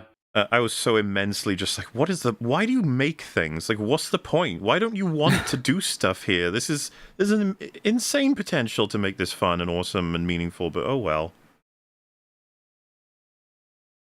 No, they just walk up to them and then they do a normal fight as they would in the real world. It doesn't even look like super futuristic. They do the lines with the, I don't know, is it like spears or glaives or whatever the fuck they use? It's like, oh, look, they kind of can use that to go over it and then move, and that's it. It takes like 20 seconds and then that's it. It's just super boring. Like, I don't know how we just go back from what we already had with the games and stuff.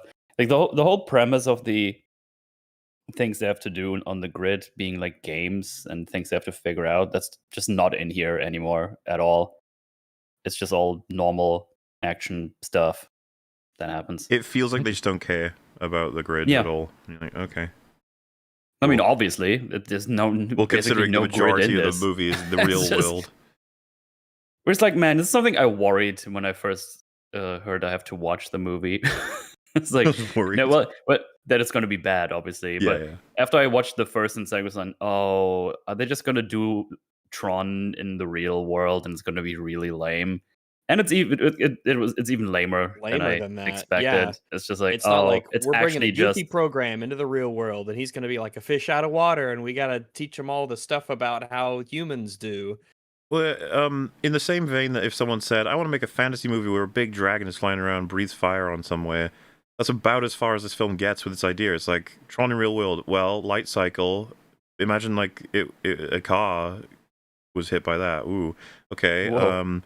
What about like the other vehicles, like a tank or whatever is in there, and then it hits the equivalent of real life stuff. Yeah. nuts. What if Oh. a recognizer hits a skyscraper? Yeah, see? Gently. And then it was like, how do we connect?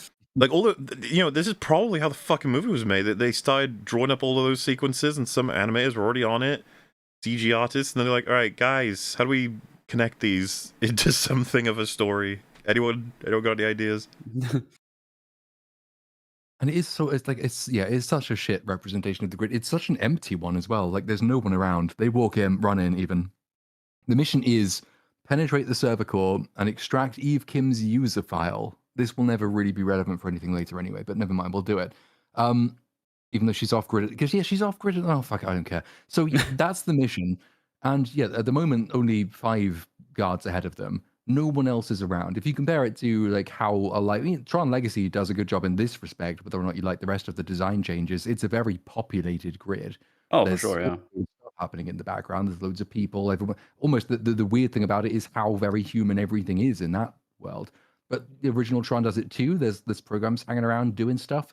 This is a major data center. You'd think there'd be more people around or more things in the background rather than just amorphous or like vaguely square-looking blue buildings. But that's kind of all we get. Yeah, at least more like guards that represent like antiviruses Yes. or whatever the fuck. Yeah, and You they're know, like defenders, or there's tanks and turrets and shit. Not Yeah, just 6 like- guys who instantly get destroyed. Well, if it were a without video effort. game, we'd all be like, did you see those guys? They clearly just pasted again and again and again on the outside and then left the level. Like, they were like, that's good enough. Yeah, Mhm. whatever. There was Yeah, no we will do design. that, actually, in Yeah, a few no one will moments' play this time. game anyway. Fuck it. Yeah. Yeah, all the other grids had, the recognizers. Even the private Flynn grid has recognizers. Original grid has recognizers. The Dillinger Corporation grid has recognizers, but not Encom. Encom just has a few people around somewhere. And hacking the grid, all that really involves is that Ares just sort of jumps into a data beam, and then he starts watching videos of Eve Kim, and he starts simping. And this is He a does very start important simping, it's plot weird. Pretty development. much. Yay. How lame is it that he has to like physically watch the videos? too? I've always found that boring as a representation of like a drawing information on a computer. Yeah. You know what? You know what I'm gonna say here? Alien Earth what? wins when you compare to how Morrow gets the information out of the computer. It might be more so the actor's performance, because I remember finding him a little intense in that scene. But the the plugs into his head and the lights going boom boom boom boom boom boom, boom, boom while he's like getting really sweaty and he's a little bit unfocused because of what the experience would be. It's like, I way prefer that than this really Yeah. lame. I downloaded French, and I'm like, yeah, that's probably how it'd be. Yeah, that. Instead of I watched French lessons for 30 hours. But this whole it's almost it's like saccharine. Like, oh, look at this. Oh, and they're all moving around. It's like such wonderful memories. Yeah. The videos that he sees just happen to be the ones that are incredibly relevant to the movie as well. It's I'm like, sure so someone might say, like, well, but that's a representation because he's actually getting all of it, but those are the ones that he's interested in the most, and that's why we represent it this way. Shut up. yeah. Someone They might couldn't even say show that. him watching it quickly. No, they couldn't, and it's like it doesn't obviously like you can do more visual things to give that impression. Like you can show like kind of like Alien Earth does. You can show him absorbing more data, but like he just stops and starts watching this old interview of Eve on the risks of AI, and this inspires him because Eve says, "For every doomsday scenario, there is a medical breakthrough, scientific discovery. So maybe what emerges from the unknown isn't so scary. What if its major malfunction is just benevolence?" This obviously is inspiring to him. I personally don't think it's worth the risk if there's a 50-50 chance with every scientific breakthrough that the world will end. I think I'd want surer odds than that. But Yeah, like But it could 51. be nice. You know, what if we all just hope for the best? You know. yeah, maybe it'll just hope be is a lovely. positive and good thing, and good people hope.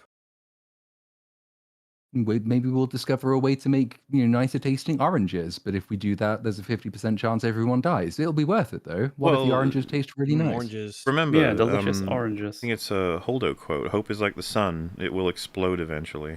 It will explode and destroy the solar system. That's true. 50-50 chance.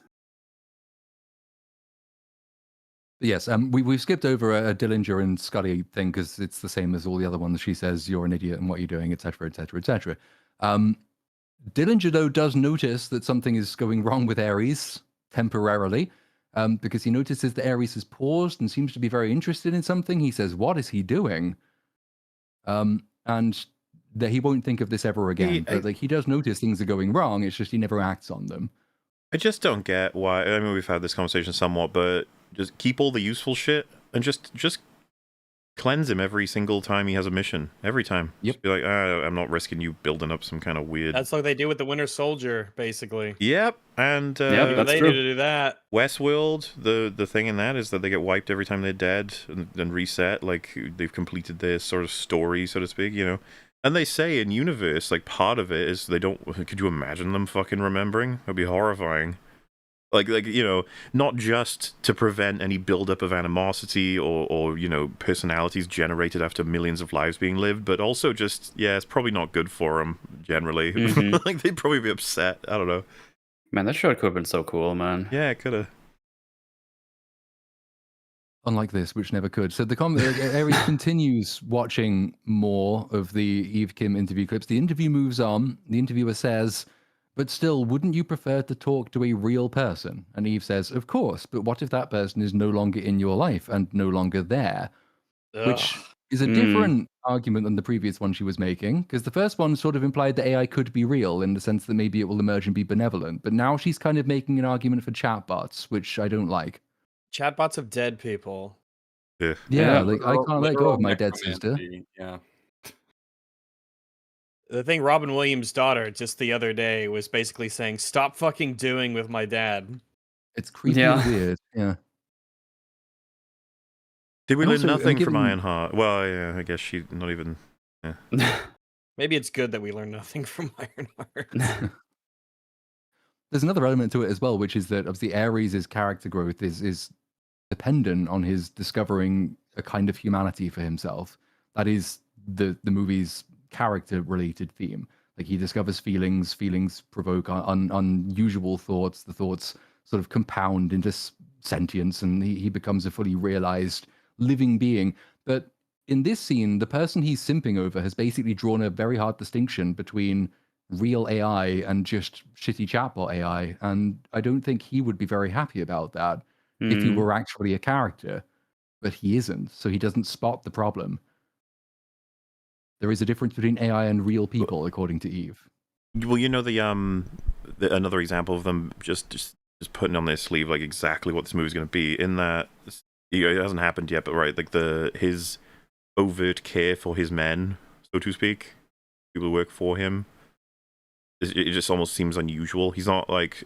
Oh yeah, he did do that. You know, because Athena. Doesn't even matter if you can be rebuilt. Well, Like, if so you just that's good. respawn, who fucking cares? There's a lot to this in a way. It's like, you know, you see Athena being like, "Leave him, or we'll never make it," Palpatine style, and then he's like, "No," and you know what's stupid is there's only like 2 or 3 left at that point. It's just like you may as well you can just save him, like one throw and you basically just saves him. But at the same time, it's like, well, but if he's actually crippled now, just reset him, you know, whatever. Yep. In the same way in the game, if your friend is like, I'm on a quarter speed, just go. You know, I'll get the XP with you anyway.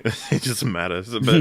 But no, they treat it like a fallen soldier in fucking Vietnam or something. You're like, this doesn't really make sense. And you know, you're watching it, and the first thing I thought was like, because Ares is a good man. Gosh darn, look at him, he's being a hero. I was like, but why? Why? It doesn't make sense. And then of course, it doesn't make sense in the programming way. Like, why would he be doing this? Why is he like, oh no, every life is precious? It's like, why did you put that in him? And you're like, no, it developed. You're like, why? And also, when this just started, like, why is he And then already why aren't doing you like fucking weird shit like deleting this? it? Delete that shit. Yeah. Get it out of him. It's clearly Like not he what you want him threatens to do. later. So just wipe his ass. No, let me rephrase that.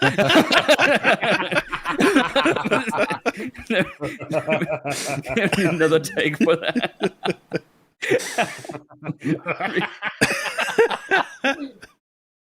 Moving on. Beautiful. Yeah. Just wipe his ass. But Just do that, that's ultimately, fine. if you could just respawn them anyway, who cares if he dies? You just respawn him, and they're not. And again, it's kind of a problem of their own making, because before, de-resolution was like you were dead. That was it. You're done. You don't exist anymore. But now they've made it to where it's not like you're creating a copy. It just appears to be like as if there's a continuity of consciousness. As if you're teleporting almost. So, like, what does it even matter if you know, unless we are to conclude that we've got like 6 Ares in this film or something, 6 or 7. No, of them. they don't bother with that. They're clearly No. not dealing with that. They want to have it be like continuity. So why would he? There's no risk. There's nothing to. You don't need to like. Oh, we gotta get away. No, I gotta go back and save him. It's like, dude, you'll all just like respawn. The only difference is that this one doesn't get respawned deliberately. It sort of A raises really the question weird too of moment. like, is he like this on every mission? Is he, you know, this emotionally Yeah, invested? Jeez. Or is this mission number 1? In which case, man, I feel like your program isn't working as intended. No.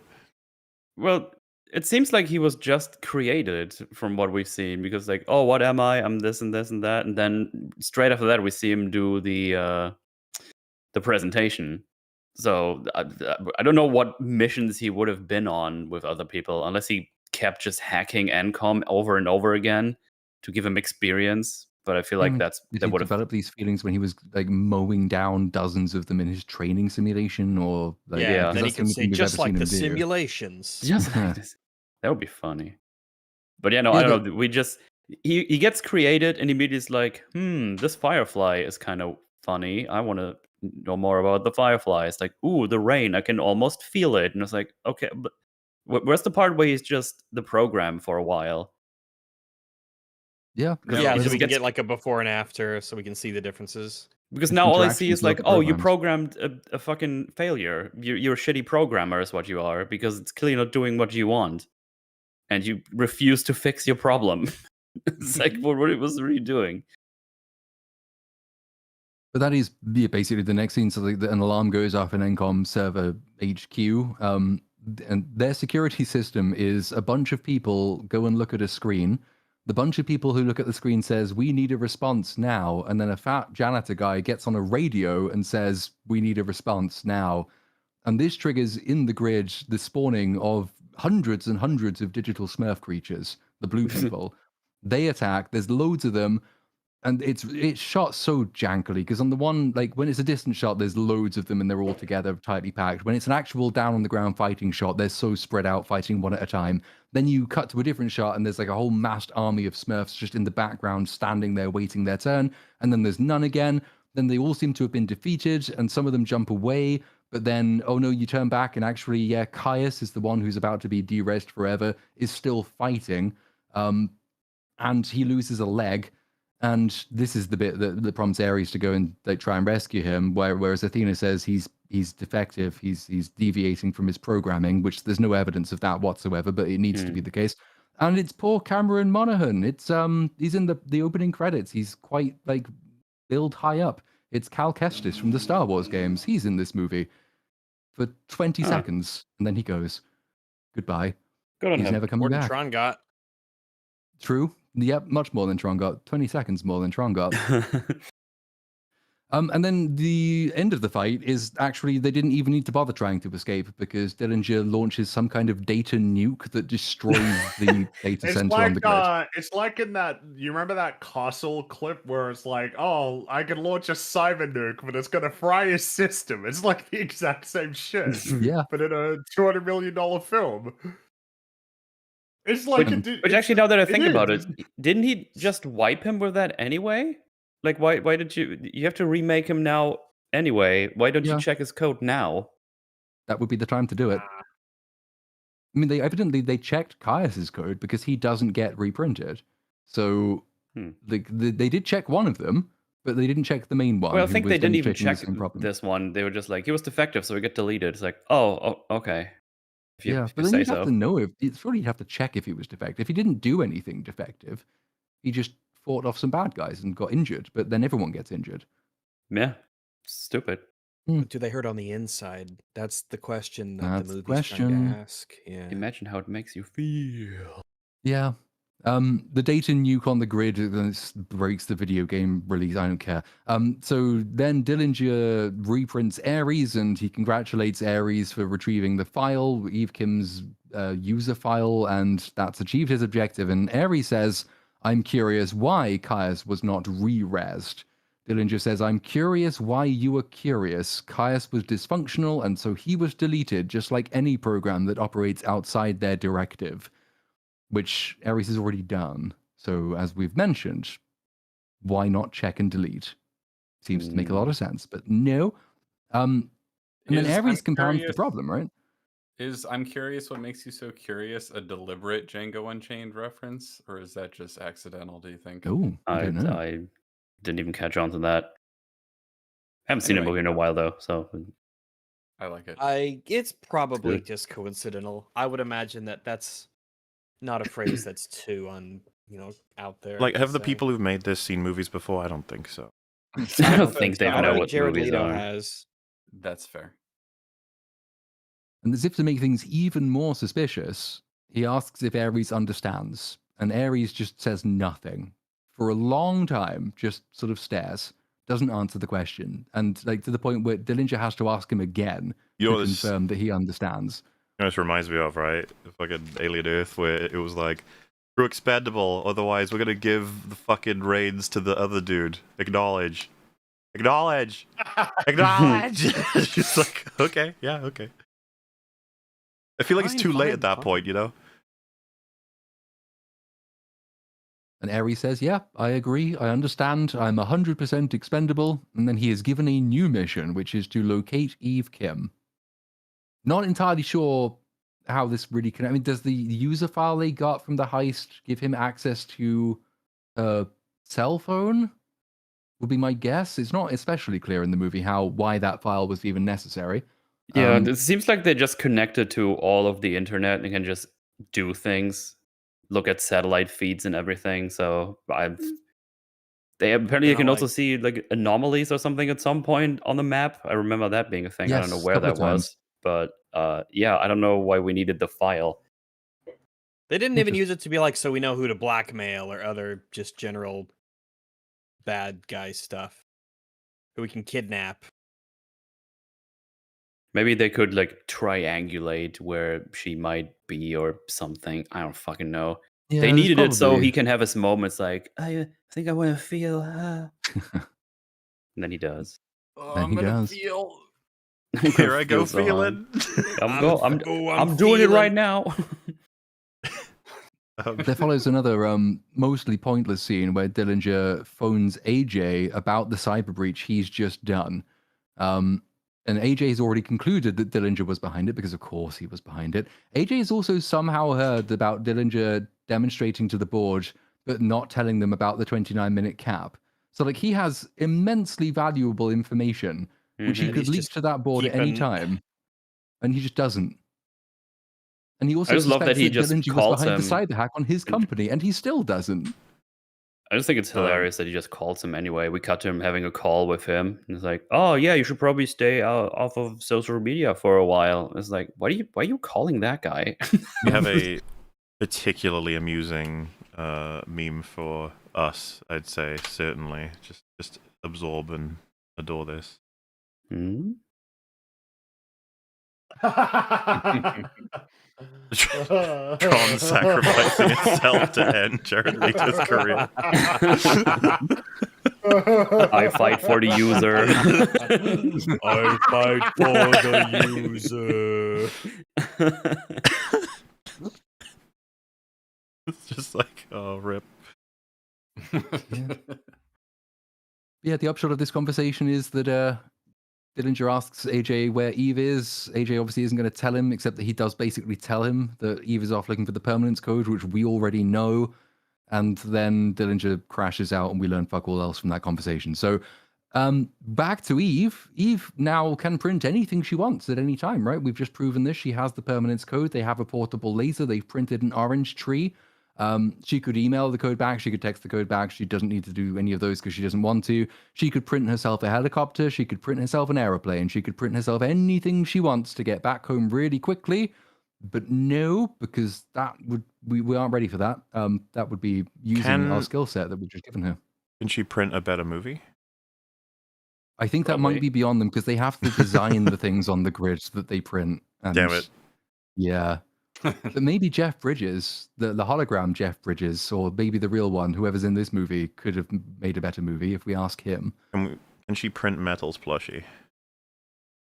Probably could. If right? not, she should probably buy it. That would be cringe. Yeah, with all the millions she makes.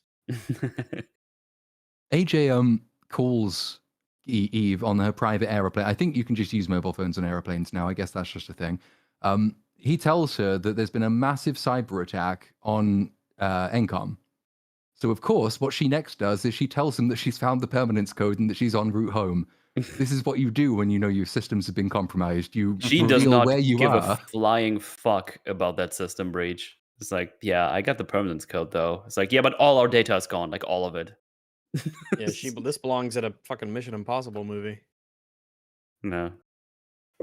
Yeah, she's flying back with a USB stick, and I remember that AJ franchise. tells her. And then AJ obviously says, "Oh, you got that? I'm gonna send security and everything to transport you back home safely because that is incredibly valuable." And the other guy is gonna. We will mobilize all of our corporate resources, maybe even involve the police as well. So when you land, you have an escort back to the tower because you've got the most important thing. There's no way you're just going to land there and drive your motorbike back on your own. That would be insane. So, of course, that's what she does. Yeah, obviously. Yes. AJ tells her she's done a great thing. Eve says Tess did a good thing. She didn't. She's dead. And she never found the code. Fuck it.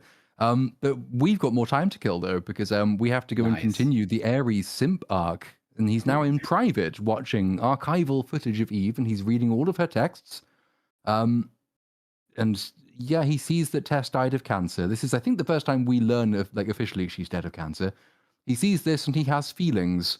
And then he remembers that he's meant to be tracking Eve, so he stops reading all of her personal messages, and he starts tracking her phone, and then he learns the jet's flight plan. Then he spots the orange tree, and he learns that she has the permanence code. So now he knows that the woman he's simping after is going to a specific place, and she can give him what he needs. And it's actually quite efficient for the standards of this movie, and I wish the rest of it were this quick, because it all happens in the space of just a few seconds. And Dillinger has been watching him do this, has not thought it odd that he's watching all of Eve's private memories. He's just interested in the bit that he needs to know, which is he now knows where Eve is and that she has the permanence code. So he shouts, "Checkmate!" He's so shit. Imagine, like, he gets all the info and then he just starts watching a shower and, like, you know, security footage and stuff. And Dylan Jr. is like, "Can you?" Well, they make like a weird joke about it later. So it's kind of like very implied that he did. Yeah. But like, what do you do with the fucking program? You'd be like, are you done? He's like, nearly. You're like, no, I mean, you are done. You don't need anything else. He's like, almost no, done. I'm not done. I mean, I'm almost done.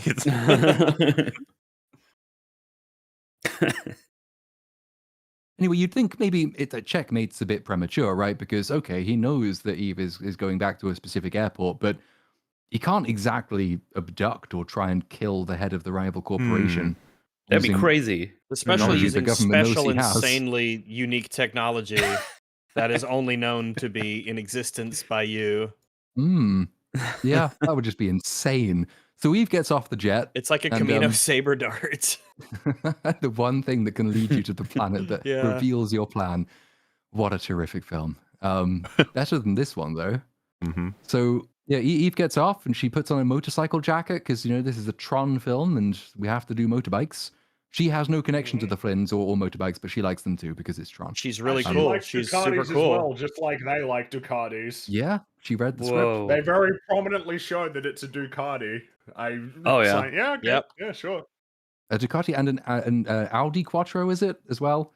Yeah. Because they split. Not only have they summoned no protection whatsoever, but they then split up. So she sends We don't use comic guns. relief guy back in his own car with the laser thing, and she says, "Just take it and lay low for a while," kind of implying that she knows that people are hunting for them, and she's made no plans for this whatsoever. But they split up, so she just drives off on her own on a motorbike. I found that so incredibly weird when she said that. It's like, lay low for a while. It's like, what do you mean? And you're just gonna go Why don't back? both of you do Go back that? to Encom. No, That's where and you're you're just both gonna go going. back to your headquarters. You just like If it's what do that you- easy. What? Yeah. Comic relief character quips about something about heroes going off into the night with nothing but the clothes on their backs, awkward pause, and a $6 million particle laser. Ha ha ha. Ho. Ha. I hope ha, you ha, die. ho. Oh hum. So funny. So funny. So yeah, they split up, and meanwhile Dylan just spawns in Ares and Athena on 2 light cycles. He Don't could you spawn mean- tanks, he could spawn... Oh well, yeah, you're going there. I was just gonna say, like, wouldn't he spawn them in on a way faster and more efficient thing than the light yeah, cycles? like the things they use later in the movie, like the personal little flying light fighter jet things, that would be Yeah. useful. Well, as we learned, those aren't We're doing the cycle flying things are sequence. clearly not as fast as you think they are. Apparently It not. takes Maybe them he a thinks- long time to arrive at places, as we learn. He thinks light cycles give him plausible deniability because they look kind of like motorbikes. I know they're glowing red, but at well, least as long they're as as long as they're not using their trails. not. What he could have done, obviously, at this point, is his plan B, because he does have a plan B. His plan B is to send a portable particle laser on a helicopter and just shoot Eve from a distance. And he knows, thanks to Ares, where she's landing. He could have just done that from a Yep. distance. No one would have known about it, but then we wouldn't have got the terrific light cycle sequence. So we didn't do that. So yeah, he sends them on light cycles, even though the government know what they look like, through the city, and there follows a very long and very silly chase sequence. And it just cuts away occasionally to Dillinger yelling, "Damn it, I'm awesome." And I'm a genius. It's like, So shut up. smart. I'm definitely intelligent. I don't even know where to begin with the chase sequence, really, because the light cycles, they have their laser tailgate things, which are just extend on forever, and they go through the entire city, and it Mhm. should Yeah. cause tremendous amounts of havoc and destruction, and it just doesn't. There's one police car at the beginning of the chase, which gets bisected, and then there's no more law enforcement think until after another- the chase is over. A car flips over. I think we get one car flipping over.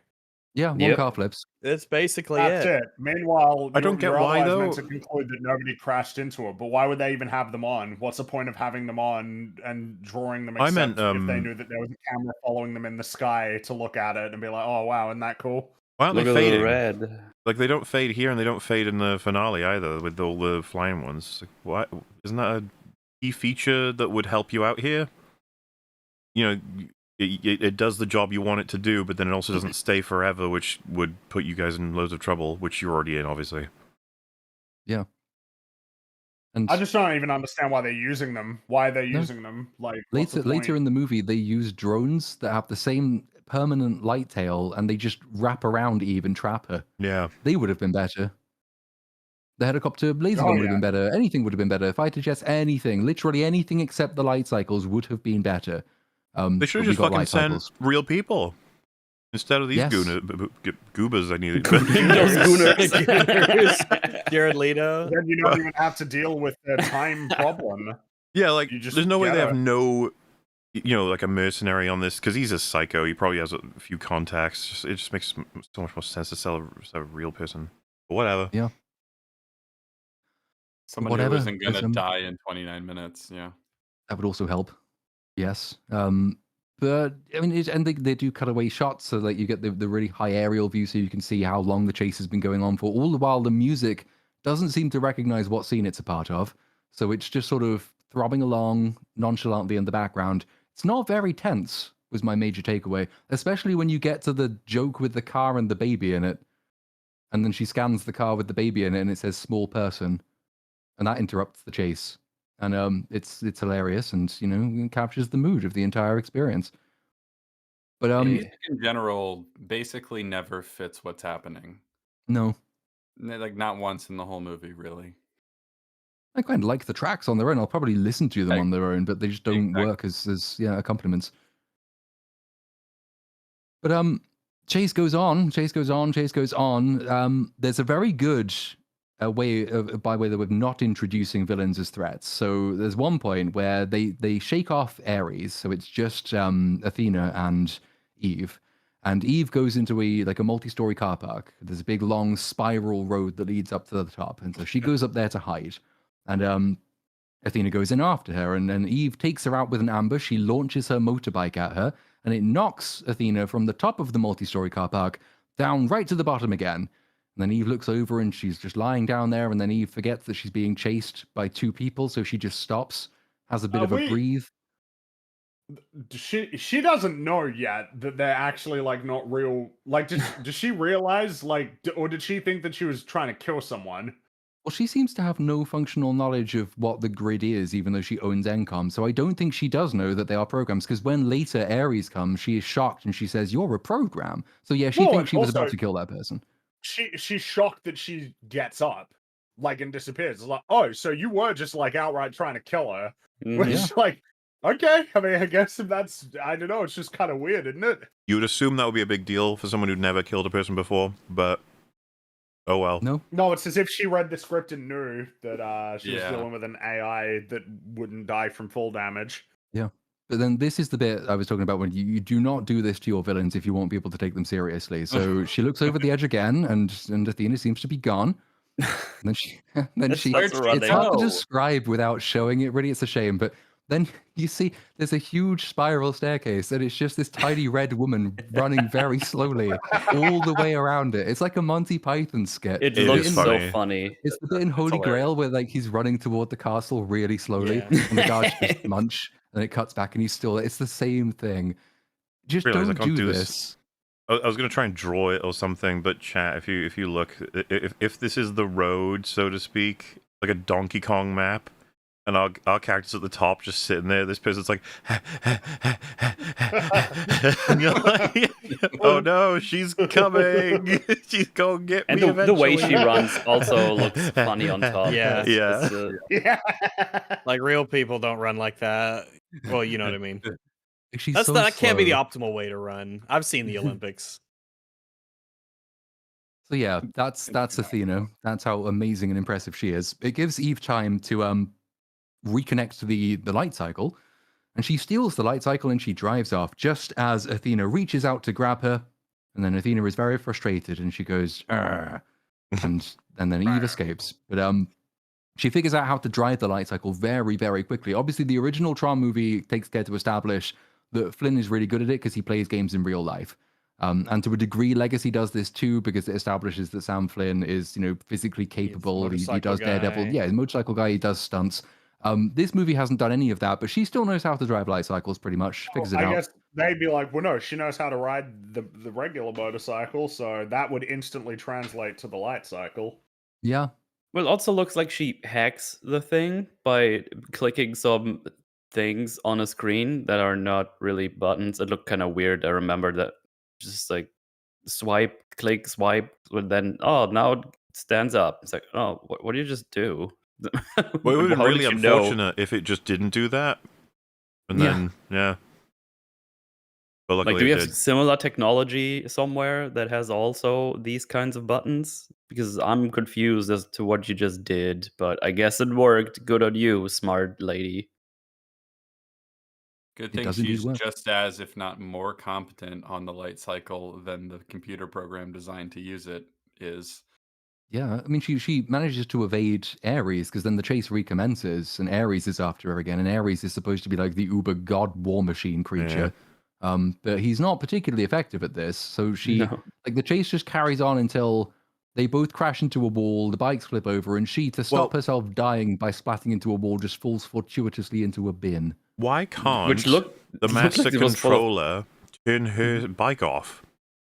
Yeah, you'd think that would be an idea. That's actually a Don't good know point. why Yeah. anyone else should even be able to turn it on. Also, It's almost probably like is master worth controller noting means again nothing. It's an issue from both ways. What Platoon just said, she very luckily survives like a high-speed crash that sends her flying through the air because she lands in a conveniently placed bin with soft material in it to cushion her fall.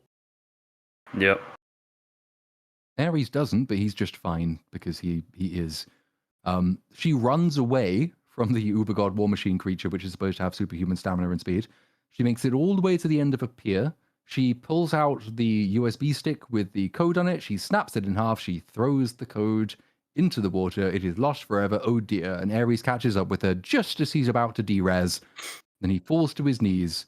And then she says, "You're a program." And then Athena also arrives on the scene as well, and so does a helicopter behind them with a portable particle laser on it, the Plan B. Wait, really and quick. Is this the part where Ares' vision looks at her Yes. Yeah. sees and it says Yeah. empathetic response? empathetic Yeah, it response. confirms, it confirms he was correct Yeah. to simp after her. She sims back. It's reciprocal simping. She is recently 30 and such developed empathy, and that's what he's detecting, which is kind of, I think that's well written, actually. Recently developed. Haha, ooh, hee, haha, oh, ah, ah, ah, oh. You saying You okay? that it's a bad joke? That's where that sentence goes in that movie. Oh, sorry, I was just having fun with a laugh that I like in a movie. I liked it. That's good enough for me. Unrelated. Anyway, the police arrive on the scene just as Ares and Athena derez in a way that the government knows means this is definitely Dillinger Corp. And the helicopter zaps Eve from behind with the portable particle laser, and it flies off, and now she's captured. Oh dear. So, of course, the police will be directly on their route to Dillinger Corporation, because who else could it possibly be? They won't do that. That will take until the end of the movie for them to piece these things together, even though they've been on the scene and they've seen it all. So that's fantastic. But, you know, it's causing a bit of a mess back at Dillinger headquarters. Scully turns up. Can you guess what she says? You're stupid. This will never work. Correct. How could you be so reckless? And Dillinger says, "When the world sees what I have created, all will be forgiven." Bro. You are stupid. Mom's right. You're retarded. And yeah, so the police and fucking the army should be there at this point, but they're not. Scully says, "You think you're in control of this? Believing we can change the world keeps this company relevant, but it's also what can burn it to the ground, and your job is knowing the difference." And my only impression from that line is that Gillian Anderson is trying, but Yeah. She's Yeah. Mhm. She's one of those ones who tries. she's Yeah. earning that paycheck, man. I mean, well, yeah, everyone has so much more respect for her as an actress in this movie than, say, for example, a Jared Leto. It's just like, oh, she's like good in things. She knows what she's. Oh. he wasn't in Morbius.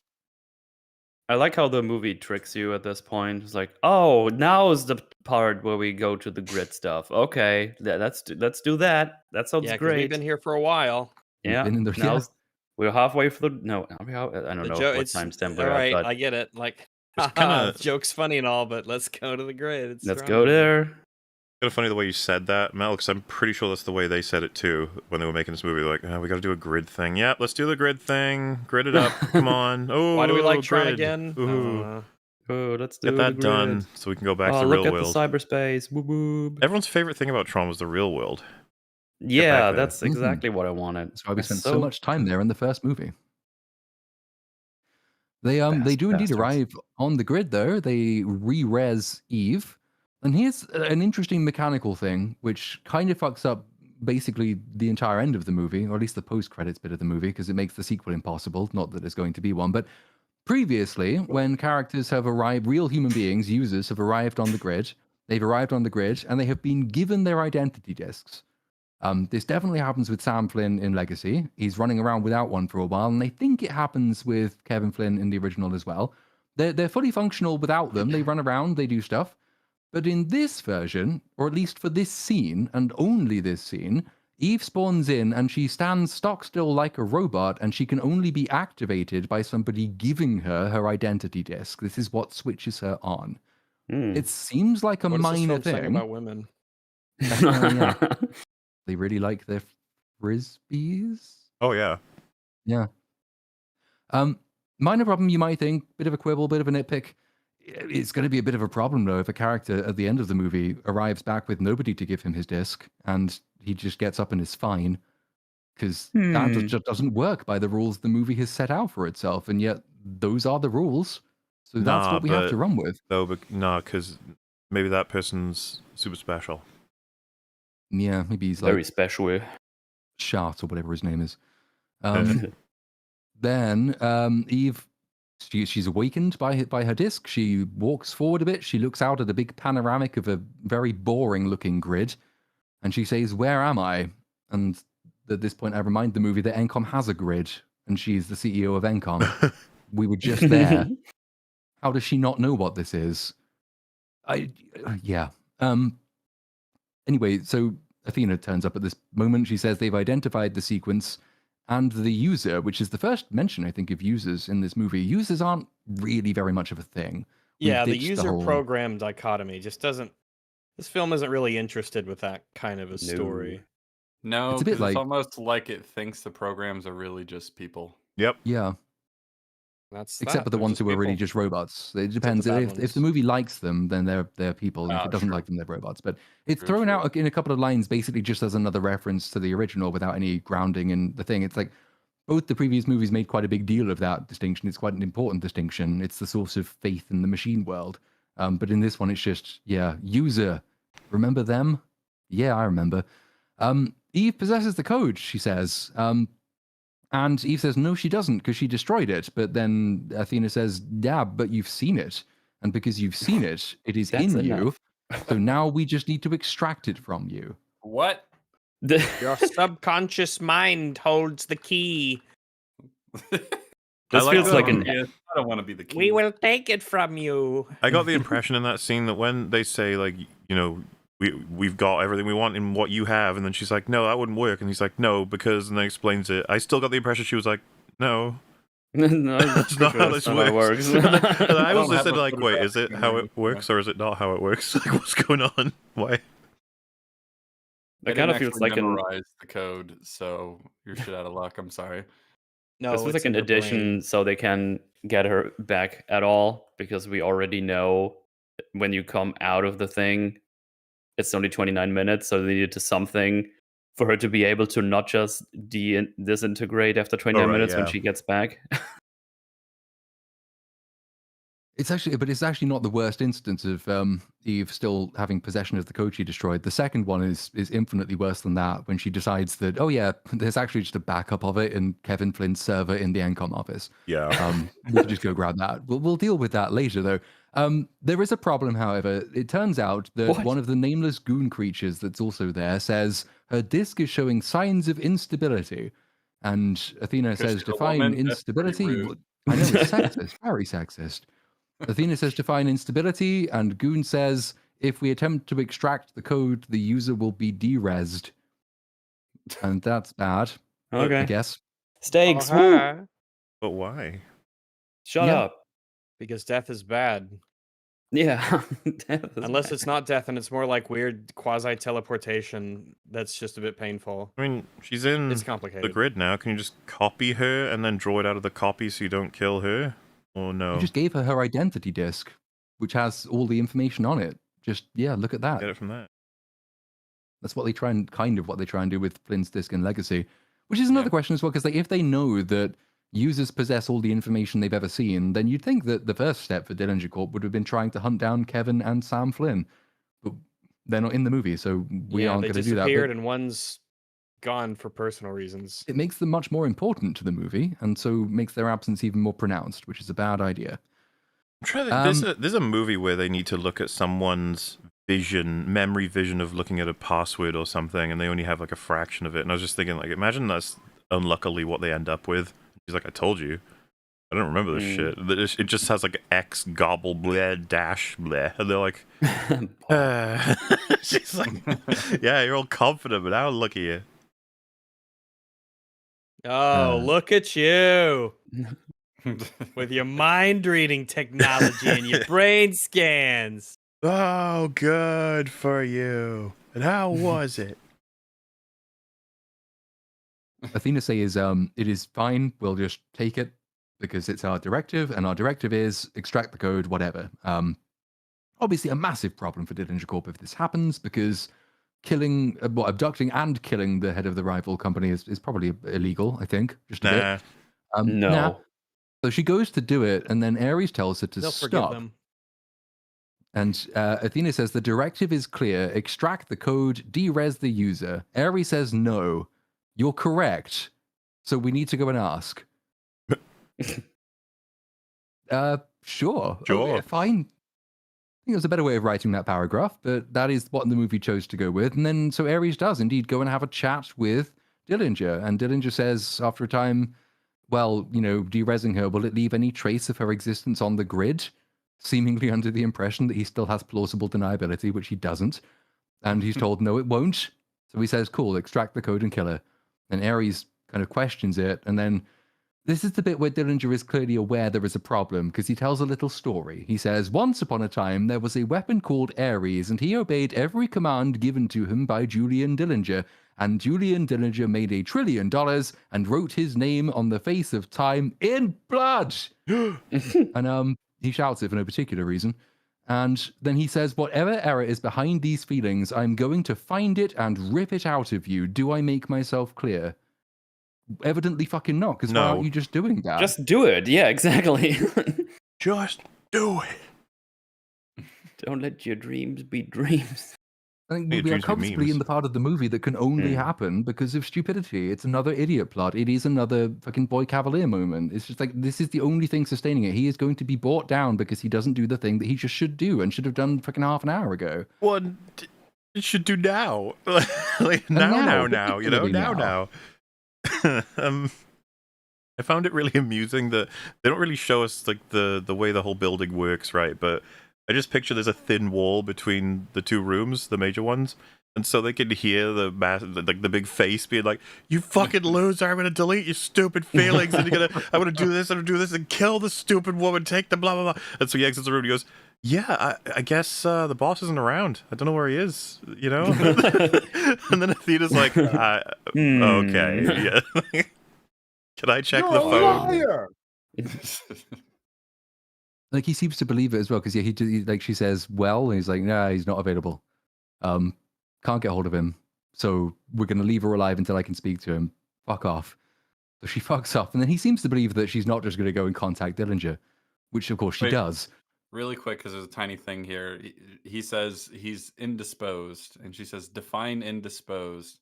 And then he clearly understands the question and the context, and he doesn't just simply define what indisposed means, which you might do that sort of joke if you're like, haha, he's a robot and he's autistic. Yeah, like precipitation.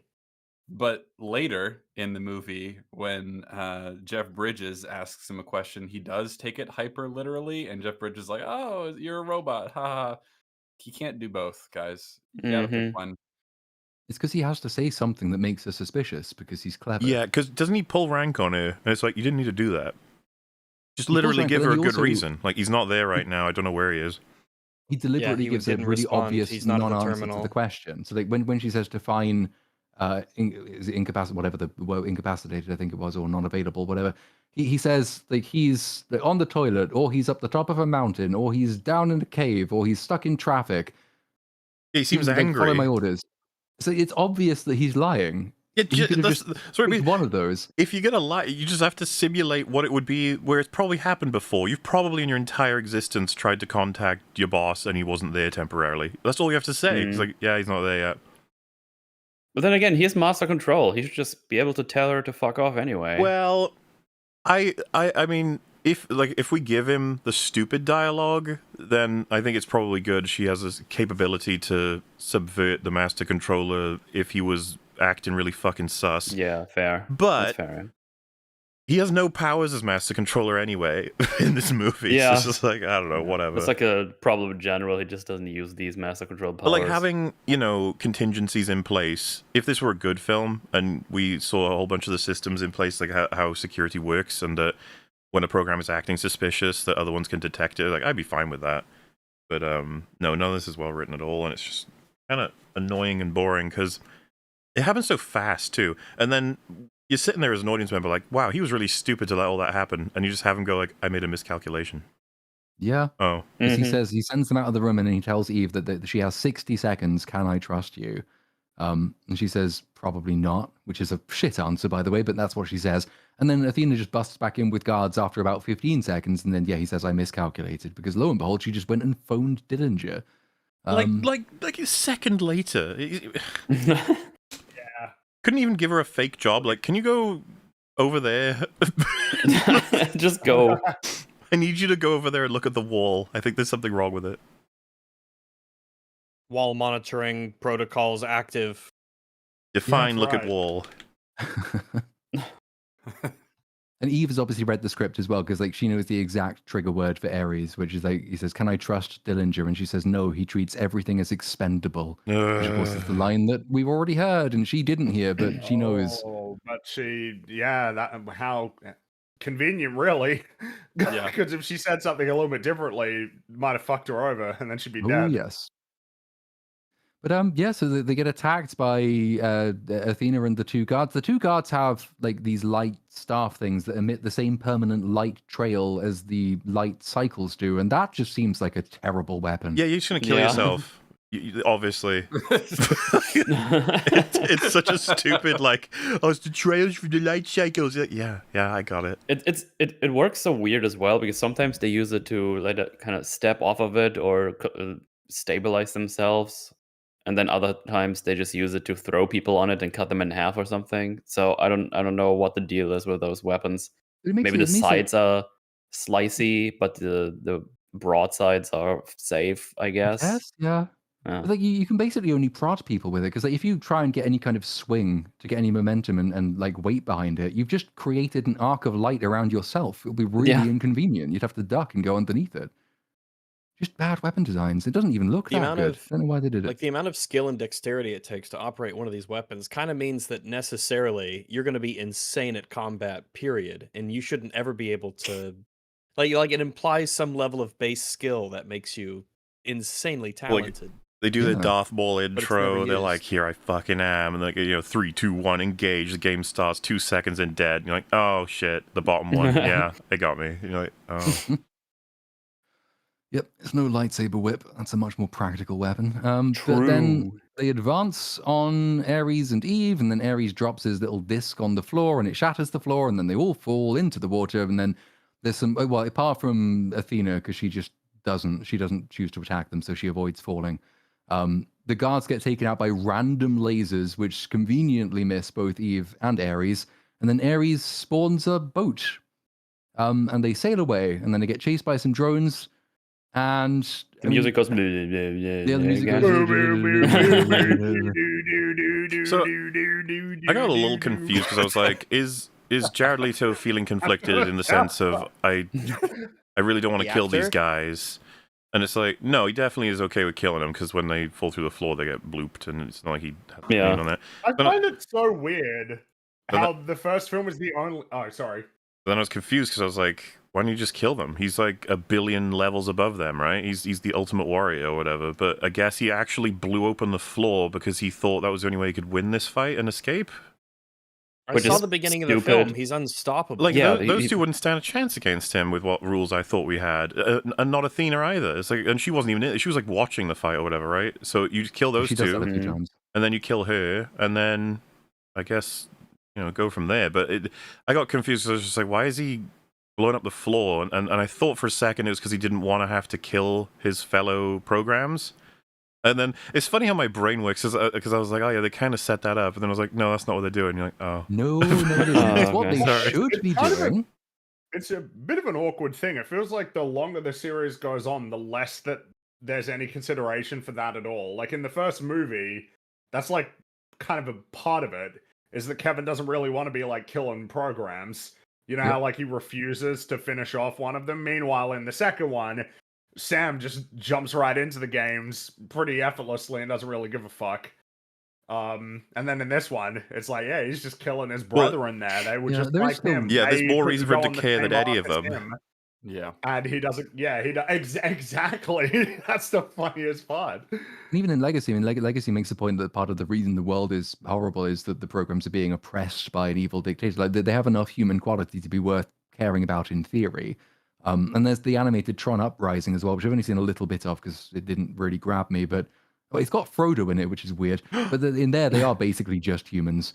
They've been human up until the point at which now, when them being human is the most useful to the story, because obviously Ares has a strong motive in trying to free his fellow programs because he's seen the light. He's more than them Yeah. now, and he thinks he can lead them away. This is the movie where you can really do something with that. And within about 20 minutes from where we are now, the plan becomes, nah, fuck it, genocide. Yeah. Woo! Yeah, so they have a little chat during the escape. Every chase scene, apart from the light cycle one, has a long conversation in it. In this conversation, Eve has not been paying attention to anything that's just happened. So Ares says, like, I'll get you home, but I need something from you in return. I need the permanence code. And she says, again, she doesn't have it, which we know. He says, you found it once, you can find it again. And I have no idea what this line means in practice coming from him because he doesn't yet know where she's going to find it again. And she doesn't know that she can find it again. But, you know, she says, why? So you can give it to Dillinger. I'm sorry, that's the last 5 minutes of the movie only happened to other people. What is going on? Holding her ears shut, closing her eyes, like da da da da. You can't hear the dialogue over the music either, so I wonder if Right. they thought like, oh, it would be kind of weird if she would just trust him right now. So we need to put some tension between them. It's like, no, it doesn't work anymore. He just killed 2 of his own people and very clearly doesn't care about Dillinger's plans anymore. So He's just saved her life. obviously he does. Like she thinks this is some kind of crazy plan. This is a weird ruse, if it's Yeah. a ruse, you know? yeah. And Ares says, I don't want Also- it for Dillinger, I want it for me. To give Sorry, to I was- Dillinger. No, I will say it was during this sequence when I noticed, like, man, this visual effects aren't great. Like, they look really like not part of this environment at all. Mm. Like, they really stand out. I don't know if you can show one of the shots in the trailer, Mauler. It's like one of the shots where they're riding on this thing and like through the pillars, and it's like, oh man, that compositing, oh, that's rough. The I think boat, it's like boat sequence towards- specifically, yeah. Yeah, it's like they're riding. She's kind of looking back over her shoulder, and it looks really bad. Which felt They don't look like noteworthy they're there, considering that yeah. the compositing in Tron Legacy is like pretty good. Like that's a film that, again, aside from the obvious, has aged pretty well with It regards to the has, visual yeah, it has effects. aged well. It looks pretty good. Agreed. But I was really struck, and also I was kind of reminded, because I was sort of thinking like, there's something about like the way that the grid looks in this that is off in a way that I can't quite like put my finger on, and I think it was in this scene when I realized it's like, I think one of the big problems is that again, in the first Tron, definitely, and even in Tron Legacy, there's an effort to make the human characters still kind of look like they're very integrated into the aesthetic of the world, even though they're, you know, Mhm. they're not digital, they are real. And I think it's the color grading. It's the human, yeah, like look at that shot. It looks awful. You've got it up on screen there. Looks really like, I'm sorry, you're not here. Yeah. You are not here. You are not here in this place. You are on a green screen. Well, that's I think probably the key difference. I mean, obviously the original movie had to do basically everything on set, but Legacy I think also used an awful lot of sets and then it augmented over them. It did. Um, It did. Yeah. This one almost like certainly every grid sequence is basically just green screen. I don't think they built much, if anything. Well, I it's guess. what we talked about. The grid is an afterthought in this. Yeah. Yeah. Because And as I much feel as we like had things to say about Legacy compared to the original, it's like they took it very fucking seriously in Legacy. Like they built the world, they had plans and they show it off. In this, it's like, yeah, it's there. This one's blue. This one's red. Ooh. That's red. Mm. It's red. Red bad. Red is bad. Bad. Red is the bad place. Very It bad does place for look them. much more noticeable when moving, but it's kind of hard to fit trailer footage. No, of course. But yeah. But I mean, yeah, there's something about the aesthetic that was throwing me, and it felt. I think the main one was that more so than in Legacy, it felt like the human characters were very not integrated into the environment. Like they didn't fit with the art style that they were going for. It's like the whole world is bound by an art style, except for the characters who exist in it. Yeah, they're wearing the suits, but they don't really look like they're a part of it. And I think it's because in Legacy, depending on the environment that they were in and the color of the suit that they were wearing, like that was the dominant color all around, to the point that like they were made to look a little bit more blue than they actually are, because people aren't blue. Made to look more blue or more orange. Also, like depending on they the act environment against they're their in. setting as well. Like their acting conveys that they are there in a way that this movie, like every single person in this movie, seems like almost autistically disconnected from the part they're a part of. It's like particularly Eve Kim, like awful job by whatever the actress's name is, basically all the way through. And then Lita obviously has one facial expression, but none of them are actually looking around the world like they can see the world, which also adds to that uncanny sense of detachment. Yep. Yeah, so this Funny example where it's just little fires like around them, and it's just like, yeah, but is it though? Oh, nah. I mean, I don't know. I feel like that should be cooking you. Why do they think like, oh yeah, no, that's okay. You can deal with it. This is fine. Nothing wrong with this. This wouldn't hurt. In Legacy went out of a way almost to a point to make it seem like they're really there, like kicking up dust from the wheels of the that light, not the light cycle. No, the light cycles do it too, The but the car, the light truck thing that Cora arrives in. It's like, why would there be dust in this world? But it does. It is there to tell you this is like physical as opposed to not, and it doesn't make sense. But at least it has a purpose. No effort in this movie. The grid is, as has been mentioned, a boring afterthought. So fuck it. They're off out of the grid now. They've struck a deal. But you might be thinking they are still screwed because they're in the Dillinger Systems grid, and the only way out of the Dillinger Systems grid is by the lasers in the Dillinger headquarters. And obviously, Dillinger Jr. knows what's happening, so he'll have prepared his men to receive them. And that's assuming he doesn't just want to shut down the portal now that he knows they're escaping. But, he doesn't do that. But I'm sure he's prepared lots and lots of men to be waiting for them when they reprint from the lasers. Oh, no, he fucking hasn't. So they just spawn into an empty room and he runs out surprised. What's going on? Oh, who authorized this or something? I thought it was pretty clever the way the writers did this. They basically have him completely surprised, and then he's like, "You won't get away with this," and they get away. And then they just drive off.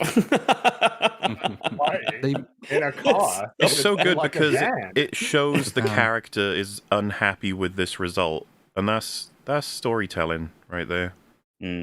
Oh, did you read that and save the cat? I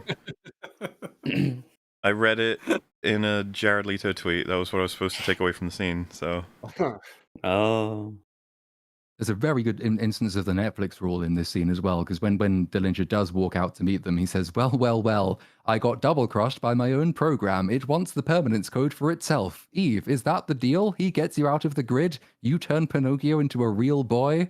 And we just watched that movie, so yes, we know that. That's great, but thank you. Then they run past the helicopter in the side of the room, and past the very fast-looking cars in the car park, and they grab a van. And they drive off in a van. And, yeah. They just drive off in a van. In a van, yeah. They just drive off in a van. There you go. But remember that just a few seconds ago, Ares pulled out one of those sticks that turns into vehicles, and he used it to create a light boat. And then every time everybody else spawns from this universe, they've got more of those sticks on them. So could he not have just spawned another vehicle? Or did he use that one that he had? as they're getting printed in, what happens if he switches the machine off halfway through? Yeah.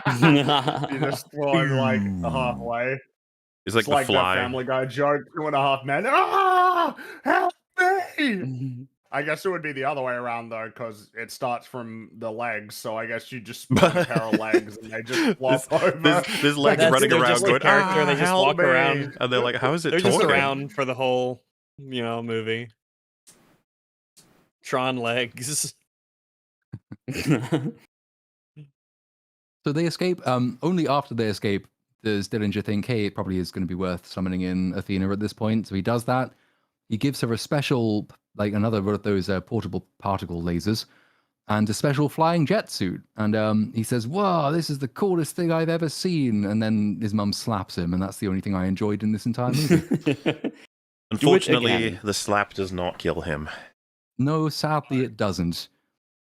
Gives him the slightly deranged kind of look of like, oh, geez, how could you do Yeah. that? Can't Anyways, believe you've done this. It's another transport scene, which means it's another conversation.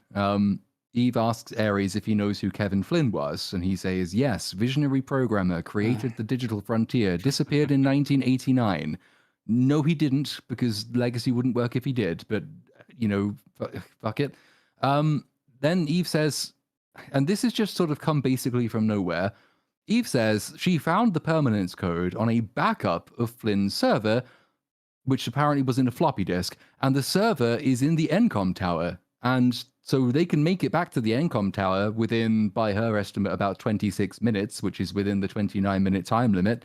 And so they can just go back and use a different version of the permanence code. It was in the last place they thought to look. Encom, the office. Uh-huh.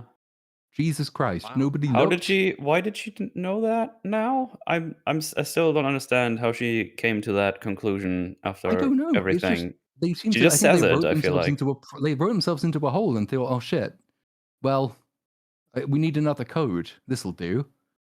But it forces you to believe that Kevin Flynn disappeared, and this was such a dramatic event that nobody thought to check his own server for information. Because if they did, they'd have found him, funnily enough. But we'll come to that bit later. Just baffling nonsense after baffling nonsense. Mm-hmm. So, unfortunately, there is a problem, Ares explains. It's too far away for the shitty, slow van that she's driving because she decided to steal a van.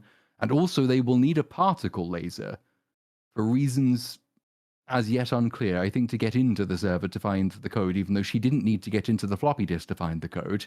But she will need to go into the server to find the code this time. So they will need another particle laser. That would be fine, you think, because Encom's got those, but we'll see. They stop at a gas station. She bribes the guy to use a phone so she can call Comic Relief to tell Comic Relief to grab the other particle laser to meet her at Encom within 15 minutes. And Ares steals the guy's car. And then she promises him more money. And Ares, for reasons, I guess, of product placement, says it's Honda Civic, 4-cylinder, 2-liter engine, 138 horsepower. It's a classic. Mm-hmm. I did Google this, and actually the standard Honda Civic engine has 158 horsepower, so they chose a shit one. Probably not a modern one, right? It looks like I guess it's if it was an a little old bit one, old. yeah. It's If an it's an older older one, yeah. Honda Civic. Yeah, It well, is funny fine, that he maybe. says it's a classic. Like, yeah, I mean, it's a car. Yeah, like it's kind of like the archetypal. Yeah, that's like a car for you. I just found it weird that that her first idea was to bribe the guy instead of like, hey, this is an emergency. Can I use your phone, please? Why did she immediately go like, look, I'm famous. I give you money. Can I Oh, use your phone? Well, she sort of does it. $10,000. It's really cringe the way she does it, though. So she says, I'll give you $10,000. She holds up a magazine with her face on the front, slaps it against the window and says, look, this is me. $10,000 to use your phone. And then because comedy, she has to make the same face as is on the poster, and it's like a growly tiger thing. And it's really funny. And then, yeah, it's wonderful. And then she says she's gonna wire him another 50,000 for the car. It's like, okay. Yeah. And off they go. Which is in a probably more slightly than fast it's car. worth, but I guess that's generous of her. You'd hope so, but it is heavily. It looks like it's been quite heavily It is a customized. modified. Yeah, I it don't know looks if like he's that really helps, attached to though, it. Or yeah, but I mean, who cares? Look, all right, she's on her important quest. What's on a worth very more, important a quest. Honda Civic or Tron Ares? I guess we'll find out after the box Honda office. Civic this is more weekend. than. I mean, I know Civic is if probably you're gonna gonna be ask about me it. which one I could have, It did put me in mind though that, you know, the bit in Prometheus where David sort of gets his personality from watching old movies, which you could have a lot of fun with that, more fun than that movie did. If Ares got his personality from like watching Top Gear and he just delivers it as Jeremy Clarkson. It's just very big fan of his Honda Civic. And I, by this point in writing my notes, was so bored of this movie that I went outside for a cigarette and just watched old Top Gear Honda Civic reviews for about half an hour because I needed a break from this fucking, yeah. But we make progress.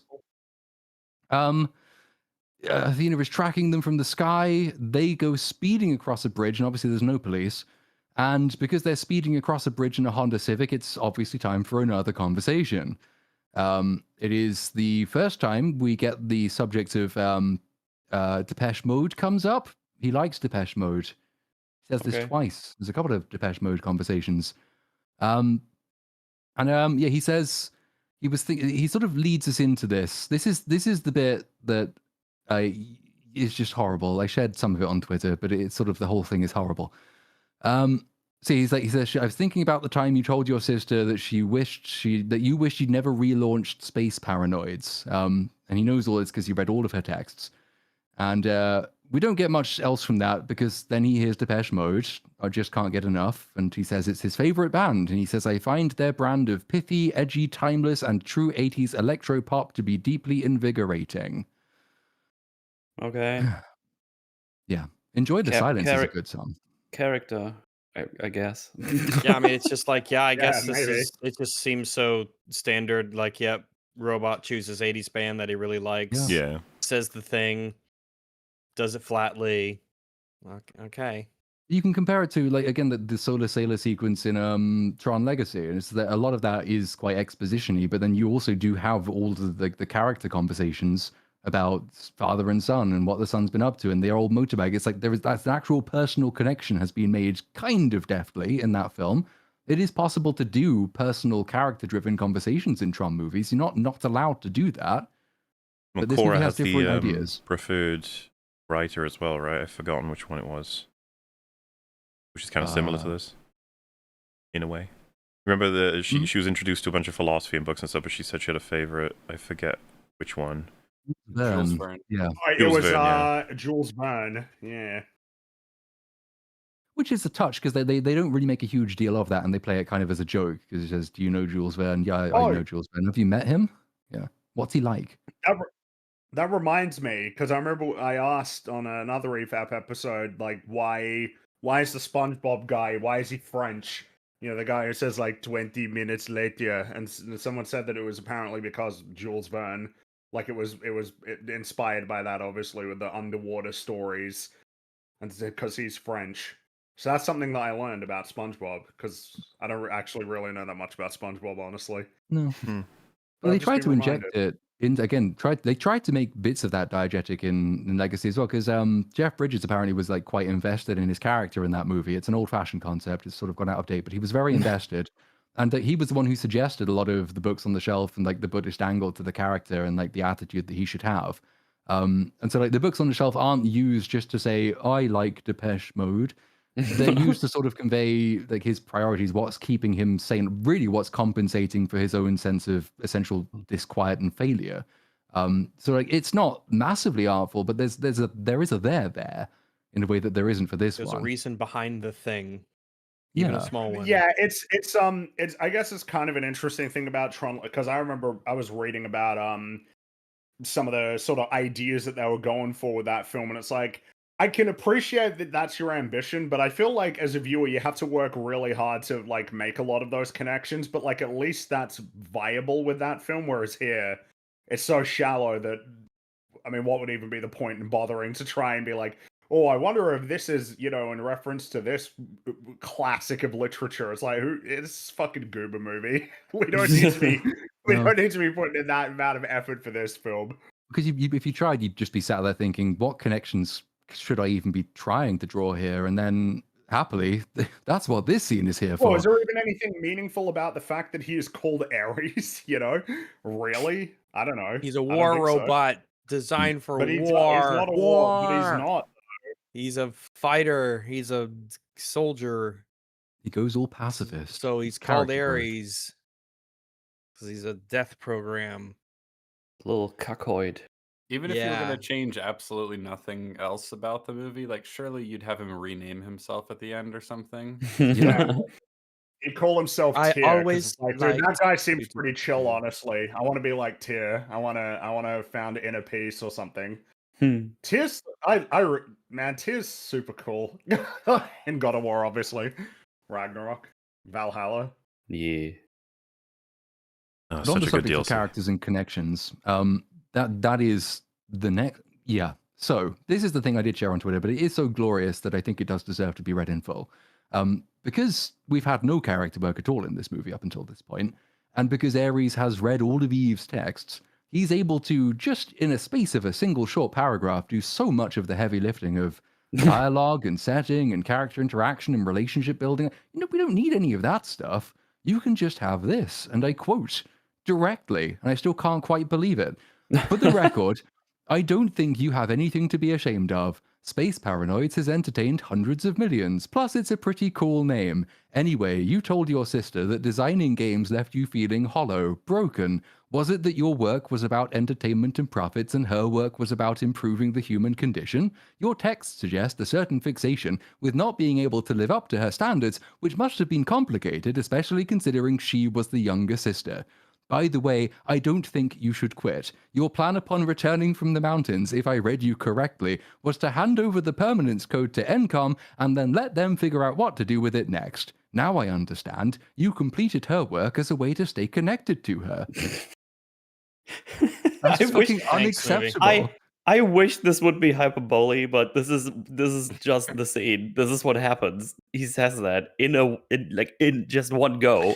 It's You just sit They're there. hoping that because he's doing the robot thing Yeah. of saying it kind of clinically and awkwardly and a little bit autistically, that you're not going to realize what this actually is when you essentially read it out, just the way Yeah. the Platoon did. This is like, oh shit, we're like running out of time in this movie. Here, let me just sort of like deliver everything that there is to know Yeah. about you for the audience so that they know who you are, because up to this point, they have no idea who you are. It's Exactly. It's after unreal. This is unacceptable. after like the first 3 sentences, I was already just like, God, this is awful. And then I was like, oh my God, they're still going. It's still keeps going. going. It's It's still keeps going. It's a going. long ass scene, and it feels longer than it is, and it's long. Well, it's just this bridge is infinitely long. It feels like it just keeps going. This is all while they're driving across the bridge. That's the other And they hilarious just thing. That the keep context going. is hilarious. They're not just driving across a bridge. They are high speeding across a They're bridge in a speeding. Honda Civic. And this is the setting for this conversation. Yeah, Just Yeah. unreal. I know some people online say this just sounds like Chat GPT writing, and it does sound like Chat GPT writing, but it probably was a human, Oh, and it well, is see, why that's the humans point. will be unemployed Yeah. very soon. No, it's about it. See, that was the point. They wrote it with AI to make you think about the dangers of AI or something. Oh god, if we let it free, it might write scripts like this. Yeah, Oh my Yeah, God. that'd be- job done. And in response to all of it, Eve just says, being human is hard. The things that make life great are the same things that make it excruciating, like love and loss. I've heard this Boring. a million stories. Haven't seen this a bajillion times. And it's fine to replay like tropey beats as long as you've got an interesting new take on them, or your character is someone you've invested in. But like, if you were not to listen to the dialogue and just to observe them, you wouldn't be able to tell between Eve and Ares which one is the robot trying to become human. So there isn't a character attached to it. It's just a trope, a depersonalized trope. It's just fuck you. Why did you waste the money and my time? So they get back to Encom. There's another comedy bit where security insists that Eve show them a security card. Oh, And then Comic Relief turns up just in time with her card and a $6 million laser. But then it doesn't seem to matter that Ares doesn't have a card. They're just like, oh, he's with us. Oh, right. So in they go.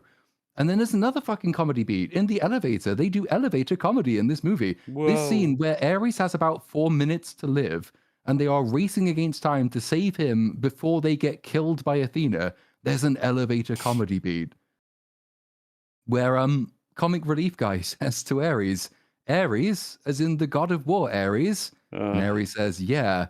And Comic Relief guy says, Ah, you're Greek. That's awesome. That's awesome. Fucking me, dude. It's rough, dude. It is rough. Yeah. Couldn't come up with just one funny joke in your movie, your multi-million-dollar gajillion movie, maybe just one joke. That's the All thing, this isn't it? time Nah. you're investing into comedy, It's not an exaggeration to say there isn't a single funny joke in this movie. There isn't one. No, Um, no, they there isn't. I spend- didn't laugh they have a once. character devoted to comedy, and there's not Yep. a single good joke. I'm getting annoyed by how infrequently I get laughs watching movies. Like at this point, it's driving me a little bit crazy. Like not that every film needs to be doing that, but the number of films I've seen that are making efforts to be funny that just absolutely, completely, and utterly fall flat is like unreal. There is a tweet from Walt Disney Studios that says Tron Ares is the #1 movie in the world. Get your tickets now. And it's like, first of all, whatever, like about the #1. But secondly, there's a video attached to it, and it basically just has the whole of the third act in it. It's like 30 seconds, but it just goes like, clip, clip, clip, That's clip, the clip. third And act. just, Might as well. to me, it's a bit of desperation. It's just like, yeah, I guess you guys know you're fucked. Like, Yeah, you gotta be like, they're oh, they're shit. soon they're soon playing their cards like, this is the best movie that's aired at 2:40 p.m. on Yeah. a Wednesday on March. It's not March, but you know what I mean. They just fucking make shit up. So it sounds like People they're love this being movie. successful. You're just like, okay, Watch it. all right, geez. Yeah, Yep, the dinosaur's named Doretta. Doretta. Oh my god! Was that meant to be like Mickey Mouse, but he's like Dead. it's had something No, just- happen? Dead. Something happened to it. Something Just happened to general him. I don't know over-enthusiasm. exactly what, but something happened. Yeah, sure. Yeah. That was the Mickey Mouse. Experience it yourself on the IMAX screen. They're really pushing people to buy IMAX tickets. We all know Well, why. yeah, because they make more money that way. Yeah, that's what I mean. It's Oh, just God. like, we see right through you. Not You that need it's, to see Yeah, it, but I because lose more it's money that way, so. It's amazing. It looks so great. It looks so good. the #1 movie in the world. and it doesn't. Like, I'd have been willing to see Legacy on IMAX, not this one. Hmm. There's nothing very impressive about this one. No. I barely want to watch any movie on any screens these days. That's the problem. I always like the memes of like, I'll watch it on my phone as Scorsese intended. Get real. So yeah, after wonderful elevator comedy, they get out, and then the movie remembers that there's literally a ticking clock, and Ares announces there's 3 minutes till de-resolution. And then they log on to the server, and yeah, the permanence code is it's just there. The server with the backup to the permanence code is just in the office. It's not even Yeah. hidden away. It's on display, for fuck's sake. Because Encom just leaves servers from the 1980s lying around in their offices, and anyone just can use them, find but it- nobody did. I find it hilarious that they have a whole like office and like an encased office just for Flynn. Yeah, and Like there's they give a sign on shit. the wall Like that they give a says, shit "Do about it for Kevin her." Flynn. It's like, see, he did the thing. Look with the cabinets and stuff. It's like, yeah, You dig up whatever. his corpse and parade him around to Yeah. remind you of that movie that you like.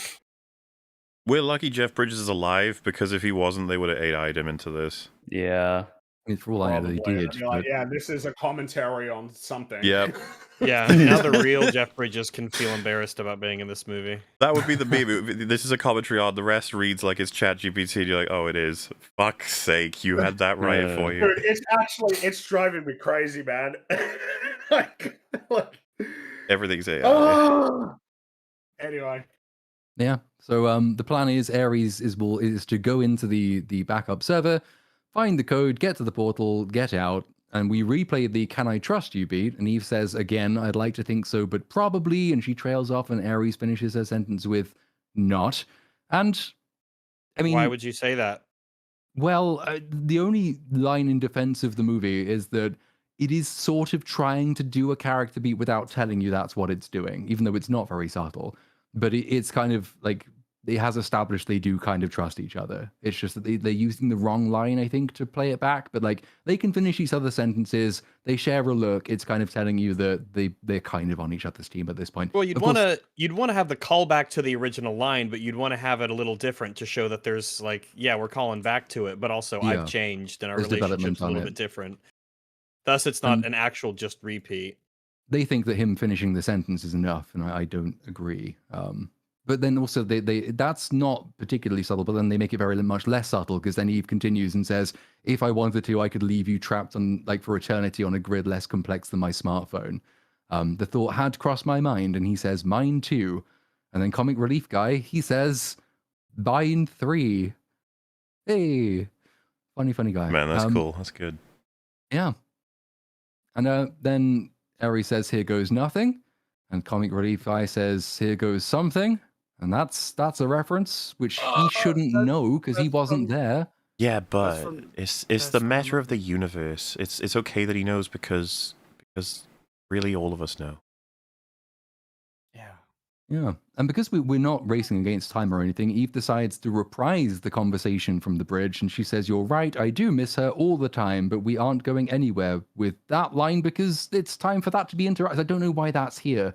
Like, she brings that up, and then it's interrupted because Athena just turns up. So that was well done. Somehow she only shows up now, even though she has a fast flying machine and they had a van. Yeah. A van and a fucking Honda Civic. But then not only does she turn up only now, but then she doesn't do anything. Yeah. She floats outside the window, and Ares says she's waiting for me to de-res. Why? Yeah. Sort of Fuck it. She could just shoot him. And she's like on she's only on 3 minutes herself, I think. She's low for sure. I don't know why she'd be taking the risk. It's so of that. stupid. Well, no, I know why. I know why, actually, because I mean, we need to get going with this fucking. We gotta, you know. Otherwise, the story would just kind of end here if she was making the smart decision. But she's a dum-dum, so it's okay. Very, very dumb. That's what Master Control is. Ares decides that the plan will change at this point, and that he's going to sacrifice himself instead of going into the server. So he runs toward Athena to take her out. And then he sort of gets Rose T-code because Eve shoots him with a particle laser anyway. So that was a heroic sacrifice that wasn't. I would agree if not for the fact that if she didn't fire the laser, or if the laser had missed, you know, all Athena does is go to the left, and then Ares just falls like that. Yeah. Well, and of course, even if he managed to tackle, by the time as they're tumbling to the ground, he'd go and disintegrate and be like, "Oh wow, that was a momentary inconvenience. All right, I've still got like 3 minutes left." So I get what you're saying, but like he takes a while to run at her. All she's got to do is just move. Yeah, so like, why wouldn't she? exactly. She could just Just go move up, and then up. he's fucked. just move up. Yeah, exactly. Wouldn't that be funny if she waited till the last second of everyone was like, "Oh fuck, I threw away my only life. No, I want to live." Because he's melting. He jumps out the window and then realizes she's got up, and so yeah, he does a regular yell, and then he does the digital death yell. And then he lands in the part of the garden that Gleb is working on, and then he spits on his corpse and goes, whatever Gleb says.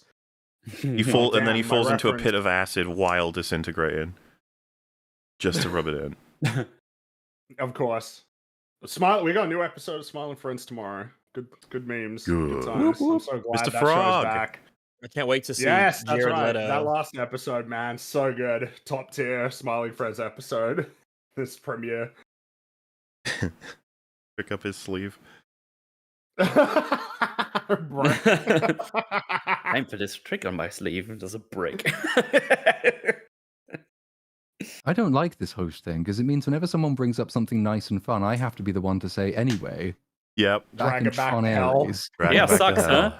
Sucks. Anyway, Yeah. I should be going back to hell. So we got another Smiling Friends Do reference you there. realize We gotta- something? Do you realize? Oh, give me more of the veins. Yeah, baby.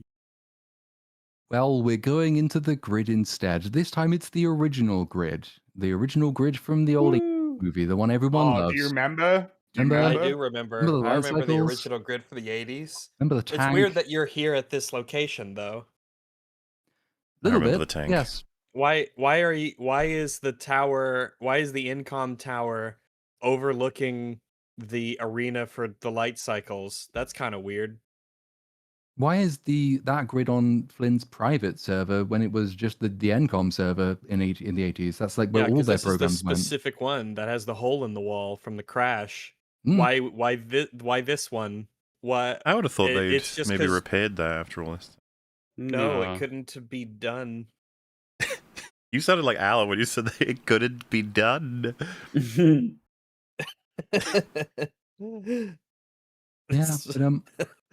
but we are back to the idea as well that time works differently because previously there's been instant communication, whereas now we're working in microseconds because that's what the movie needs to happen.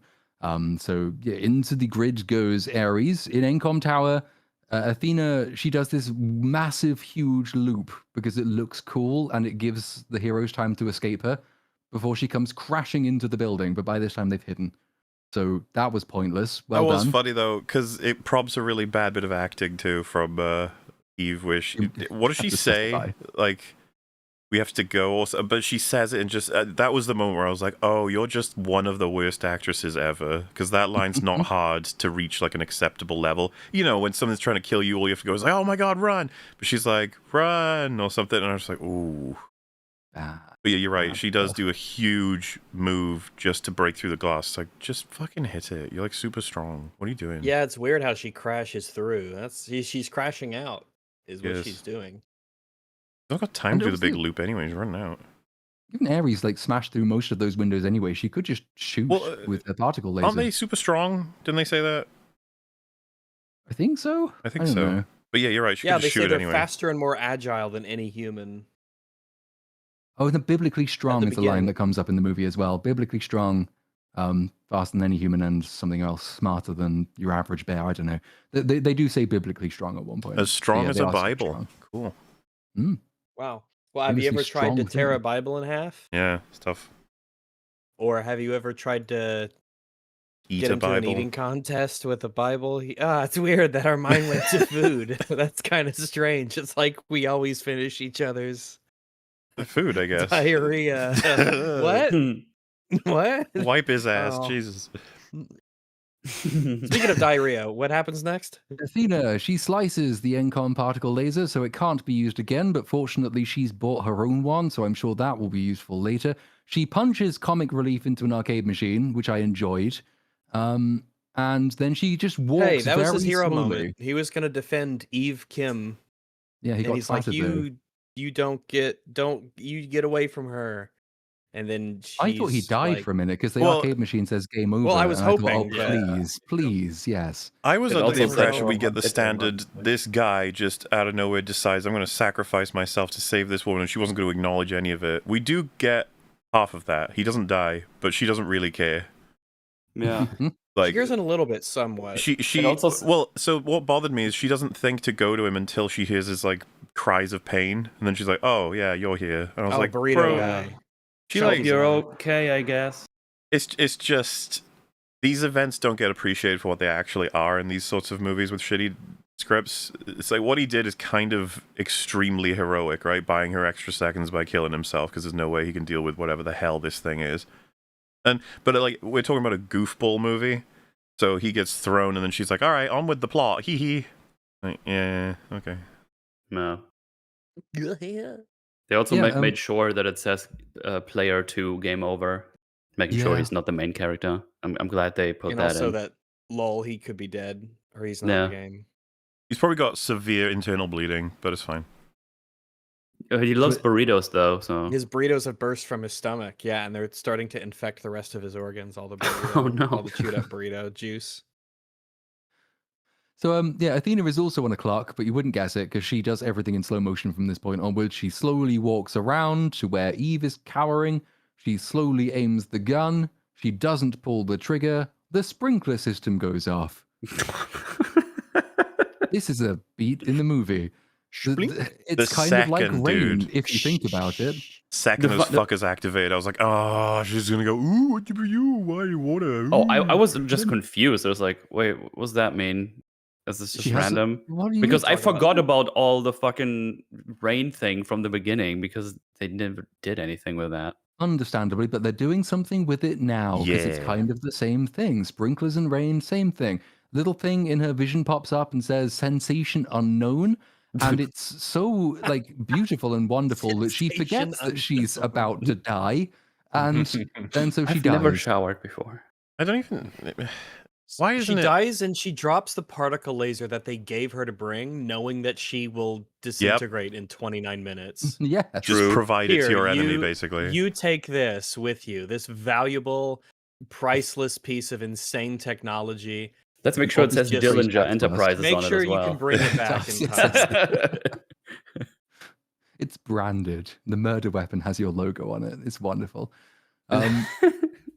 This Evil does particle pose like laser. way bigger problems for the movie than the movie is prepared to acknowledge, because I think we've mentioned it before, but this does establish that it's hypothetically possible to get to Athena, that she could go on the same arc as Ares Yeah, does. Yeah. I almost thought that might be what happens, where her timer's almost done, but she gets the sensation, and so next time she's generated, she's like, "Wait a second, what am I doing?" And then she teams up with Ares to go back to the facility and fight all of the robots that they build.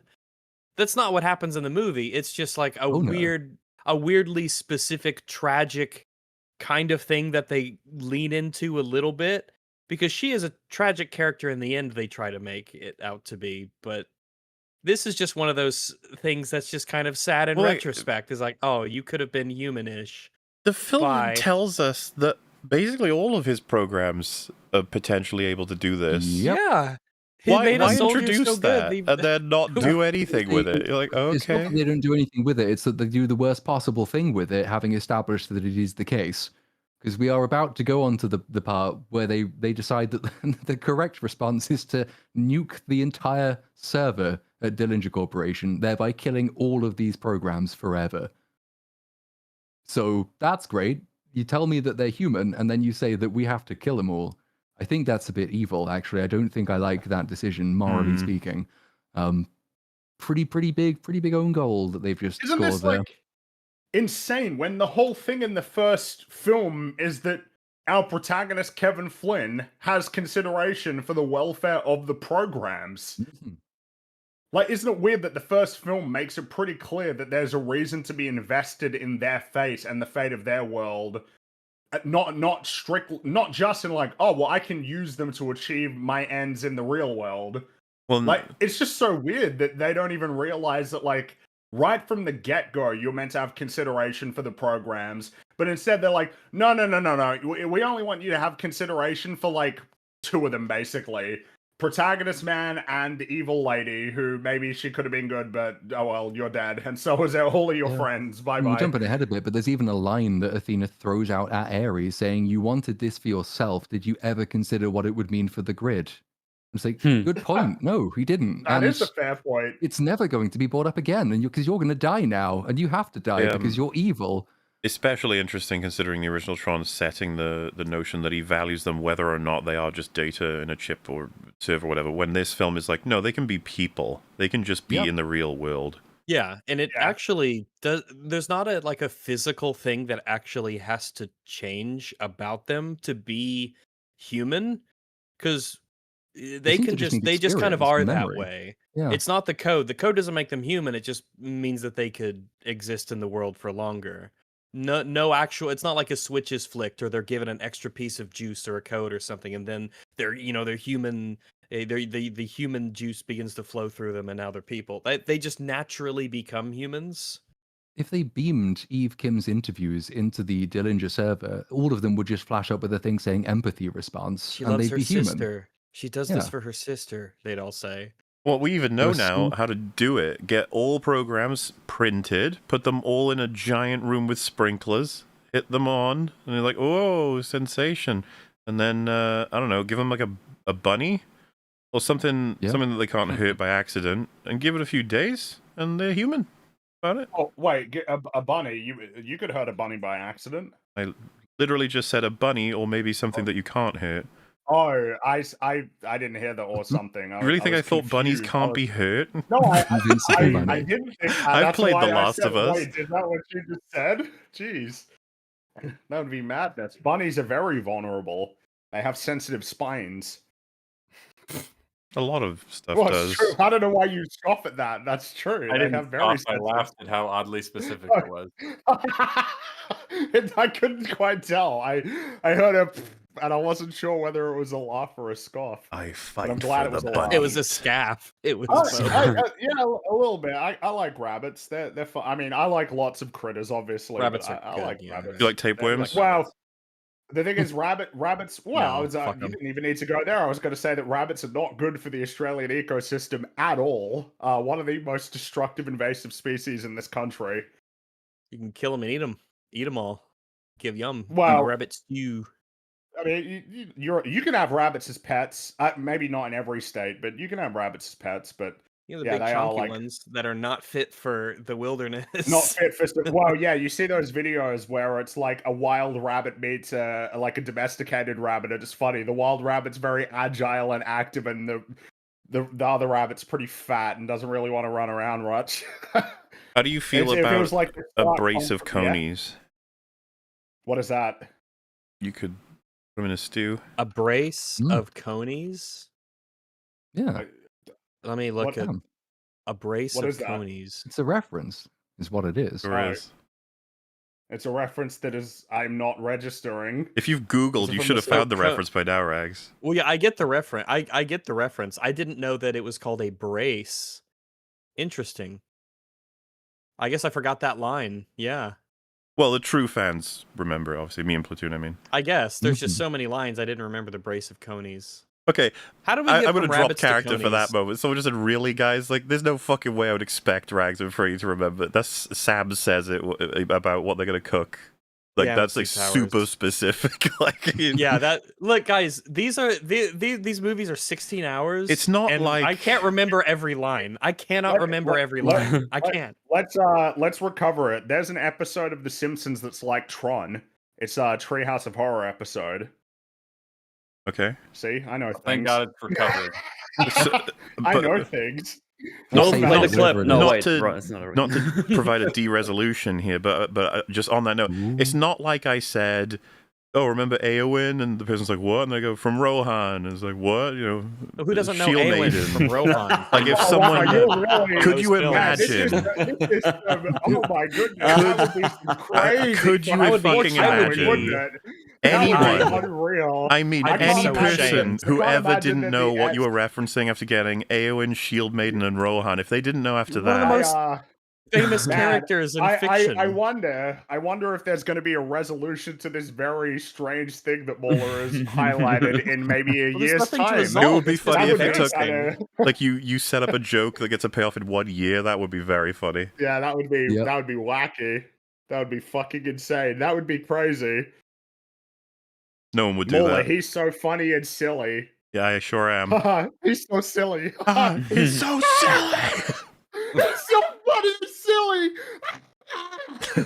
Oh my god. Those sounds are accurate. That's a good You got- impression of the episode. You gotta commit. By the to way, anyone bit. listening to this who has no idea what the fuck any of those references were is like, are they okay? Don't worry. The answer is no. Yes, I'm thrilled because he's so funny and silly. Platoon, say Hey, anyway. Fringy. Yes. Anyway, Fringy. No, No, not wait, yet. one no, more no, side no, no, no, tangent. not yet. Wait, one more side tangent. They're making a stealth chicken run game.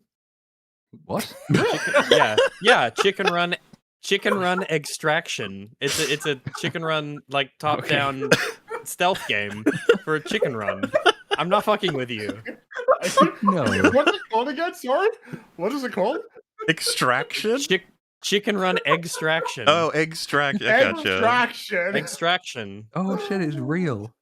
Yeah, it's going to PS4, PS5, Xbox One, Xbox Series, Okay. whatever, Switch, and Steam. Really? Wow. Whoa, Yeah, dude, so you that's can out play- yeah. soon. That's out soon. Yeah. Shit. We're gonna be streaming that. We gotta, right? All of us. Oh my god. It's our responsibility as a stealth game for Chicken Run. Chicken Run Run stealth game. Extraction. Is it on PC or is it just console? Yeah, it's coming to Steam. Yeah. Okay, I think okay. apparently it's coming to Steam. Okay. Wow. Oh yeah, someone's got a um, part 1 on YouTube already. Oh my goodness. I don't want it spoiled. you, Sounds amazing. Man, Oh, no. I don't know what that's reminding me. I have no memories of it other than that I had it. It was a Wallace and Gromit game on PlayStation 2, and it had McGraw in it. I just remember that being a game that existed back in that glorious era of cheap and of course, yes, Chicken Run for PlayStation, which I did not play. That was IDOS? Oh, okay. Oh, well, publisher. I was thinking, like, wait, was that made by the team that made Deus Ex Human Revolution? No. That would be wacky. Imagine it was made by Frictional. That was Fiction. Oh Wait, my do you mean the God. old one or the new one? Like, which way are they evolving? Do you mean? Oh yeah, like was this before all of the or after? I think after would be funnier. Like if It it would be came after funnier, yeah. Soma, it would be like, oh. Soma and then Chicken Run Extraction. Like we're branching out. Back-to-back hits. It looks great. It's got 2-player co-op, and it's got like it looks like an XCOM style team building thing. They're calling it Avians Assemble, and you have to build a squad of chickens to lead every mission. Chicken They all have Squad. traits and Platoon, powers and I'm already gadgets. sold. You don't even, Yeah, no. I'm just selling that it actually further. It sounds looks pretty great. cool. Yeah, that sounds like a good shit, actually. How is Chicken Run 2? Because I haven't actually seen it. I haven't I seen think I it. have. I saw it. I didn't like it that much. But the Wallace and Gromit from last year. I that's fucking really loved. good. one of my Yeah. one of my favorite movies of last year. All right, I gotta So watch good. it. Yep. The part where, need- well, I will just say, there's Feathers McGraw. He's in jail and he's doing pull-ups, and it's fucking hilarious. He's. Particularly with the sinister music. I got a particular preference for anything Feathers McGraw. He's just a brilliant character. He deserves his Great own movie. character. Well, I suppose you could say that he kind of. I mean, he's like the only Wallace and Gromit villain that got a sequel. I just mean I mean, like. Shaun the Sheep got a spin-off show, but you know. I just mean like a movie where he's tending to like a farm or something. You know, like just living his life. Well, oh yeah, he settles down. He realizes the error of his ways. It's like a redemption story. Maybe he visits Shaun the Sheep or something, and it's a crossover. Shaun teaches him like the value of friendship. There's definitely room for a movie where a greater threat arrives and they have to enlist his help. Oh yeah, yeah. That- Like Gromit is like, we need you. Obviously, you wouldn't say this, but you know, like we need you. We gotta stop the. It's got to be a very British kind of villain. Yeah, I'm trying to think what would be like a fitting British type villain. we probably should stop and allow Aries to continue. Sure. Yeah. Yes, we should. Oh Yeah. well. Yeah. Apparently, the director has just given an interview saying that like the Easter eggs and the callbacks were all Jared Leto's idea. What? Okay, believe that. Were they not going to do them? Well, yeah. otherwise? Does that mean that the director was like, "What is this?" And he goes, "Oh, it's in the old movie." And he's like, "What? Okay, It's yeah." in the Yes, old there was movie. an It's old- called- there it's was an called old movie? Tron. Yes, Yeah, it's it called was- Tron.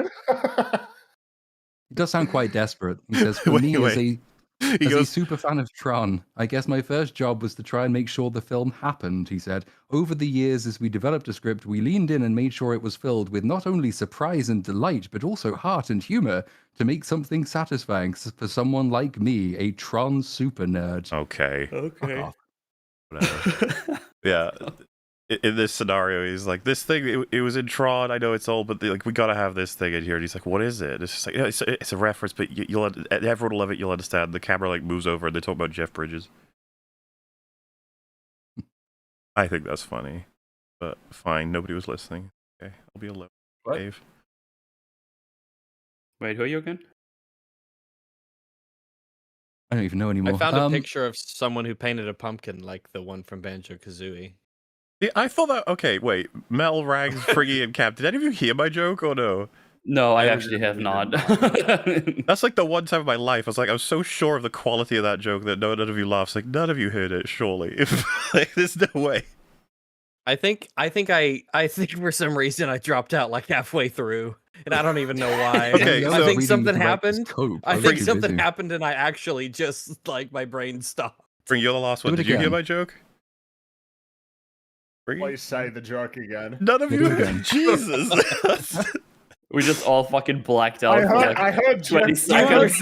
Bridges. I heard the name Jeff Yeah, Bridges. the Jeff Bridges. Yeah, in the cave. it's Jeff an- Bridges was the punchline. I caught that bit. Are you sure you actually told it? Did anyone in chat hear it? Yeah, actually, Chat maybe found you're it the crazy funny. one. You're the only one here who's claiming that the joke happened. There's an LMAO. There's I enjoyed that joke. There's hello. Mama, why don't you repeat the joke just for anybody in chat who missed it? Yeah, Yeah. for those in chat who missed it. Catch them up. So the joke was, I said, you know, you got Jared Leto's trying to explain to the director, we got to have this thing in the new movie, and then the director's like, well, what is this? And he's like, it's a reference to the old movie, Tron. And he said, we got to have it. People are going to love it. And he's like, oh, I guess so. And then he said the camera pans over and it's Jeff Bridges. That is a good joke. I like that. Yeah. Oh, yeah. I heard that. Yeah. It was, It was worth it telling was pretty twice. good. Yeah. Fuck off, you didn't. No, yeah, I Rag, did. you're the I least actually likely did. person to have hit it. First off, I did. Second off, I smiled a little bit. It was all right. You said you blacked out halfway through or something. I think I did, but it turns out I didn't. What the fuck are you talking about? I thought I blacked out, but I didn't. I was actually here the entire time. This is good news. Anyway, Tron Right. Ares. Tron Yeah, Ares. fucking- You're yeah. So I like that joke. It's good. Thank yeah, you. well done. I feel well better done. now. It's better than anything in this movie, That so is- you got that at least. It is. It is better. You off the spot came up with a better joke, better than the multi-gajillion-dollar massive mega corporation could in their huge Tron movie. Jared could never. And they were trying. Yeah. So, the fucking where the fuck were we? Yeah, Encom, their laser was destroyed by Athena, but she dropped her laser. Eve is a super genius. She doesn't draw this connection yet, but we all have, so we know what's going to happen next. Go back to the grid. That's where we will go. We will go back to the grid. The 80s grid, original grid. Even the soundtrack does a bit of its Wendy Carlos stuff. It's kind of okay. And I was sitting there thinking, I like it, but I don't need fucking Jared Leto to say classic at me to tell me how I Oh, should be yeah, feeling about this, Ruined Classic. which he does. It's so- And also, It's so worthlessly shit as well, because it's like, what's a clever way to reference it? What's a clever way to incorporate old stuff? And it's just like, no, nothing clever. We just point at it and go, cool. the other question to ask of the movie is, if you recognize this, why didn't you set your fucking movie here? Yeah, have a you whole movie be understand how here. good it is, so why not? I will say this was the one part of the movie where I did have that, because I've gone pretty okay with this now, with nostalgia bait shit, like with Star Wars or whatever have you, where it's this malignant creature that tries to grab at your heart, and you're like, nah, fuck off. But this, I was like, oh wow, you're actually trying to grab at me. Because the creature wasn't even in the room with me the whole movie, but that one part, it opened the door, and I was like, huh, I see you over there, but like, no, obviously not. It's just that, I think it's a reflection as well of how almost deathly empty the rest of the movie is. It's Yeah. just like, it's like the effect is heightened because it's the first thing that some kind of soul went into creating. No Yeah. one who actually made this movie, of course, but most of the people who made it are dead. Is it- But it's still there. Is it that, or is it just the fact that it's recreating something that had soul, as in the rest of it, because it is all soulless, even this technically, but But that's what I think Oh, I'm yeah. getting at. It's like, Yeah. it has the trace elements of a creator's soul in it, which ironically is kind of the point in the movie Yeah, as it's well. like a but, doll that resembles a elements of human, but doesn't humanity. have a soul in it. Yeah. And that is what we expect now of our Hollywood movies: trace elements of humanity. So It yeah, made me I mean, think about thinking. almost temporarily, briefly. Back to Dillinger Corporation, because we're not here very long in the grid. We're like in a couple of 2-minute bursts at most. The News He's in there a while. Corporation, that they've kind of realized that maybe all those bad guys that are obviously Dillinger Corporation coded might have come from Dillinger Corporation. What? They haven't turned up yet, though. They've just sort of reported on the speculation about it. Dillinger himself, he's a bit upset. Athena spawns back in. He says, "Where's my code?" And then she goes to spawn a vehicle, presumably to get the code, and then he forgets that he wanted the code, so he says what she's doing. What are you doing even? Who gave you this directive? Even though he did it, and he just said that he'd fuck it, never mind. And she goes to spawn in a recognizer. Remember the recognizer? Because I Yeah. definitely do. I remember it because I didn't see it Yep. during the Encom grid sequence where I Definitely expected the to. best and most effective thing to spawn right now for the needs that you have and the mission you have. Biggest, slowest thing you can find. It Yeah, and- honestly comically slow. It's so slow that she shouldn't make it. No, They shouldn't make it to the place because Well- she only had 3 Right. minutes left when she got there with the fast one. she should just be dead before she gets there. Halfway through, they just Oh, fuck. disintegrate. This is- And of course, the fucking warehouse isn't big enough to house it. So how the hell did they make it? Dillinger says, no, it's too big. And it is too big, but not. evidently not for the reason he thought it was, because it does get too made and it takes off. So when I saw that it was created after he'd said that, I'd come to the conclusion there's always like bad films can be bad in their own ways. There's lots of different patterns. A lot of things are the same, but a lot of things they have as a unique thing. And this film, I felt, officially at that point had a pattern of declaring how something can't happen or is stupid, and then it just happens anyway. There's many examples of this in the film, and it's kind of remarkable. It's like, oh, so you knew it was stupid, and the creators are like, well, I mean, Yeah. That's why we said it. but like, it accounts for the plot hole if we say that it's a plot hole, right? Like, called lab shading, and no, suck. And at this point, Scully remembers she's in the movie, so she walks in and she tells Dillinger that he's done. The board's going to get rid of him. At this very moment, they are in the process of maybe considering trying to get rid of him, and she's going to be reappointed in his place. She says her first order of business will be shutting down the Permanence Project. Curiously, she presses a button as she says this. That does nothing. I don't know what button she pressed. I don't know why she pressed it. The camera shows us her pressing it. It actually fucking zooms in on her pressing it. Nothing changes. And this is the button where he's like, "Mom, no," or something, right? Well, he's like, no, don't do it. And then she gets stabbed by Athena. Athena stabs the mom. It's very sad. Yeah. And she says, Kills her. impediment eliminated. And then Dillinger says, what did you do again? And she says she was fulfilling her directive to get the code by any means necessary. Then she says, ominously, scanning for further impediments. And the implication is obviously she might kill him if he tries to stop her. But like the board is moving to get rid of him, hasn't yet got rid of him. He was the one who gave her the directive, and she follows his directive. So can't he just give her a new one? Yeah, the film wants to No, have it both can't. ways. He cannot do anything now because he's no longer in power, but simultaneously it is his power that's allowing the things to go wrong. Yes. So And then only after this, he goes to his computer and tries to access it and is locked out. But like he could just tell her Yeah. to do something else, surely. yeah, well, No, it doesn't matter. you're right. It's that same shit that happened in well, technically, Alien Earth would be an example of this as well. Just you didn't incorporate it such that it has to do whatever you say. Like no, you're like Oh, I Bit would of have an done oversight. that like literally the first thing. That would have been like Yeah. the first thing because I've seen movies know, before. what you might also do is I'm just going to toss a little rule in there. You can't kill me or my mum. Like I'm just that's like a no. There's nothing that comes above that actually. What the fuck would you be thinking if you were Scully? Stabbed by a triangle.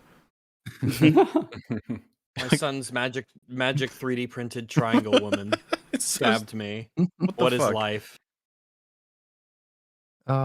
Before we continue, we have yes. to lose. We have to lose a know. lightweight who was I so near came- the end. We were so near the end, but something came up and I got to run. Thanks for having me. Enjoy He's the rest of the indisposed. movie. Well, thank It's you. been Well, good so before far. you leave, tell people where to find you and what's happening soon.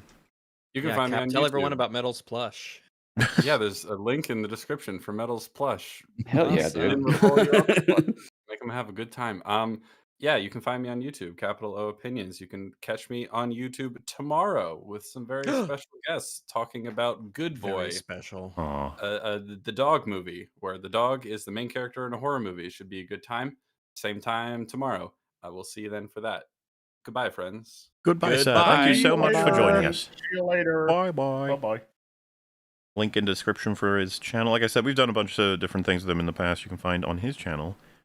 He makes good stuff. For example, the thing that traumatized me in rags many years ago called Devs. He's got a bunch of videos on them. Oh, ugh. It was horrifying. Ugh. You know how it is. Oh, that movie, Yeah. that series Yeah. sucked. Oh god, Yeah. it was I bad. need to I thought it rewatch was so that smart. because I know I've seen it. I just don't remember very much about it. It's just awful. Speaking of, yes, I'm going to reorder some things to put them in the order the movie should have done because otherwise it's just disjointed, Mhm. which it is. So yeah, the recognizer flies off ominously and very slowly toward the city. AJ, Is remember very him? slow. No, doesn't matter. He shows up at Encom Tower. Eve explains that she got into the Dillinger grid using a particle laser, and he says that's impossible. And like, no, again, because she works for Encom and they know they own a fucking laser. They don't know this exists as a thing because obviously, like Sam would have told everyone when he got back, right? That yeah, we could go into the grid with lasers and shit.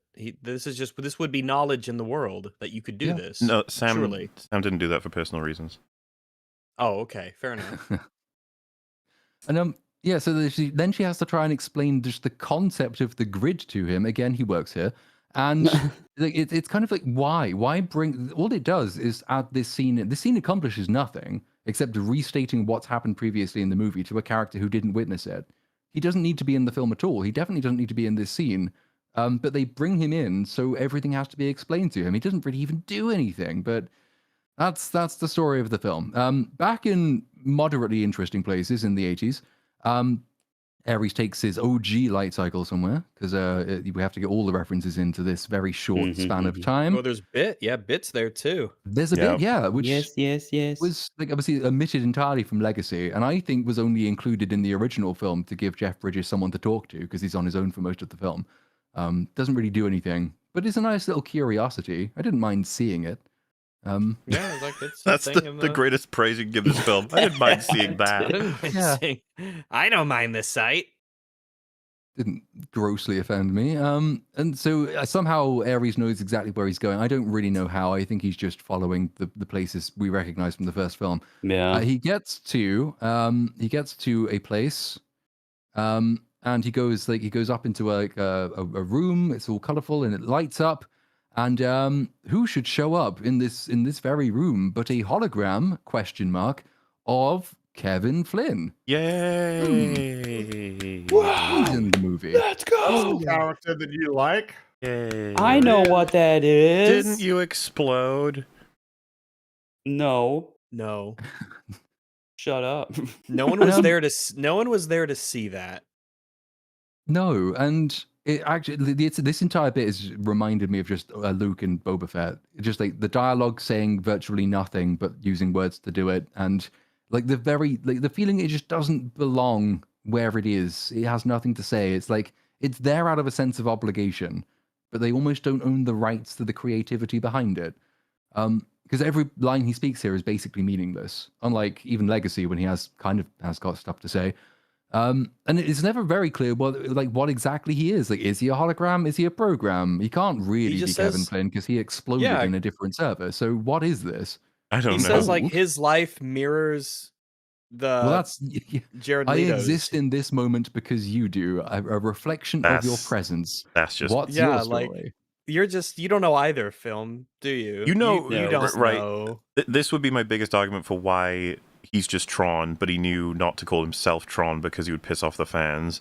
This is the scene where we're supposed to be like, all right, Tron Ares, you're the next Tron. You're gonna take all the. He's got the look and the coolness and the warrior aspects of Tron, saving the grid and everything. But then he's also got Jeff Bridges being like, you're the one that's gonna do the things.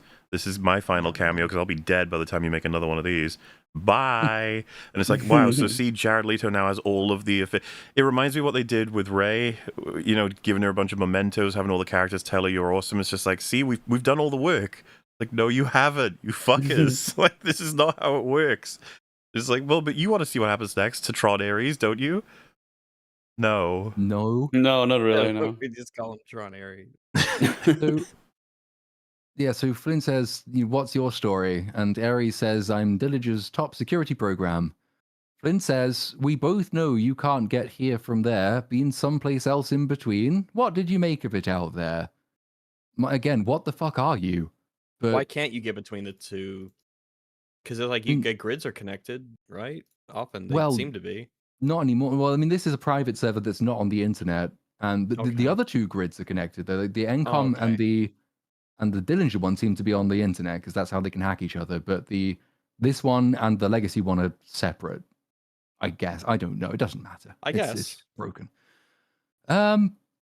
Ares, in response to the what did they make of it out of their question, says it's hard to put in a nutshell. And Flynn says, you can say that again. So Ares says, it's hard to put in a nutshell. And Flynn laughs. He's like, classic joke. But even if he's like... would you explain this by that he's too literal? He's having an autistic robot moment on Ares right now. That's why he said that. Said it again. I mean, yeah, but like, I don't know. If you're gonna be that way about it, and I hate to be out autisticing the line, it's like he said you can, not that you should or please do. You know what I mean? You can, and he'd be like, agreed, or he'd be like, I can. Yeah, that would be the more autistic way of doing it. Yeah, To be yeah. sure. So yeah, it's hard to put in a nutshell. I think that's more of a meta line because the movie doesn't really have a Yeah. clue what it's trying to say from this point onwards. Flynn asks Ares what he's looking for, and Ares says permanence, the permanence code to be exact. Then he explains that he disobeyed a directive, and Flynn says, interesting, a malfunctioning program that wants to live. Ares says it's not about him anymore, he has a friend who's in danger and he wants to help her, and Flynn says, fascinating. So you're getting the Boba Fett vibes that I was going for earlier. It's just like words with no meaning, non-committal, vague guff. Yeah. This is the point where we have to jump out of the 80s briefly because the team in the Encom tower, they spot the recognizer still coming very slowly towards them. No. Gojira. Oh, it'll be here any day now. Oh no. And now there's so we have to add kind of another layer of pointless complexity, I think, to trick people into thinking that there's some kind of plot happening. So Eve says that if Athena gets to her, she will get the code. That's fair enough. Then she says if as long as the Dillinger network is online, then Athena will just keep coming back, which also true. There happens to be a particle laser lying on the table over there, and then she says, the Dillingers run a wireless direct link protocol, so let's use what's left of the laser to ping the network and trace a path home. Once you have a connection, then you can nuke the whole Dillinger grid. That's the only way to stop her for good. So now we're going That's to the thing commit you a can do? genocide. It is a thing you can do, yes, but it's also a thing that they think you should do when you shouldn't. Another option to stop her for good would be to move the next town over. Well, but just a program.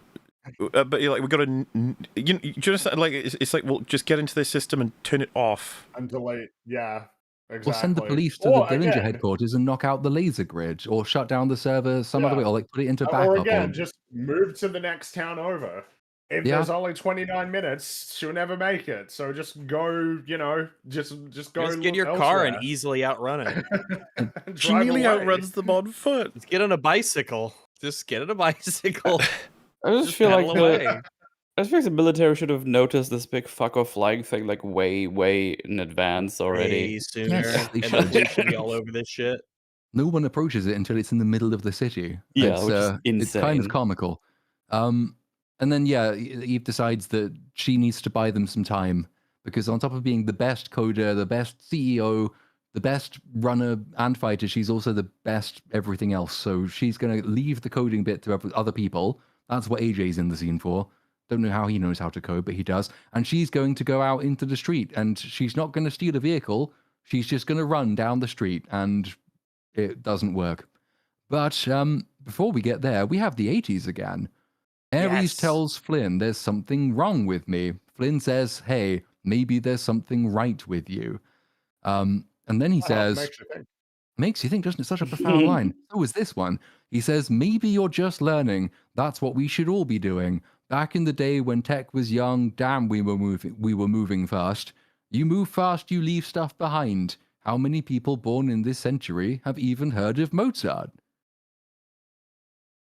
Okay. Probably most of them. I mean, heard of, but I feel like there's a more interesting conversation to be had that they never have. That feels almost like pandering to, people like, yeah, I know Mozart. Wow, everyone's stupid but me. That sort of. To me, I feel like there should be a follow-up of, well, do you know who inspired Mozart? And then they'd be like, well, yeah, that's right. Shut up. That's kind of, it's like, yeah, and who inspired the people who inspired Mozart? It goes on and on. It's like, yeah, we've lost pretty much everything when you go far back enough, and that'll happen eventually to everything that's current. It's almost a cycle that, hopefully we can hang on to the most important things and we can transfer over to the most meaningful stuff. Have that kind of conversation instead of just being like, fucking losers don't even know what Mozart is. But the ultimate indictment is that this works so well as a line to damn the movie it's in. Because it's what's happened to the film. Like, they've moved so fast, they've completely forgotten what they came from, what they used to be, and the talent that gave rise to it. So it's like, who are you actually insulting here? Because I get that you think you're insulting other people, but turn that little mirror back on yourself there. I think maybe you might have described the process that gave rise to Ares. It's a yeah. But the topic of music has been broached. So obviously, Ares responds, "I like Mozart. That said, if I'm being honest, I prefer Depeche Mode. I know one is considered the greatest composer in the history of Western civilization. The other is a synth pop band from the 80s, but I find their balance of technological exploration and pop hooks combined with, and he trails off. He says, I can't put my love of Depeche Mode into words. It's just a feeling. And then Finn A Larson- game feeling. Oh, no. It's just intro to being like, look, the machine, he's more man now. Yeah. So fucking lame. It's just- It really is. And this I is just all they a have to say. feeling. It's like, okay. It's like humanity is just feeling. Like humanity is kind of liking Depeche Mode, I guess. Well, Humanity do be liking that Depeche Mode. they're okay. I kind of like them. I guess that means I'm kind of human. See, that would make the scene really awesome if he did this whole diatribe about Depeche Mode being superior to Mozart, and then even ending with the whole, like, I'm not even sure how to... And then it just, you cut over to Jeff Bridges and he goes, they're okay. Like, that would be They're funny. All right. They're all right. That would be Yeah. funny. They're all right, man. The calm is he just says, "Calm down, man. They're all right." I say we've had mean- several of these scenes where we already know that basically the first scene with Ares in the film was establishing, oh yeah, okay, so feelings are going to be the thing that makes him human, and then every other subsequent scene is feelings. Does that mean I'm human? Feelings? Does that mean I'm human? I have feelings now. That must mean I'm a human. I have So- unlocked feelings mode. Like scenes like this are supposed to tell you things. Like they're supposed to surmise the theme, or give you an insight that maybe you didn't spot, or draw some connections you hadn't made yourself. And we got Depeche Mode. So, fucking anyway, back to the action scene, I guess. Yeah. Woo. You recognize it gets into the city at about 2 miles an hour. There's a single police helicopter that kind of approaches it, but it gets lasered into oblivion. I found that so funny. It's like, yeah, I'm just gonna float here in front of it. And it's like, you're just gonna get annihilated. Like, what are you gonna do? It's not Yeah. like you're a weaponized helicopter. Like, and sir, that's there's exactly a what giant happens. lowercase n moving into the city. I don't know what to do about this. It's like, fly toward it. Okay. Did you say a lowercase m or n? Then he goes, Well, it's sort of like a Nom. capital Mike, but not really. And it's kind of like a lowercase. What's in? Norinco? Why would that be the first one that pops in my head? Norris? Norris. As in Chuck. Norris or Morris? As in Dean. Oh. Okay, how many people Norris know and- who Dean Norris is? Yeah, I know Fringy does. Anyone else? Oh, that sounds familiar, but Yeah, no. Fucking top tier character Okay. actor who's been in a million movies and Breaking Bad. I'd but it's probably know okay. him if I It's okay. saw him. You but definitely I'm bad would. I with think all of you names. would if you saw him. Oh, that you yeah, have okay. to- See, yeah, I just you always have to- I'm just always bad with actor names. oh I need yeah, to see their faces. yeah. I got He you. plays What annoyed sergeant in like a million movies. Yeah. Something I remember is that in Starship Troopers, it feels like he's got very long arms, like disproportionately long arms. I just whenever I watch that movie and he's there, and I'm like, holy fuck, dude, you didn't age. Like, it's insane. He was No, locked he Yeah. in. really looks very similar. Yeah, like even when you go back 10, 15, 20 years. Some jets attack. They launch some missiles.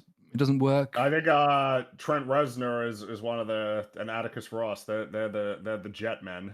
Is that why Oh, they that's speak neat. with absolutely no emotion whatsoever? Because that actually jumped out at me. The pilots just speak the Punching line out. like the things they're Yeah, describing aren't happening to it's them. their version of the Daft Punk cameo. Oh, but it's really them. bad. Well, then. yeah. It's so bad. It's Hmm. like Can't compare. one of them gets like there's two light jet things or the drones, whatever they are, and they're surrounding it with light tails and like basically screwing it into pieces.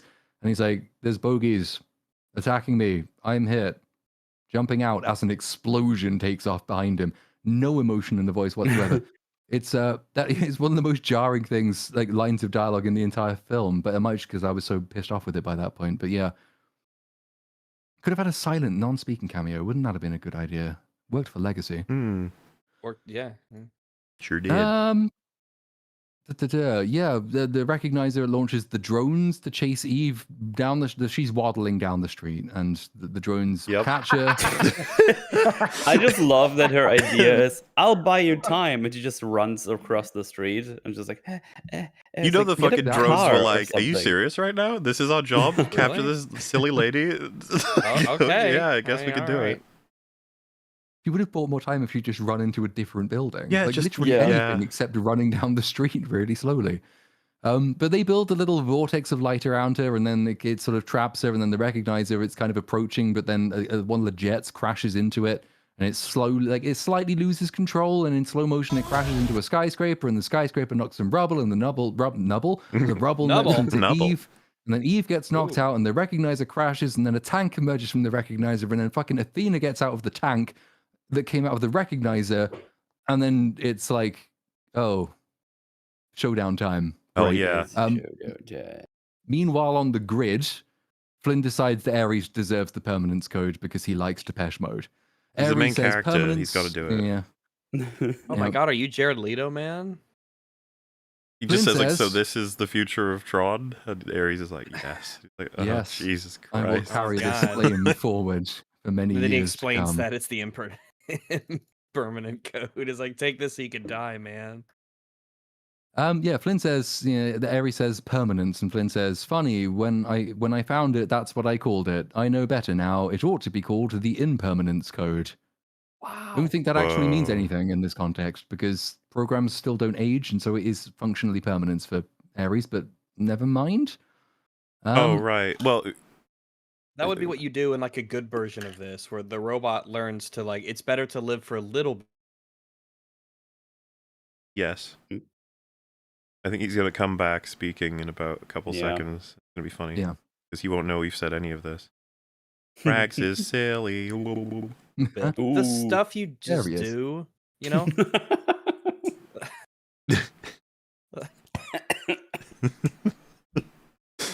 We You- said you so many disappeared. slurs while you were gone. Yeah, you derezzed Okay. and we insulted you terribly. It's fine. I'll T-Rest. talk about it later.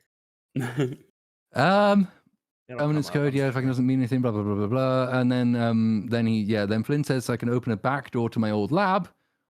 You've got one. The Kinky. one chance is all you'll get. It's kinky fuck. One chance is all you've got, he says, and Ares says, one is all I want. Flynn says, I love that. You keep surprising me. Ugh.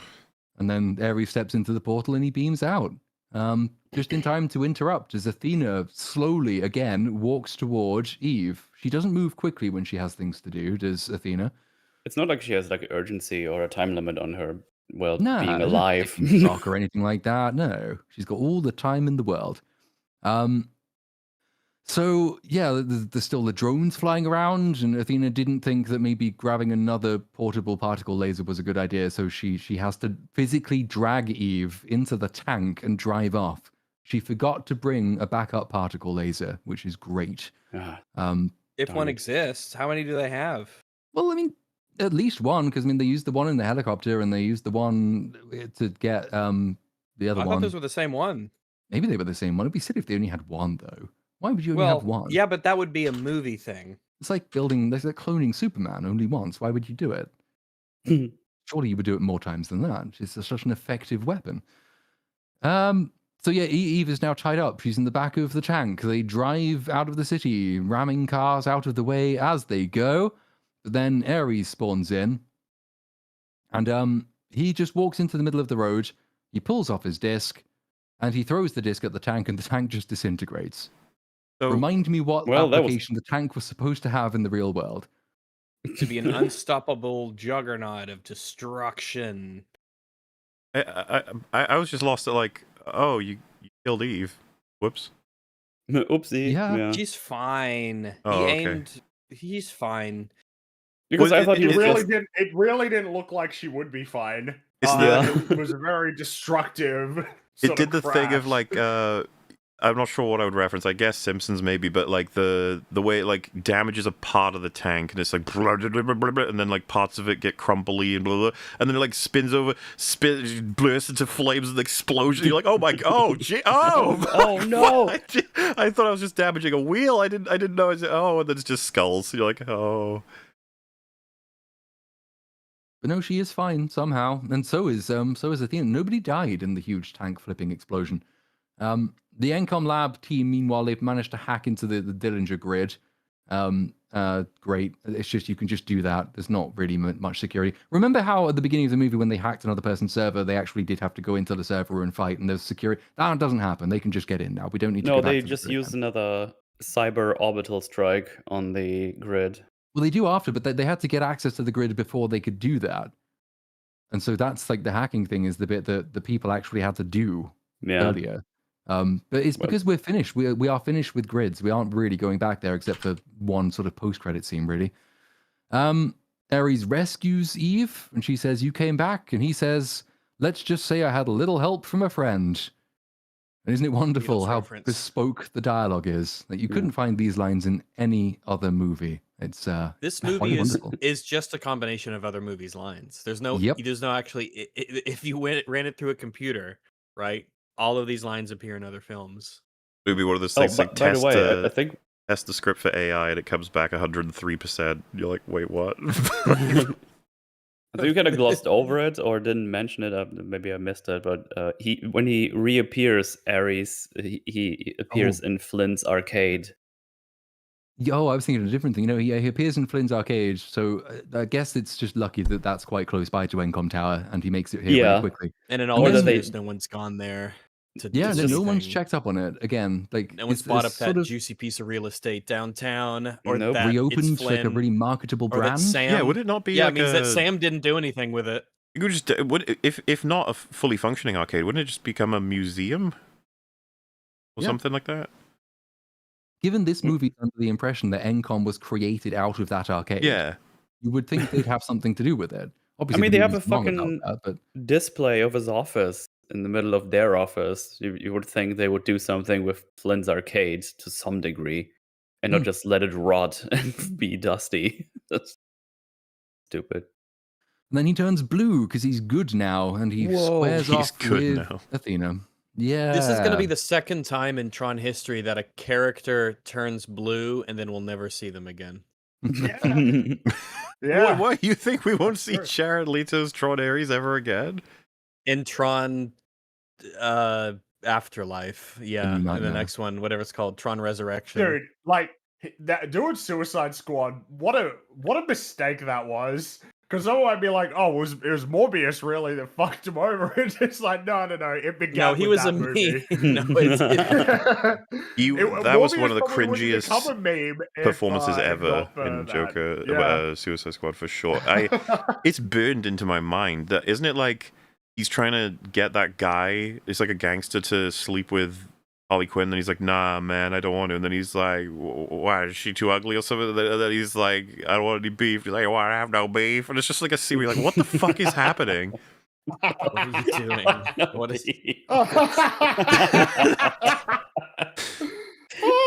It's like it is generationally bad, that performance of Joker. Oh. And We'll be telling our Generation- children I mean, about Jared Leto. but it that's is. actually- It truly That's is. actually kind of a good point because there's almost generations of Joker in terms of actors taking on, and he's that really embarrassing one. Well, so one thing I'll say, right? We hate Joker 2, as should everyone.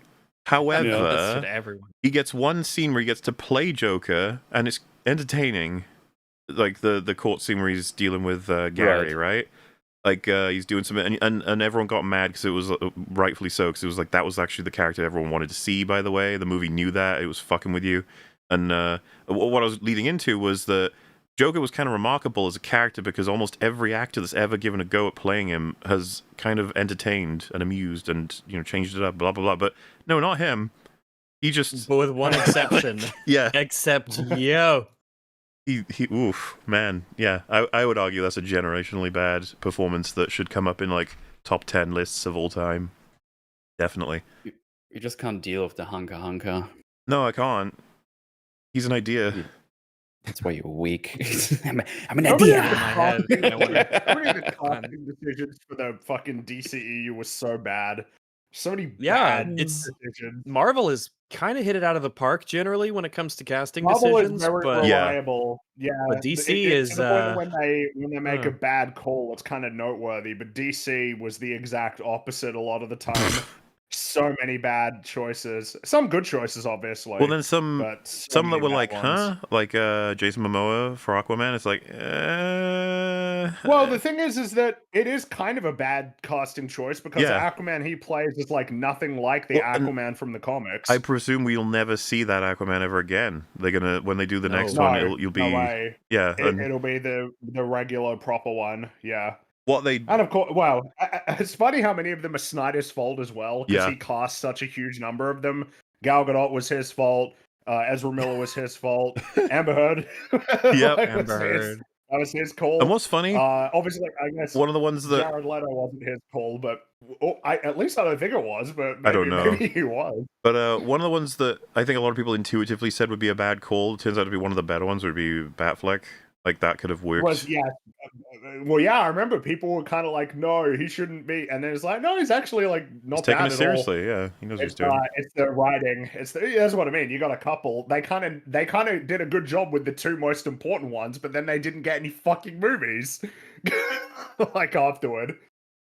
No, but we got to do that Wonder Woman sequel because Wonder Woman inexplicably nearly made $1 billion. Yeah, and that's the thing with Aquaman. It's like it's not a good cast. He's like, well, how did it make so much money? It's like nobody knows, nobody cares. It's gone. It's never coming back. It's done. Does Gary Oldman as Gordon count? Why would it? That's not the DCEU. That's Nolan. Wait, does Gary Oldman cast, as Gordon count as what? Like a good cast? A good casting. Okay, Well, let's be it is clear. good Gary casting, Oldman but could be it's different cast as any stories. character in DC, As and it would be anything. good. Gary Oldman Yeah. could be Wonder Woman, and we Yes. would be cheering it. He would have been better. 100%. Then again, they did. He Well, would have 'cause they been did better, get, yes. J.K. Simmons, but he doesn't really get to be a part of it. Yeah, No, there was some good because Jeremy Irons was a good. That was a that good very, shout. very. Also, it's funny you bring that up. It's like Alfred. Historically, just everyone has done it well. Everyone is great. Don't know why Mhm. Andy Yeah. Serkis gets attacked for his Alfred. As far as I'm concerned, it's just I wanted No, more. It's Give me just more. not enough time. Not enough time. He's an Give me more excellent of him. actor. Kind of wish he was in more stuff. He's one of the best Yeah. actors currently working, Yeah. as far as I'm concerned. He's so good. Anyway, so square off Speaking of Ares and interesting. Athena, and Ares says, "You have no time," and she says, "You're out of lives, and I'll kill you and come back for her." No, you because won't. Even though she stood in the rain a little while, well, the sprinklers a little while ago, and had a human moment, she has reverted to type. But she isn't actually going to kill him because instead she's going to send her goons to do that while she stands around watching for a bit.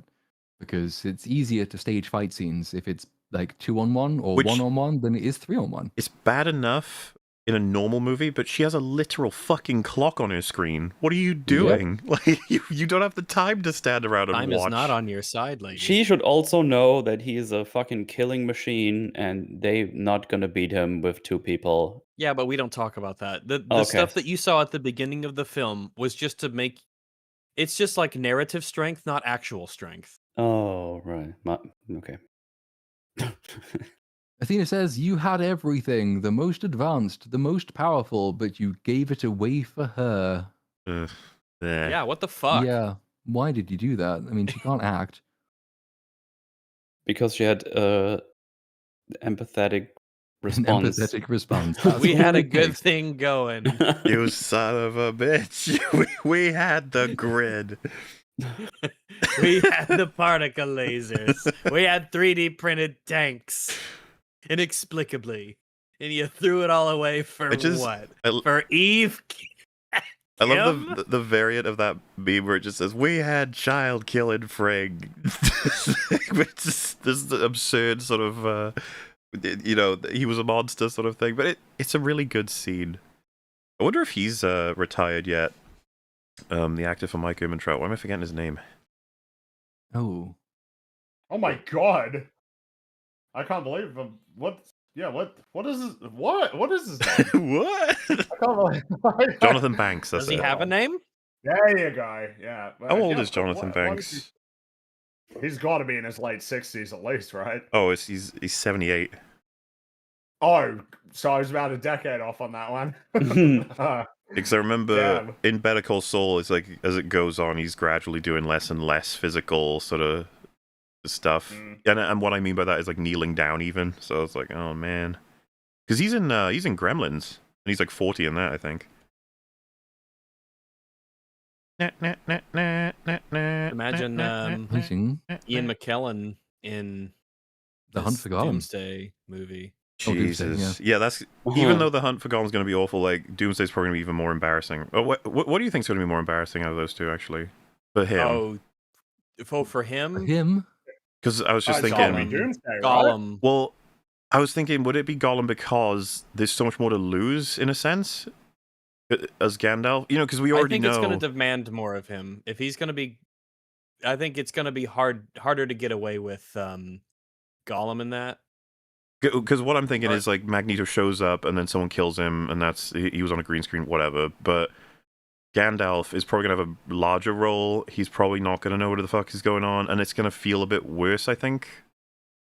Yeah, because he's going to be in the get-up and everything, and it's going to be more than just like a helmet. But it's like bringing Christopher Lee back for The Hobbit. Like, he has to sit down, and the voice isn't there anymore, and he's very visibly and audibly old at that point. And it's nice seeing him, but it's a bit of a shame. Like, probably shouldn't have bothered with that, I don't think.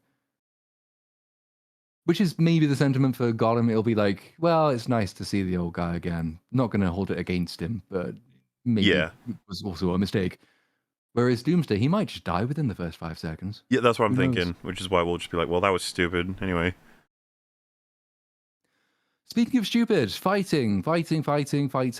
There's not a huge amount really remarkable to say about all the fights and the lasers and the fights and the lasers. Like, Ares steals a disc at one point. It looks cool, I guess. I don't know. Meanwhile, though, AJ decides to send the payload, and he nukes the Dillinger Grid and all the many uncounted millions of innocent It's programs. so funny to think about. A chance at humanity. They're just eating like data spaghetti in the local restaurant, then boom, they get drinking nuked. power. Yeah, they're drinking a nice, cool, refreshing glass of power. And then boom, that's it. You have the fucking T2 eradicated. nuke scene, but for all of the programs, you know, everyone's burning the buildings. But yeah, then it just hard cuts to reality. They're like, we did it, payload delivered. Woo! We win. It's like all those poor animals in Guardians 3. Yeah. Athena continually Never forgets she's on a timer, so like she gives that line about in pursuing this life yourself, did you ever once consider what that meant for the grid? It remains a good question. And now all of his friends are dead.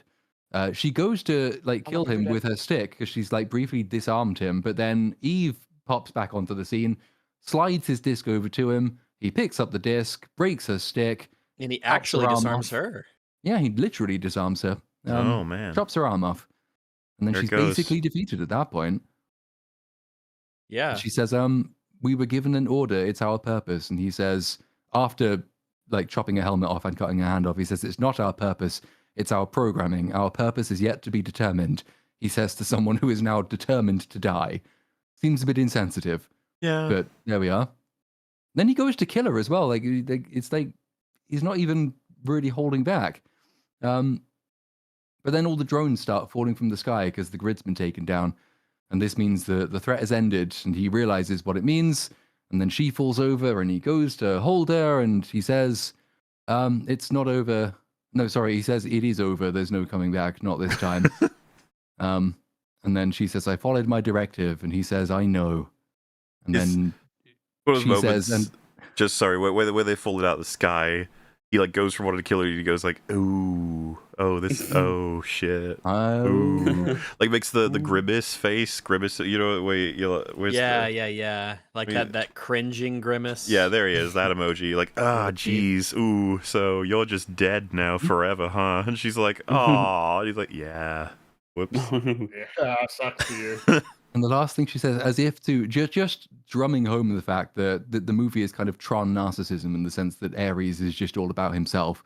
She's lying there on the floor dying, talking about having followed her directive, and he says, I know, and she says, and now what's yours? Because it's all about him, you see. Mm-hmm. And he says, I'm not sure. I guess we'll see. And then she crumbles into dust. And he wins. What a lame line that he says. I don't know. I guess we'll find out. I was like, oh, But you couldn't have come up with something a little more interesting or than that? You know, Okay. it reminds me someone of needs to make that edit with, "Hey, it's me, Charlie." Wow, did you just turn to sand? There's that. Wow, that's crazy. Because I was thinking of Smiling Friends, but a completely different reference. You know the Enchanted Forest episode where the Ralph Bakshi type character, Mip, right? He when he dies, and he like, he's having like a tragic death, but yeah, then he just goes. Like, that's how I feel about this. Where it's like, I'll miss you. Athena's like, oh, this is quite a journey, lots of meaning, and then she just goes. It's like, oh, jeez. But you almost got that because that's normally how they died. Yeah. And this last scene, they don't. Yeah, that's what I mean. It should have been that screaming in agony for like This is a 5 peaceful minutes death. because because of the network had cut off or something, so she dies even slower or something. Like so she dies on dial-up. Yeah, and then It takes her after an the hour. first few minutes, Jared like grabs a hammer to try and speed up the process. He's like, just die. He just starts like he's scraping ice off a windshield. He Yeah. just starts to take all the little cubes off of her. At this point, the police have realized something's up. And Oh, we should come. yeah, they think, hey, maybe we should go and Well, check out Dillinger Systems. Maybe we should go pay them a visit. And so they do. Only now, basically at the end of the movie, which is where we currently are. Dillinger himself, he's looking a bit miserable. I guess he didn't do anything he couldn't stop Encom attacking his grid, I guess, because he was locked out of his grid, and we don't know who the other board members are, so we don't know what they think about any of this. But his computer then flashes up with an interesting thing. There's some lines of code, and they originate from sark-es-1117821. And sark whatever the fuck, informs him the server is restarting from a backup. I am slightly confused about what this means, given what Sark revelation is coming. Like, how is Sark, who isn't yet Sark, communicating with him as Sark to reopen the server? Was it just his disk? Sure. I guess. I got nothing. I thought it was so funny. I wasn't even thinking about it. I was just like, what a stupid fucking reference. What are you doing? Yeah. It is Tron's Glepshido. It is absolutely a name that most people are not going to be able to recognize or remember, and even if you did, it wouldn't make a difference, because what the hell does that mean? It just implies there's someone working within the thing, but when we get down there later, we learn that there isn't, so... Well, we're not going to learn shit. No, This is it. This is over. Yeah, the way this is going. Maybe in another 15 years. Yeah, you'll someone's get like, Tron maybe we should do another one. Yeah, it'll be like The, Indiana Jones or whatever. It'll be wait 20 years, you'll get another movie maybe. The 90-year-old Jeff Bridges. Jeff Bridges has died in the war. in a wheelchair, and he just says like, "Hey, man." Yeah, classic. He just lives in the grid now on a golden throne. Oh, and he's in half the decaying. He's in the and- thing the old dude is in. You know, the big old triangle pyramid device. you Oh know? yeah. Oh yeah, what's his debit? What was his name? The Damn. Tower Guardian guy. Is Damn- that what you're talking about? Yeah. Boy, Yeah, stab what's his him. name? Dumont? It might be Dumont. Dumont. It might be Dumont. I might have made that up also, but I think it's It could Dumont. be. It could be DuPont. I can't DuPont? remember. DuPont. And then they- Dumont. and Miss they Big referenced- D. Big and D they in the ref- house. The house. And then they reference the Mozart thingy again, but this time it's like, who even remembers Depeche Mode these days? Judgments. Yeah, the lasers, they're back online. Who even remembers Taylor So- Swift these days? I wish. That's the day I'm looking forward to. Yeah, the lasers come back online.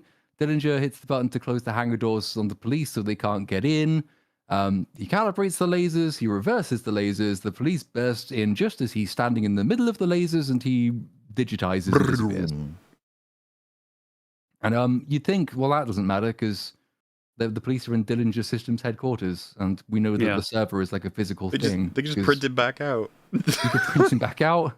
You could just send someone into the server after him. You could just lock the server in prison. You could. It's not really escaped, I don't think. No. They like possess his little face person and bounce around his like thing, being like, "Where are you?" And he's like, "Oh God!" He's running around the building. They're like, "Come And it's back." They, the may, government, they like- maybe even just disconnect the whole server to get it It's somewhere not- to check it out. It's not a great Give the hiding server to place. Encom. No, I mean, you'd think they would give the server to Encom, given that they would use specialist knowledge to get back into it to find out what the fuck's going on and get all the valuable weapons for themselves, which they still want.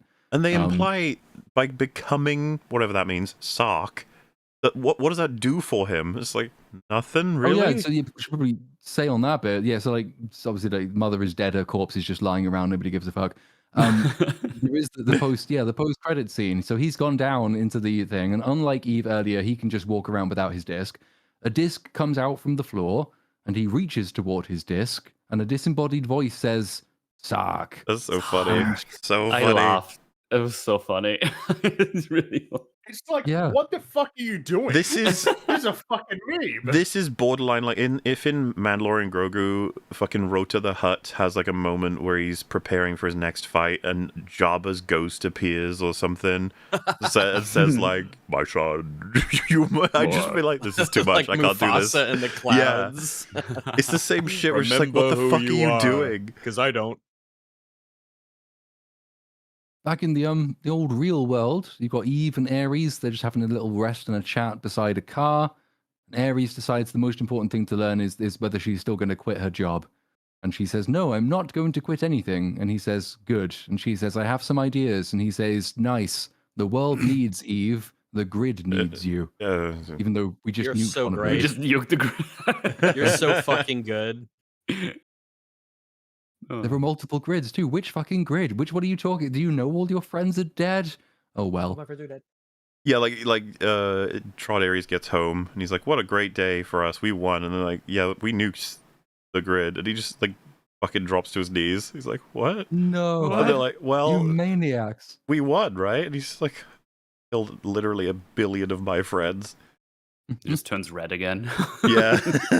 And now that Ares I'm permanent, strikes back. I will destroy your world as One revenge. human at a time. Fucking die. And Ares says, "It's funny, permanence. A wise man once told me it should have been called the impermanence code. I guess that's the thing about life. There's nothing quite permanent about it." And Eve says, "No, there isn't." That's so deep, bro. Whoa. Wow. It's like And it's almost Ares- an attempt at an idea. Ares says, "Yeah."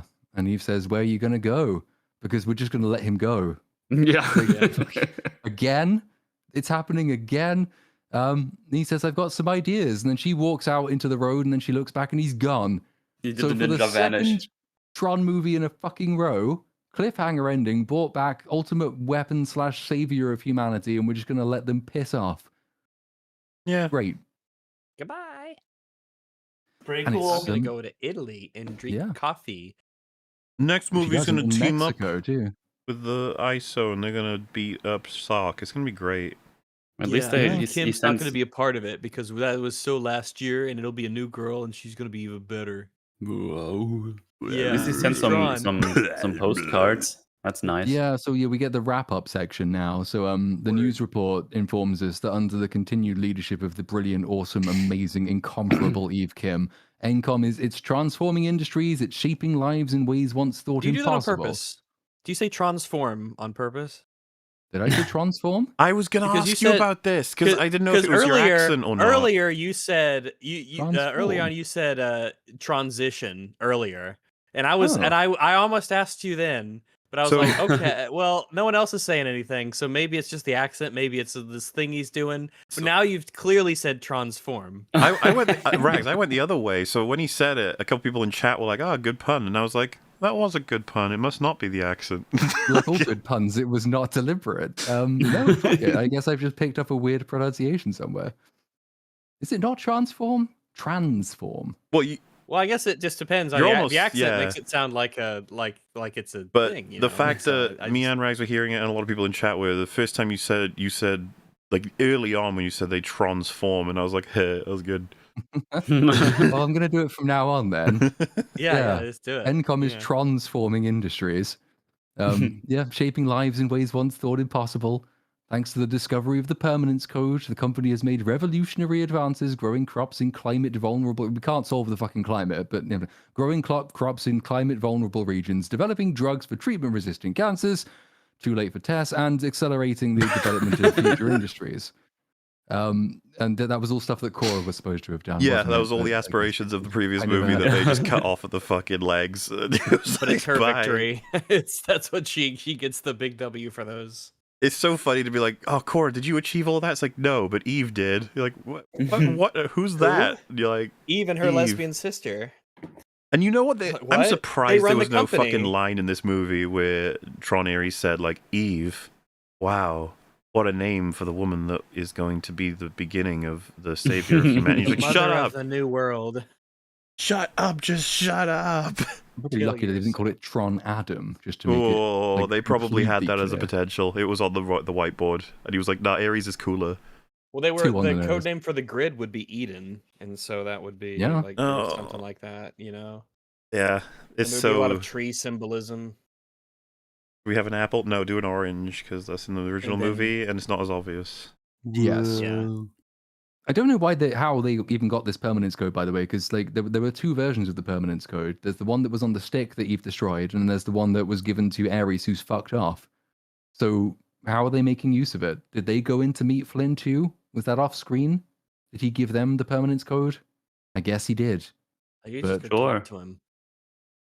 Yeah. I mean, I guess she could have just gone back to the Alaska station and just got it from the disc again. Oh well, but then that's could- an even bigger Press problem because space that bar means and play they the video file. then why didn't fucking what's the evil company name? Dillinger. Why didn't they go to where they were? Because then if they knew she found it Because they there, identified it. Yeah, they tracked down the location. That's true, Yeah. actually. They Yeah. could have just gone there. oh no, They It- used the it would- Tron tracking powers. It would be better for the movie if Metal is wrong, but I have a nasty feeling that Metal is right.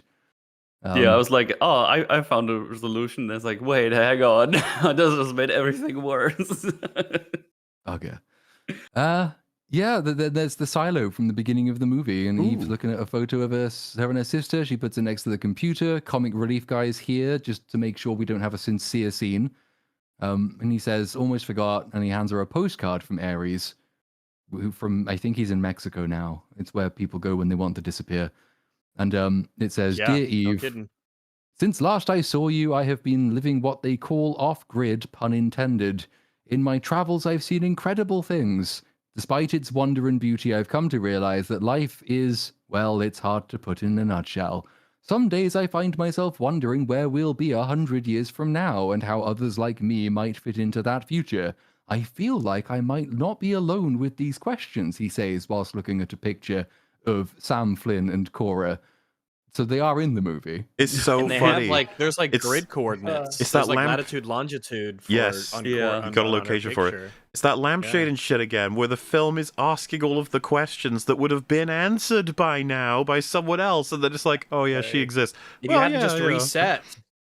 Yeah, well, it's like you want to see Tron Ares answer these questions. You know, who the fuck is Korra? Well, I thought the last Flynn? film was saying that they would be answered in this movie, Ah, but no. We've set it no, up no. properly now. Mm-hmm. The questions are just hard to fit in a nutshell, is what they are. Oh, Yeah. Yeah, like life. got it. Postcard continues and Clever. says, "For now, I don't think the world is quite ready to meet me." No. Okay. No, it isn't, Um, Jared. Evidently not. No. You could say he's just an idea. I'm just an idea. I'm not a person. But I am meeting the world, he says. And so, when that introduction finally comes, as a good friend of mine once said, maybe what emerges from the unknown won't be so scary after all. Until we meet again, your friend Ares. And yeah, Sure, whatever. Until we meet again, which is never. 'Cause Never. Tron Ares. No sequel for you. We'll never No? see No. Sark or Tron. No, we'll we see won't. Sark before we see Tron. Well, in they'll probably give it Tron- another go at some point. As much 15 as that years? equates Yeah. to sacrificing itself, they'll come back because they have consistently. Well, and they Yeah, might like- decide to decanonize this one. They might be like, it's easier to make a sequel to Legacy and bring Tron back. they, would They be might. right. Maybe, yeah, maybe that's true. Because the continuity is pretty fucked with this, and Yep. it's just not worth it because nobody likes this anyway. Yeah, no one likes it. No one No. saw it. Double But Legacy has a whammy. way better Uh-uh. reputation, and there's just I honestly I would just opt as a business to be like, we'll probably maybe move on with Legacy then, because this was a mistake.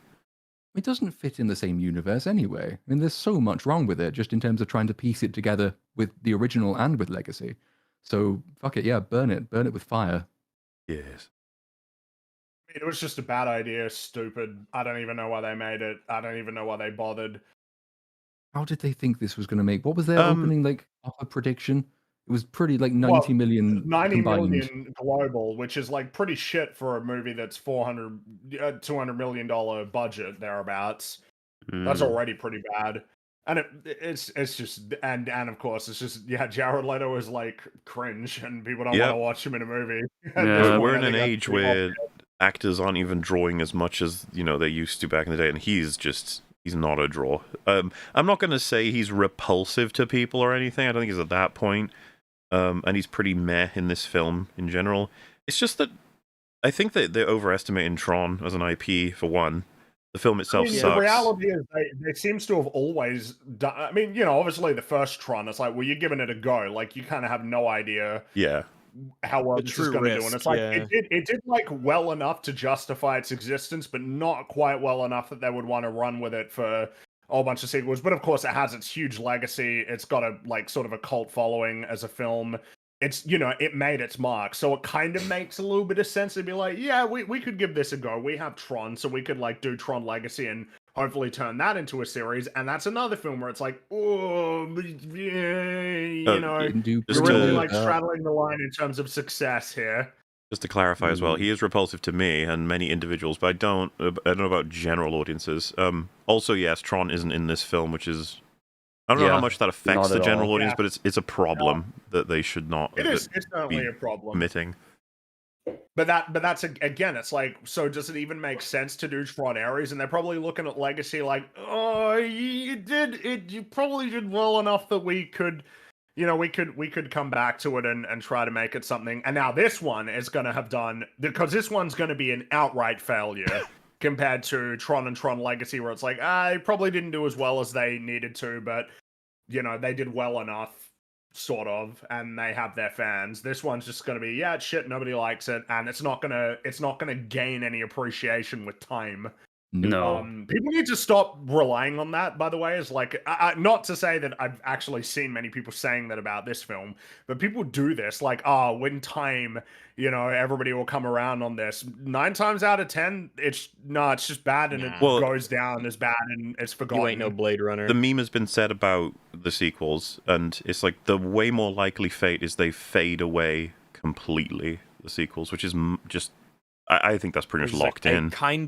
That is kinder a fate than what they deserve. Yes. Like the idea that we're all going to... Because I know that Mandalorian Grogu trailer, everyone was making fun of it, and they were saying, like, this kind of makes the sequels look... It's like, don't even try that shit. Don't even think, quit, stamp that out, quit. And it's like, well, it happened with the prequels, and it's like, dude, the prequel... Why are you having this fight? The prequels have so much more to offer than the sequels ever do. No one cares. We know... It didn't take the prequels a million years to have, like, resulting content or a tree of influential elements. Like, what has happened as a result of the sequels? Where's all the games everyone loves, or the comics everyone's reading, or the EU book? Yeah, you see, and it's like... Where's the fourth sequel movie? Because right now we're at the equivalent, if we count 2015 as the beginning then, so it would be what, 2009? Where were the prequels at in 2009? It's like... pretty well established as a influential, but like, we were playing shit tons of the games that came out of the prequels, I imagine, this gen, as well as reading the books, and they had plenty more projects that were sort of, you could call them secondary or tertiary, right, to the main line of Star Wars, and then this anticipation of what will Star Wars do, because we're nearing maybe, that's sad, isn't it? 3 years later the deal gets signed, but...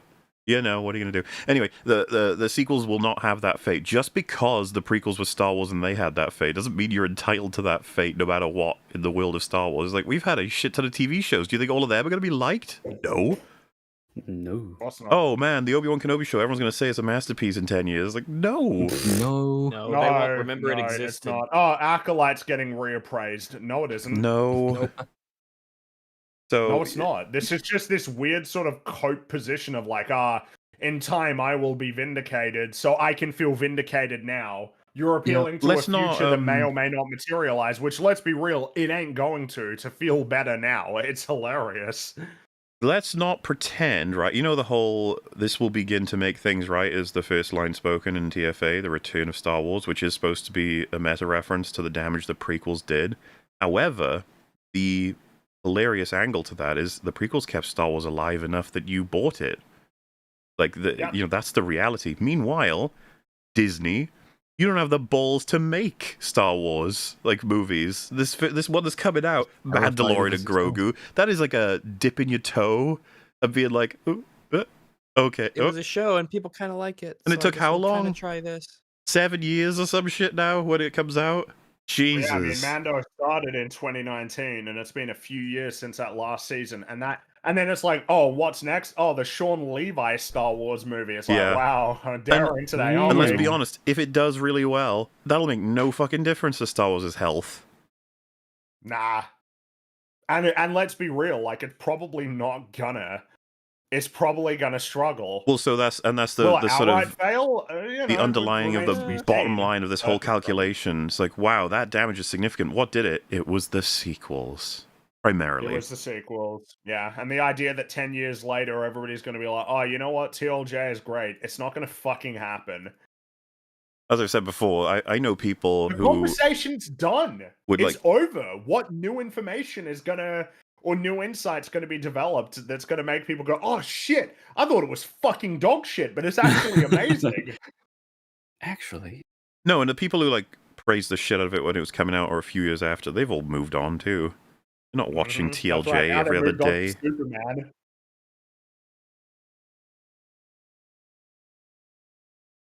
Yes. I agree. But no, I completely agree with where we started with this, which is just so many people say, nah, give it time. People will appreciate this. No, it's not happening. That's rare. That's really rare. We're talking masterpieces as well. That happens too, typically speaking, that were, I say misunderstood, or maybe not, they just weren't properly marketed, or, there's all kinds of reasons you could pick. Yeah, there's The Wizard of Oz, Blade Runner, The Thing. Sometimes as well, with slightly more recent movies, there's, when a movie that came out when you were kind of young is, has a baseline level of competence to it. And at the time you first watched it, that was kind of just the bare minimum expectation, so you didn't really pay much attention to it. It was just the bare minimum of what a movie should be, and it did it.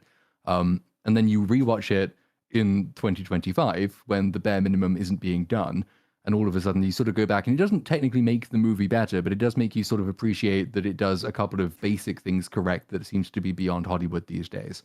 That's kind of a reappraisal, albeit a muted one. I wouldn't be surprised if Tron Legacy gets a bit of a bump from this, for example, because for all its many flaws, it does a few basic things correct, and it evidently has more in it than this does. But that's not moving the dial a huge degree. It's just kind of, well, didn't we used to know how to write semi-coherent plots? Yeah, shame we lost that talent and ability. Tron Ares. Yeah, that is Tron Ares. I mean, the camera pans out, and the silo's on the roof of Encom Tower now, and it's the music plays again, and then it's the post-credit scene, which we've already done, so that's it. There's trees on there too. Wow, life. The number one this movie. is a good tech company because I got trees on a building. Yeah. Aww. I love it because it is shallow Hollywood, oh no, see, it's good tech because there's trees on a skyscraper. It's seems like a suboptimal way to have trees in a place, but okay.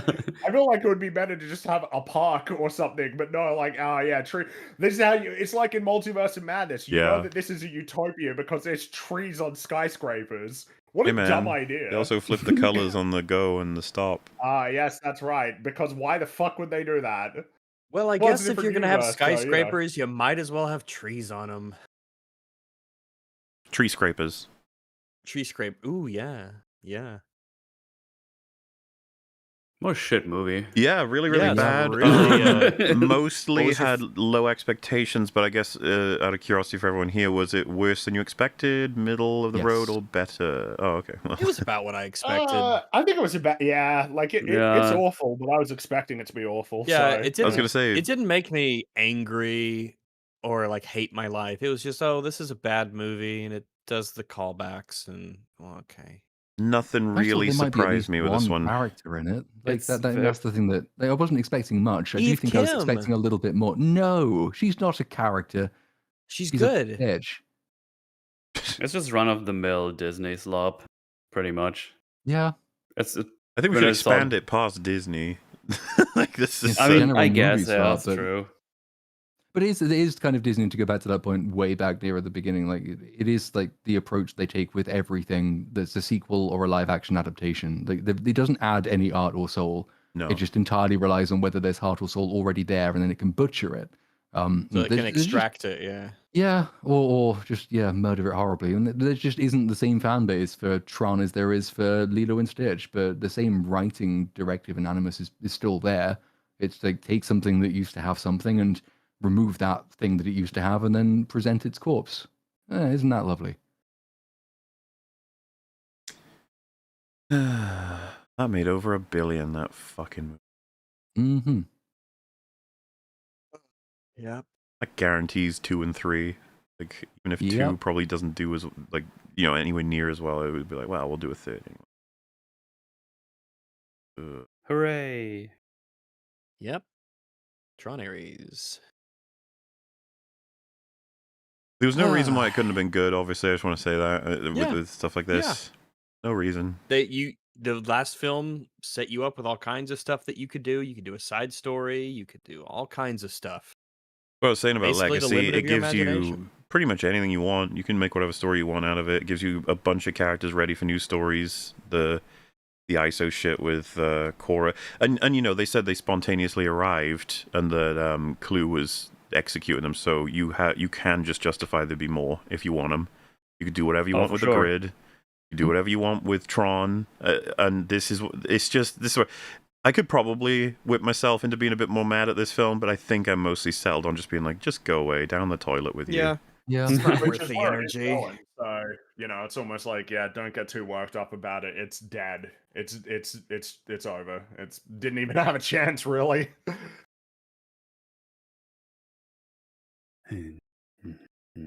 And so that Wonder chapter where we'll see closes. Jared Leto pop up in next, where he'll be, where his cinematic journey will take him. Morbius 2. Hell Do it, yeah. you cowards. Mob him into Doomsday, I think would be the way to go. Ooh, Morbs yeah, Day. yeah. He's Yeah. going to be in the post credits when they tease all of the other things, all the other references they couldn't fit into the main movie. Hunka hunka indeed. Yes. I don't want no beef with Tron Ares. Dude, it's What the fucking hell? crazy to me that we've got Born Again Season 2 and 28 years later Bone Temple are like around the corner. Mm. It's Yeah, like, not far away, a couple of months. go away. You know, Yeah, but we've already got a season 3. I can't believe that. The fucking suffering is just being it's prolonged. Holy They're doing it to shit. spite you, Fringy. They watch the I think they coverage, hate you know how much specifically, hate yeah. it. Yeah, that you might be right about that. And then people will say, "Oh, you know what? Now it's actually good, and it will still be just as awful as it was before." Yep. But there'll be something in there superficially that will appeal to people. Maybe they'll have 2 one-take action scenes, you know, and then people will go Whoa. like, "Oh man, wow, this is great." Because I mean, obviously, it's the quality of the writing is going to improve dramatically. I'm sure of that. Fuck's sake. Well, you know, not to take us any further than needs be, I suppose we can wrap there. Bad movie, do not recommend. Don't watch. Do Yeah. not recommend. Avoid. Avoid like the plague. But check out the original, and I mean, Yeah. Legacy. It's very likely you'll enjoy it. I would say, you know, it's Probably. there's a good chance. And hey, you can't lose because you'll listen to the soundtrack anyway. Then, so you Yeah. got that. Right. Just don't just not with Ares. No, just stop it.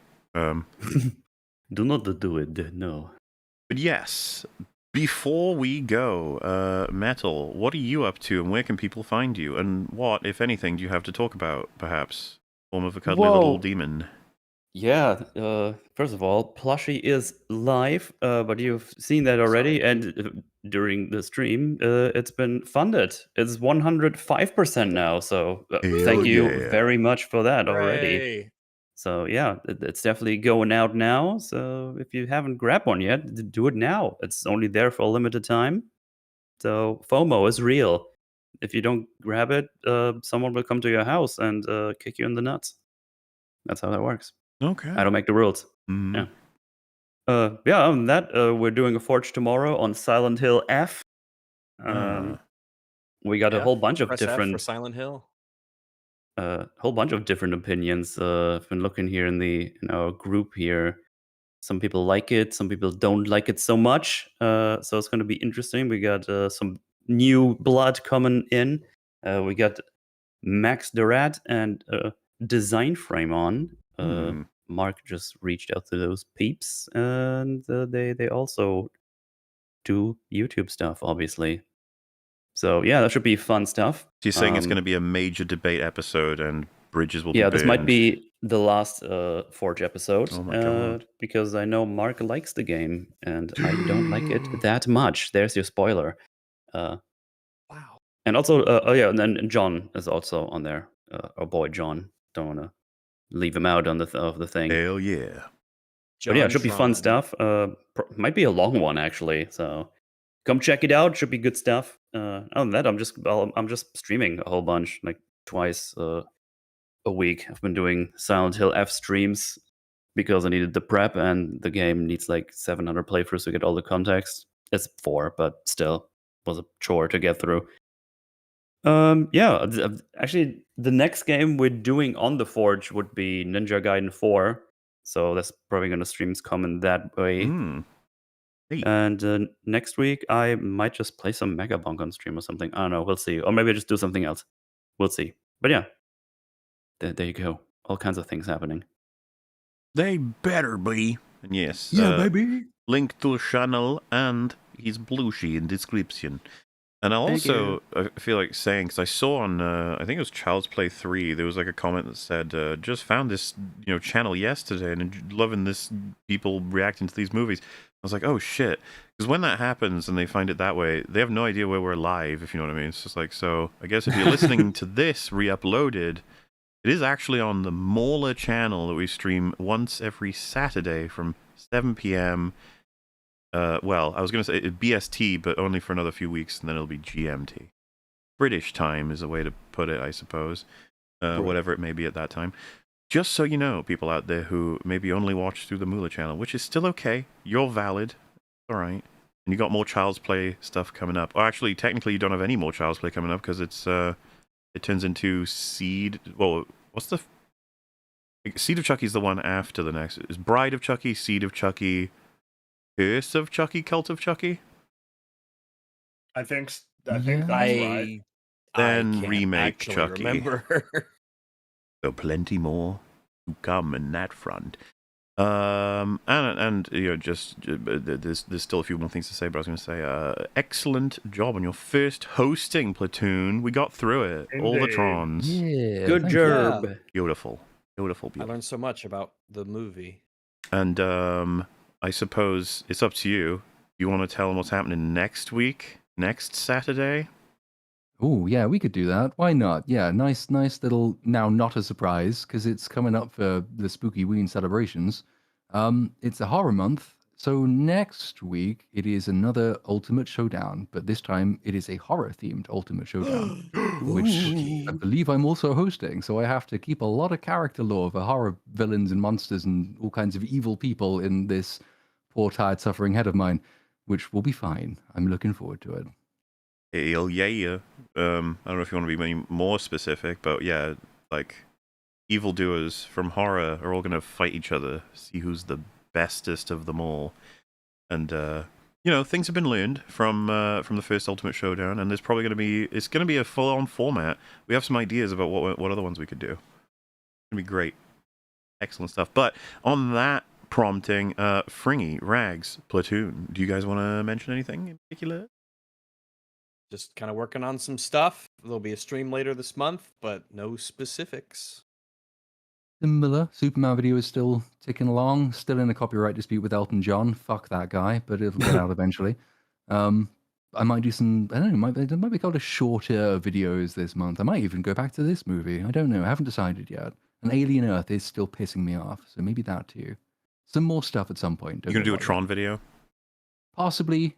Yeah, maybe. I'll wake up tomorrow and see if I'm still feeling dead. If I'm not, then I'll go back and do it. I'm Well, just working. good. That's good news. I myself am. Well, I think I mentioned on the streams I did. Well, I was going to say, first of all, I'm probably going to stream a bit more Look Outside on Monday. I kind of want to try and maybe find a way at continuing streaming because games, because I had fun playing that, and I would like to play maybe a bit more of it, you know, just because that'll be fun. We'll see what we can do about that, if possible. And I said, and I'm willing to confirm that I intend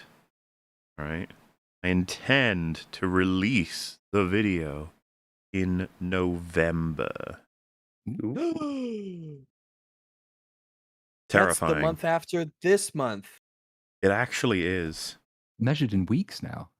Yes, and if Like the length of the video, or Yes. oh yeah, because the length, I've given a broad thing of the length because I actually don't know exactly how long it'll be yet. But you know, by the time we get to the end of October, I might be able to give you a day. We'll see. Good lord. I know I'm feeling a little bit crazy on that sort of thing. But yeah, I think that's about that. Another wonderful October stream. I think I'm not wrong. Yeah, well, we'll just say next week we're gonna have a bunch of horror things killing each other. It's gonna be great. We got some other plans coming, but you have got Child's Plays slapping you in the face 2 per week-ish, I think. And Whoa. I'm sure many of you in chat have figured it out. The trailer mentions that we're going to be doing Mithrigan as well. But who knows? Maybe there's going to be a little fun surprise on top. Who can say? But yes, that's about it. Is there anything else anyone wants to mention or say? Nope. Oh. All right. Well, that's about Nice. that then. Good night, goodbye, everybody, and yeah. Good night, everybody. I figure why See you not, next time. since he's live, I can redirect you into Mr. Diorio, who's having some fun with iDubbbz, I think, right now. Hooray. Goodbye, everybody. See you later, Bye. everybody. See ya. Bye.